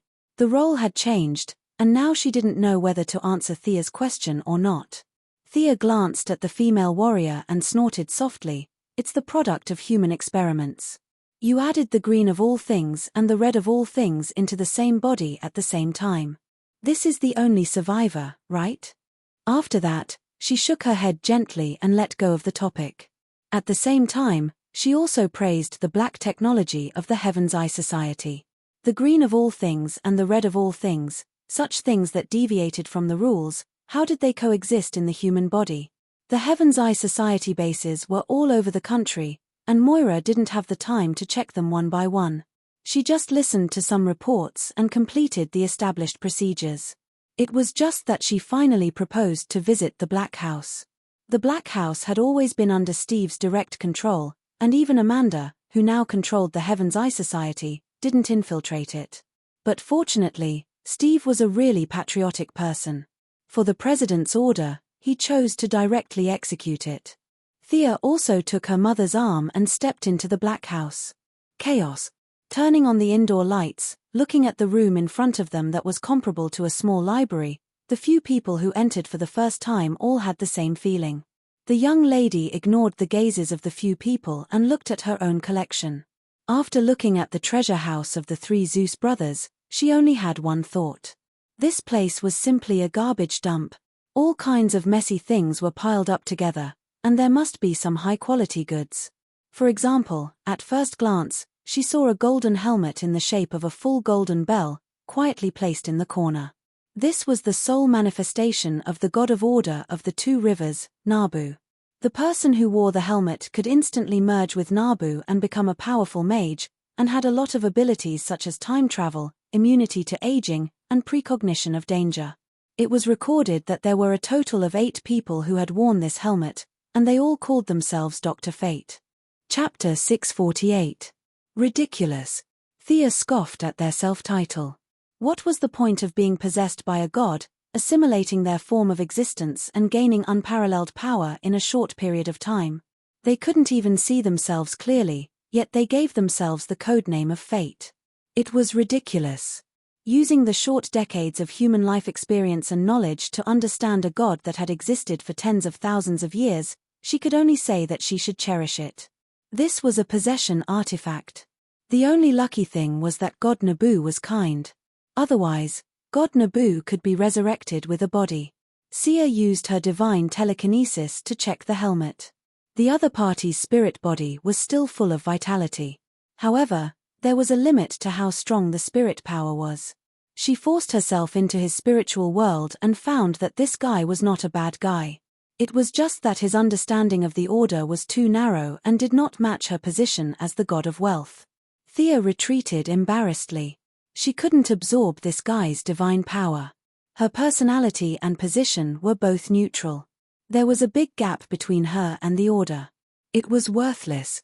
She crossed out the helmet and continued to watch with her mother. The floor was full of junk. Whenever the people of the Sky's Eye Society found something strange, they would throw it into the room. They didn't know what it was for, so the only way was to pile it up. Divine power, magic power, wizard power, and even some power that Thea couldn't name filled this space. Merlin's robe, African tribal totems, voodoo altars, Native Americans hunting javelins, and she even saw the writings of some on Myoji. The Sky's Eye Society must have robbed these things, right? These things were relatively harmonious, but they were all placed outside by Steve. The content inside was even more unbearable. Colonel Steve Trevor, can you tell me what this is? Thea pointed to a dried human head hanging on the shelf and asked Steve. Steve was quite serious. He took out his little notebook and flipped through it for a long time. It's the ancestral body of a small tribe called Kuka from Central Africa. Thea squinted at the body. It was horrifying just to look at it. Colonel Steve, this thing doesn't have a trace of magic wave. Take it out and burn it. Amanda responded with a sneer. She was happier than anyone to see Steve in trouble. He turned around and ordered his subordinates to deal with it.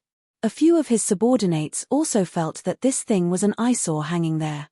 They all threw it into a bag with a look of disgust and prepared to take it out to deal with it. Thea originally didn't want to interfere, but seeing the mess here, she really couldn't bear it. For example, the head that had existed for hundreds of years was her ultimate outburst. What kind of lousy thing was it? It had been air-dried for hundreds of years. Even if it was thrown to a dog, the dog wouldn't eat it. Instead, it was hung up so conspicuously like a treasure. The Steve from 100 years ago was much more fun. However, she didn't make things too difficult for the Heaven's Eye Society. She would give her own suggestions regarding curses, and it was up to them whether they accepted them or not. Over the next few days, Moira began to tour various places. Considering that some places were indeed dangerous, Missy accompanied her to visit Belgrave Prison again. This prison on the Gulf of Mexico was surrounded by swamps, and the most notorious criminals in the United States were imprisoned here. 13,000 criminals were imprisoned here, and the prison guards all looked tough and well-equipped. The United States was very interesting. The result of the democratic system was a frighteningly high crime rate. 1 in 100 people in the country had been in prison. Prison culture was quite popular on a certain level. Prison Break and Shawshank's Redemption were all specialties formed by this unique culture. The mother and daughter followed the prison warden with a large number of guards. Defense Minister General Ryan and Heaven's Eye Society's Amanda also brought their own people to accompany and protect them. The prison warden was a black man with a fierce face and a tall figure. Thea didn't bother to look at him after a glance. This guy must have been greedy for money in this position. Strictly speaking, the main part of Belgrave Prison was underground. The criminals on the first floor were all ordinary people who had committed serious crimes. Once they entered the second level of the underground, there would be some capable and organized criminals. For example, Captain Lung Han, who Thea had dealt with before, and B-Woman, who controlled the B-Robots, were all imprisoned on this floor. On the fourth floor, which was the bottom floor, there were already many criminals with superpowers. Several elites of the Suicide Squad were imprisoned here in different areas. Some of the cells were specially modified for superpowers. Suicide Squad. Moira looked at the mission information of the Suicide Squad and was a little hesitant. She couldn't be blamed for thinking so. Amanda was simply too harsh on this group of people. She simply sent them to wherever they were needed. They entered and exited the most dangerous places and did the most dangerous jobs, and the reward was Amanda's empty promise of a reduced sentence. As for how long their original sentence was, no one knew. This was a little too much. Today, there were 5 members in the Suicide Squad. They were Death Archer, Clown Girl, Killer Crocodile, Revenge Demon, and Bronze Tiger, the Grandmaster of Combat who was defeated by Oliver in Star City a few days ago. Under Amanda's nervous gaze, Moira closed the document seriously. Treat them with respect. Don't give them a mission that will kill them. Black Skin Amanda immediately said that the leader was wise. She firmly supported her. Neither of them mentioned releasing these people. A lot of dirty work was not suitable to be left to the government, so these people could only do it. Moira looked at the general situation and was ready to go back. Thea gently squeezed her mother's hand and motioned for her to wait. She looked at Amanda with a smile and pointed to the ground. There's another floor below, right? You even put a layer of lead under the floor. Haha. I'm dying of laughter. Amanda immediately looked back at the prison warden. You pig, you're just making things worse. Unfortunately, the prison was still under the leadership of the Heaven's Eye Society. She could only force an explanation. The few criminals below are very strong and must be strictly guarded. She insisted that it was not to prevent them from looking around, but purely to prevent the criminals from escaping. There are stronger criminals. Moira, who was about to leave, suddenly became energetic. Her daughter was right beside her, so she was not afraid at all. She was just watching the fun. Amanda looked at Thea bitterly. The young lady smiled at her innocently. Mr. President, please come with me. But you must be careful. All the unrelated guards were dismissed, leaving only the mother and daughter, the Minister of Finance, and the Minister of Defense.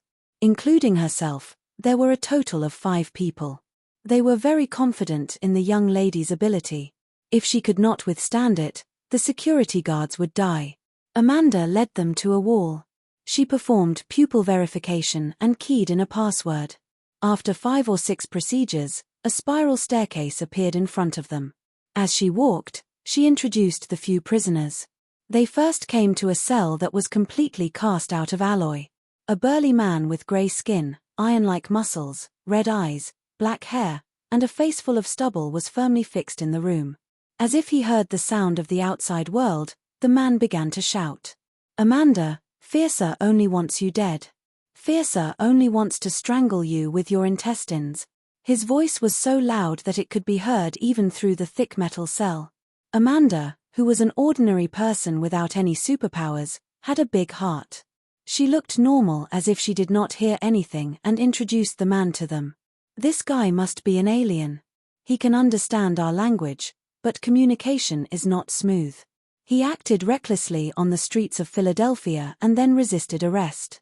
We chased him 19 times in a row before we finally mixed nano bombs in his food and finally subdued him.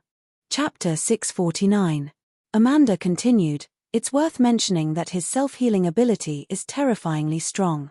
His body was blown up from the inside by the bomb, but he recovered in less than 10 minutes. This guy should be under the supervision of the Alien Management Committee, right?" Thea looked at Amanda indifferently. Black Panther's expression didn't change. He just smiled in return. Missy glared at him and didn't pursue the matter. She observed him closely. Violent Wolf Rob, the arrogant guy who called himself the only macho man, was a very famous bounty hunter in the universe. It was just his bad luck that he came to Earth. This guy couldn't be steamed or boiled. His body was so strong that even hell couldn't trap him. It was said that both hell and heaven put up signs to prohibit him from entering. Black Panther was quite capable for Amanda to be able to capture such a powerful person. Does Dr. Quinn know anything about him? Does he have a weakness? Amanda's eyes were sharp. She thought about the past and felt that Thea might know something about the alien in the cell. Before Thea could speak, the macho man inside shouted, "The only macho man has no weakness. He's invincible." Could it be that this guy is a lunatic? Looking at the brawny man whose hands and feet were chained to the metal frame in the cell and who was screaming hysterically, Moira was a little surprised.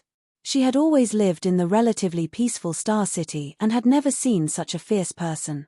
"Ah, this guy doesn't have a fatal weakness, but I know he likes dolphins. Isn't that right, Rob from Planet Sonia?" Thea's last sentence was naturally directed at the cell. The other party instantly quieted down. His voice fluctuated. "You know me.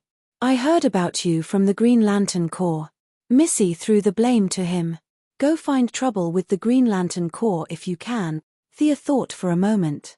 This guy looked like a rough guy, but he was actually quite intelligent. He could even understand the theory behind the Atomic Man's suit. He had a genius level of intelligence and knew more than 10,000 languages. It was a pity that he was locked up here.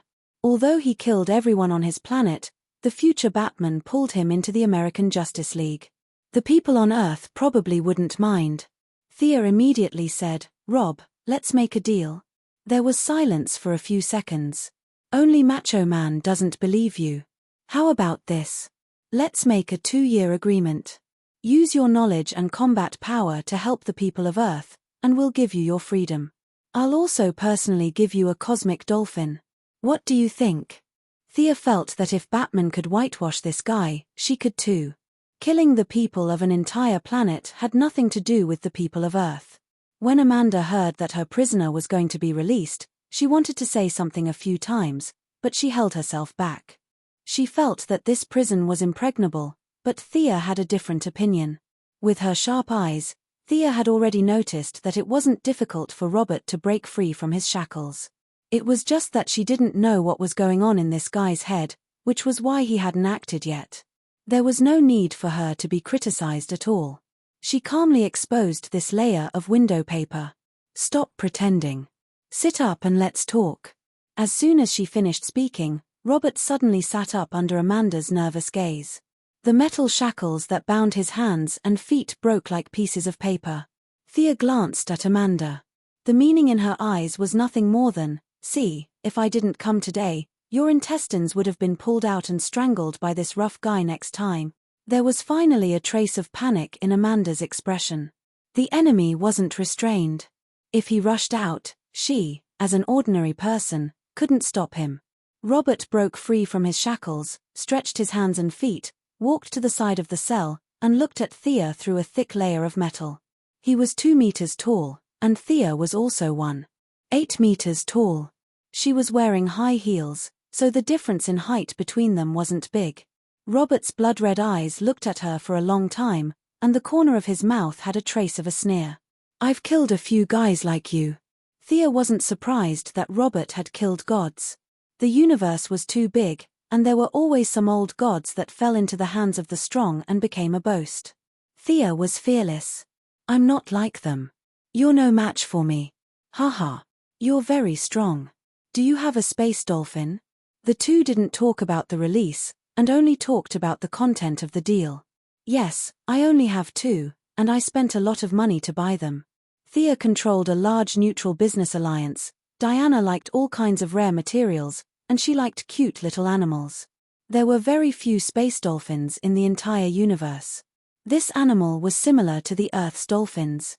Its body was shiny, its belly was white, and its tail was swinging. It looked silly. The only difference was the living environment. One lived in the sea, and the other lived in space. Other habits were similar. Thea searched the universe and only found two. Now, she was ready to take out one to make a deal. A bunch of Earth people couldn't compare to the value of a space dolphin. Robert was very clear. His eyes seemed to fall into some kind of memory. He could feel Thea's divine power. Robert didn't know what a god was, but he had been on the battlefield for a long time. He did kill old gods, and more than one. Making a deal with a strong person was completely in line with his principles. Not to mention that it was a space dolphin. He was still worried and asked, as long as I help the Earthlings for 2 years. Yes, you can't kill, and you can't destroy. If the Earthlings ask you anything, you must tell them if you know. If there is an invasion, no matter what you are doing, you must wholeheartedly help the Earthlings to fight. Thea stated her requirements. Robert's scary big face thought for a while, and his scarlet eyes looked straight at Thea. Okay, I promise you. Thea nodded and pulled Moira back a few steps. The two ministers and Amanda didn't know what she meant, but they also stepped back. Next, Robert punched the wall of the metal cell fiercely. The cell shook violently, but it didn't break. Amanda was relieved. However, this was just the beginning. Robert fully demonstrated what madness was to them. If one punch couldn't break it, he punched 10 times. When his left hand was broken, he changed to his right hand. When his right hand was also distorted, his left hand returned to normal. When he punched the 33rd time, the cell finally couldn't bear the weight and a big hole with a diameter of 1/2 meter was punched out. The only fierce man is out. Where's the dolphin? Robert didn't even look at his bloody fists. He opened his mouth and asked about the dolphin. See, Amanda? Your cell can't hold him at all. Thea looked at Black Panther playfully. Amanda felt lucky and embarrassed. She was speechless to the extreme. She secretly decided that she would send the guy who designed the cell to the Siberian Observatory later. Where's the only fierce man's dolphin? Robert saw that she ignored him and asked angrily. Don't worry, don't worry. Thea comforted him first. She didn't raise this thing on Earth. Chapter 650. The space dolphins were all raised in the universe. Sia opened a long-distance teleportation door and searched with her divine sense. She grabbed a round guy from the other side of the teleportation door. The sky dolphin was very uncomfortable when it was suddenly caught underground from the starry sky. When it saw Thea, it let out a happy cry and rubbed its big head against her calf for a while. Damn it! She was a little reluctant. Thea gently patted the dolphin's big head and felt that she should have lent it to Robert for 2 years instead of giving it to him. Unfortunately, she had already said it. Mortals could regret it, but she, the goddess of trade, could not easily break the deal. She could only pat the dolphin's big head and point at Robert regretfully. The intelligence of the Earth's dolphins was not low, and this dolphin floating in the air was even smarter. When it realized that its owner was going to abandon it, its happy little face suddenly collapsed and it cried twice with ultrasonic sound that normal people could not hear. Fortunately, Robert also had some skills. He sent out the same ultrasonic sound as the dolphin, and the man and the dolphin communicated. The little dolphin was in a dilemma and finally swam to Robert according to Thea's idea. Haha. You have gained the friendship of the only fierce man. I will help you in the next 2 years. Robert's big face was still ferocious, but he really liked dolphins. He rubbed his rough face hard against the little dolphin. The other party spat on his face, but he was not angry. Instead, he laughed. Moira saw that her daughter was a little disappointed, so she quickly changed the topic and whispered, "Won't this guy go back on his words?" Thea's disappointment came and went quickly. When she heard her mother's words, she said happily, "Robber's reputation is very good. He never goes back on his words. He will be our help in the next 2 years." Moira looked at the rough man who was teasing the little dolphin. From this angle, he did not look as fierce as before. The fear disappeared, and the politician's mind came out again. Can the Earth's dolphins also attract him? Thea thought for a moment. She remembered that Earth's dolphins also attracted him. It should be possible. Then it's easy. Moira nodded immediately. It was easy to deal with someone with a hobby. Didn't he like dolphins? Later, she would let her subordinates raise 180 dolphins. Such a super powerful force would be tied to the Earth. Was there a more suitable business than this? Getting rid of a hidden danger in advance and turning an enemy into a friend was a good thing for everyone. Rob's conduct was completely different from that of a superhero. In addition, this fellow had a fierce look on his face and a repulsive appearance. Who would believe that he was a superhero? However, as the hidden card of the government and the Heaven's Eye Society, Berserk Wolf Luo Bo would be very competent.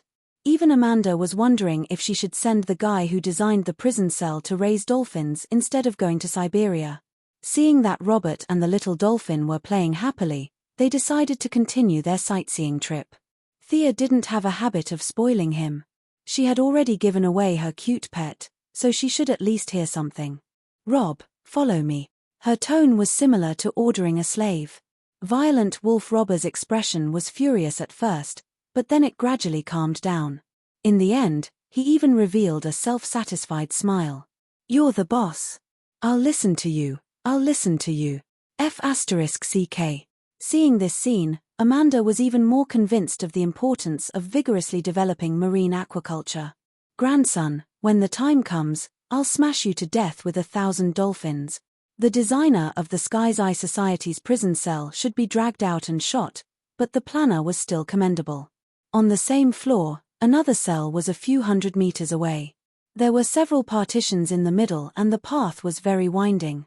Even if one of the prisoners escaped, the whole cell wouldn't be destroyed. Thea also asked Violent Wolf, "Do you know who else is on this floor?" He glanced at her and continued to tease the dolphin, shaking his head to show that he didn't know. The few of them walked into a cell that was filled with yellow light. Amanda pointed at a woman in green who was sleeping on her side and introduced, "Mr. President, the woman you're looking at now was captured after we sacrificed a lot of agents. Her technological weapons are very, very special." "Are you talking about that ball? Why didn't you confiscate her weapon?" Moira asked, pointing to an eyeball floating beside the woman that seemed to be magnified more than 10 times. "This weapon is beyond our scope of understanding. It seems to have some kind of displacement ability. Even if we take it away and imprison it, it will automatically return to the woman. Her weapon can absorb the energy in the air and turn it into an energy beam to launch it. We accidentally found that it has a particularly poor resistance to yellow light, which led to the scene you see today." Amanda said it so casually that she didn't even mention the sacrifice of the agents in the process. Thea just looked and didn't speak. She also knew this guy who was locked up. She was the Queen of Emerald Eyes who came from the 31st century. Her weapon was the result of technological transformation of the eyes of an alien Green Lantern. She didn't know what kind of black technology they used to add some green light ring functions in the eyeball, which was why it could emit green light beams and was afraid of yellow light. Moira glanced at Thea as if nothing had happened. Thea shook her head gently. This woman was different from Violent Wolf. She had no value. It was impossible for the big eyeball weapon to be popularized. If the Earth's army had a magically modified light ring, it would be a disaster. Even if the young lady now mastered almost 3 kinds of emotional spectrum, she had to say that once emotional energy was abused, the universe would explode in minutes. The Queen of Emerald Eyes also didn't have the experience of clearing her name, so let her continue to stay in prison. Amanda was also staring at her face. Seeing her shake her head, she felt relieved. She continued to take them to see the last prisoner. This cell was thicker and larger than the previous 2. From a distance, it looked like half of a mountain had been cut off and a small part in the middle was hollowed out to hold the prisoner. There were no electrical components, no mechanical devices, And the most important thing was that there was no light inside, not even a trace of light. "Sorry, Mr. President, we can only look at this prisoner." Amanda pointed to the thing that looked more like a boulder than a cell and said to them, "What a joke, Amanda, what do you want us to see?" The current Minister of Defense, General Ryan, who accompanied the tour, was very upset. The Ministry of Defense didn't know about these 3 prisoners. If Thea hadn't exposed them today, how long would they have been kept in the dark? "Mr. Minister," Amanda didn't lie. "This prisoner is really dangerous." Thea looked inside and was indeed shocked. She hurriedly stopped the old general who was about to argue with Amanda. This prisoner was very dangerous, at least to ordinary people. It was definitely the highest level of danger. She turned to Black Panther and asked, "I want to ask a question. This target seems to be beyond the limit of your ability. Can you tell me how you captured him?" Amanda sighed. She had nothing better to do but offend the Ministry of Defense. She had no choice. This guy wasn't captured by us. He came here on his own accord. He called himself Johnny Solo. We've investigated him, and if his name isn't wrong, he used to be a mime. However, he disappeared due to an accident, and when he reappeared, his appearance had changed greatly. He claimed that he came here to surrender on the orders of a god called the King of Tears. Although we can't show you now, we still have the video from before. Amanda then handed Moira a tablet. Everyone, including Thea, came over to watch it. The video was very short. A well-dressed man walked into the Heaven's Eye Society's base calmly. Faced with several weapons aimed at him, he raised his hands and surrendered.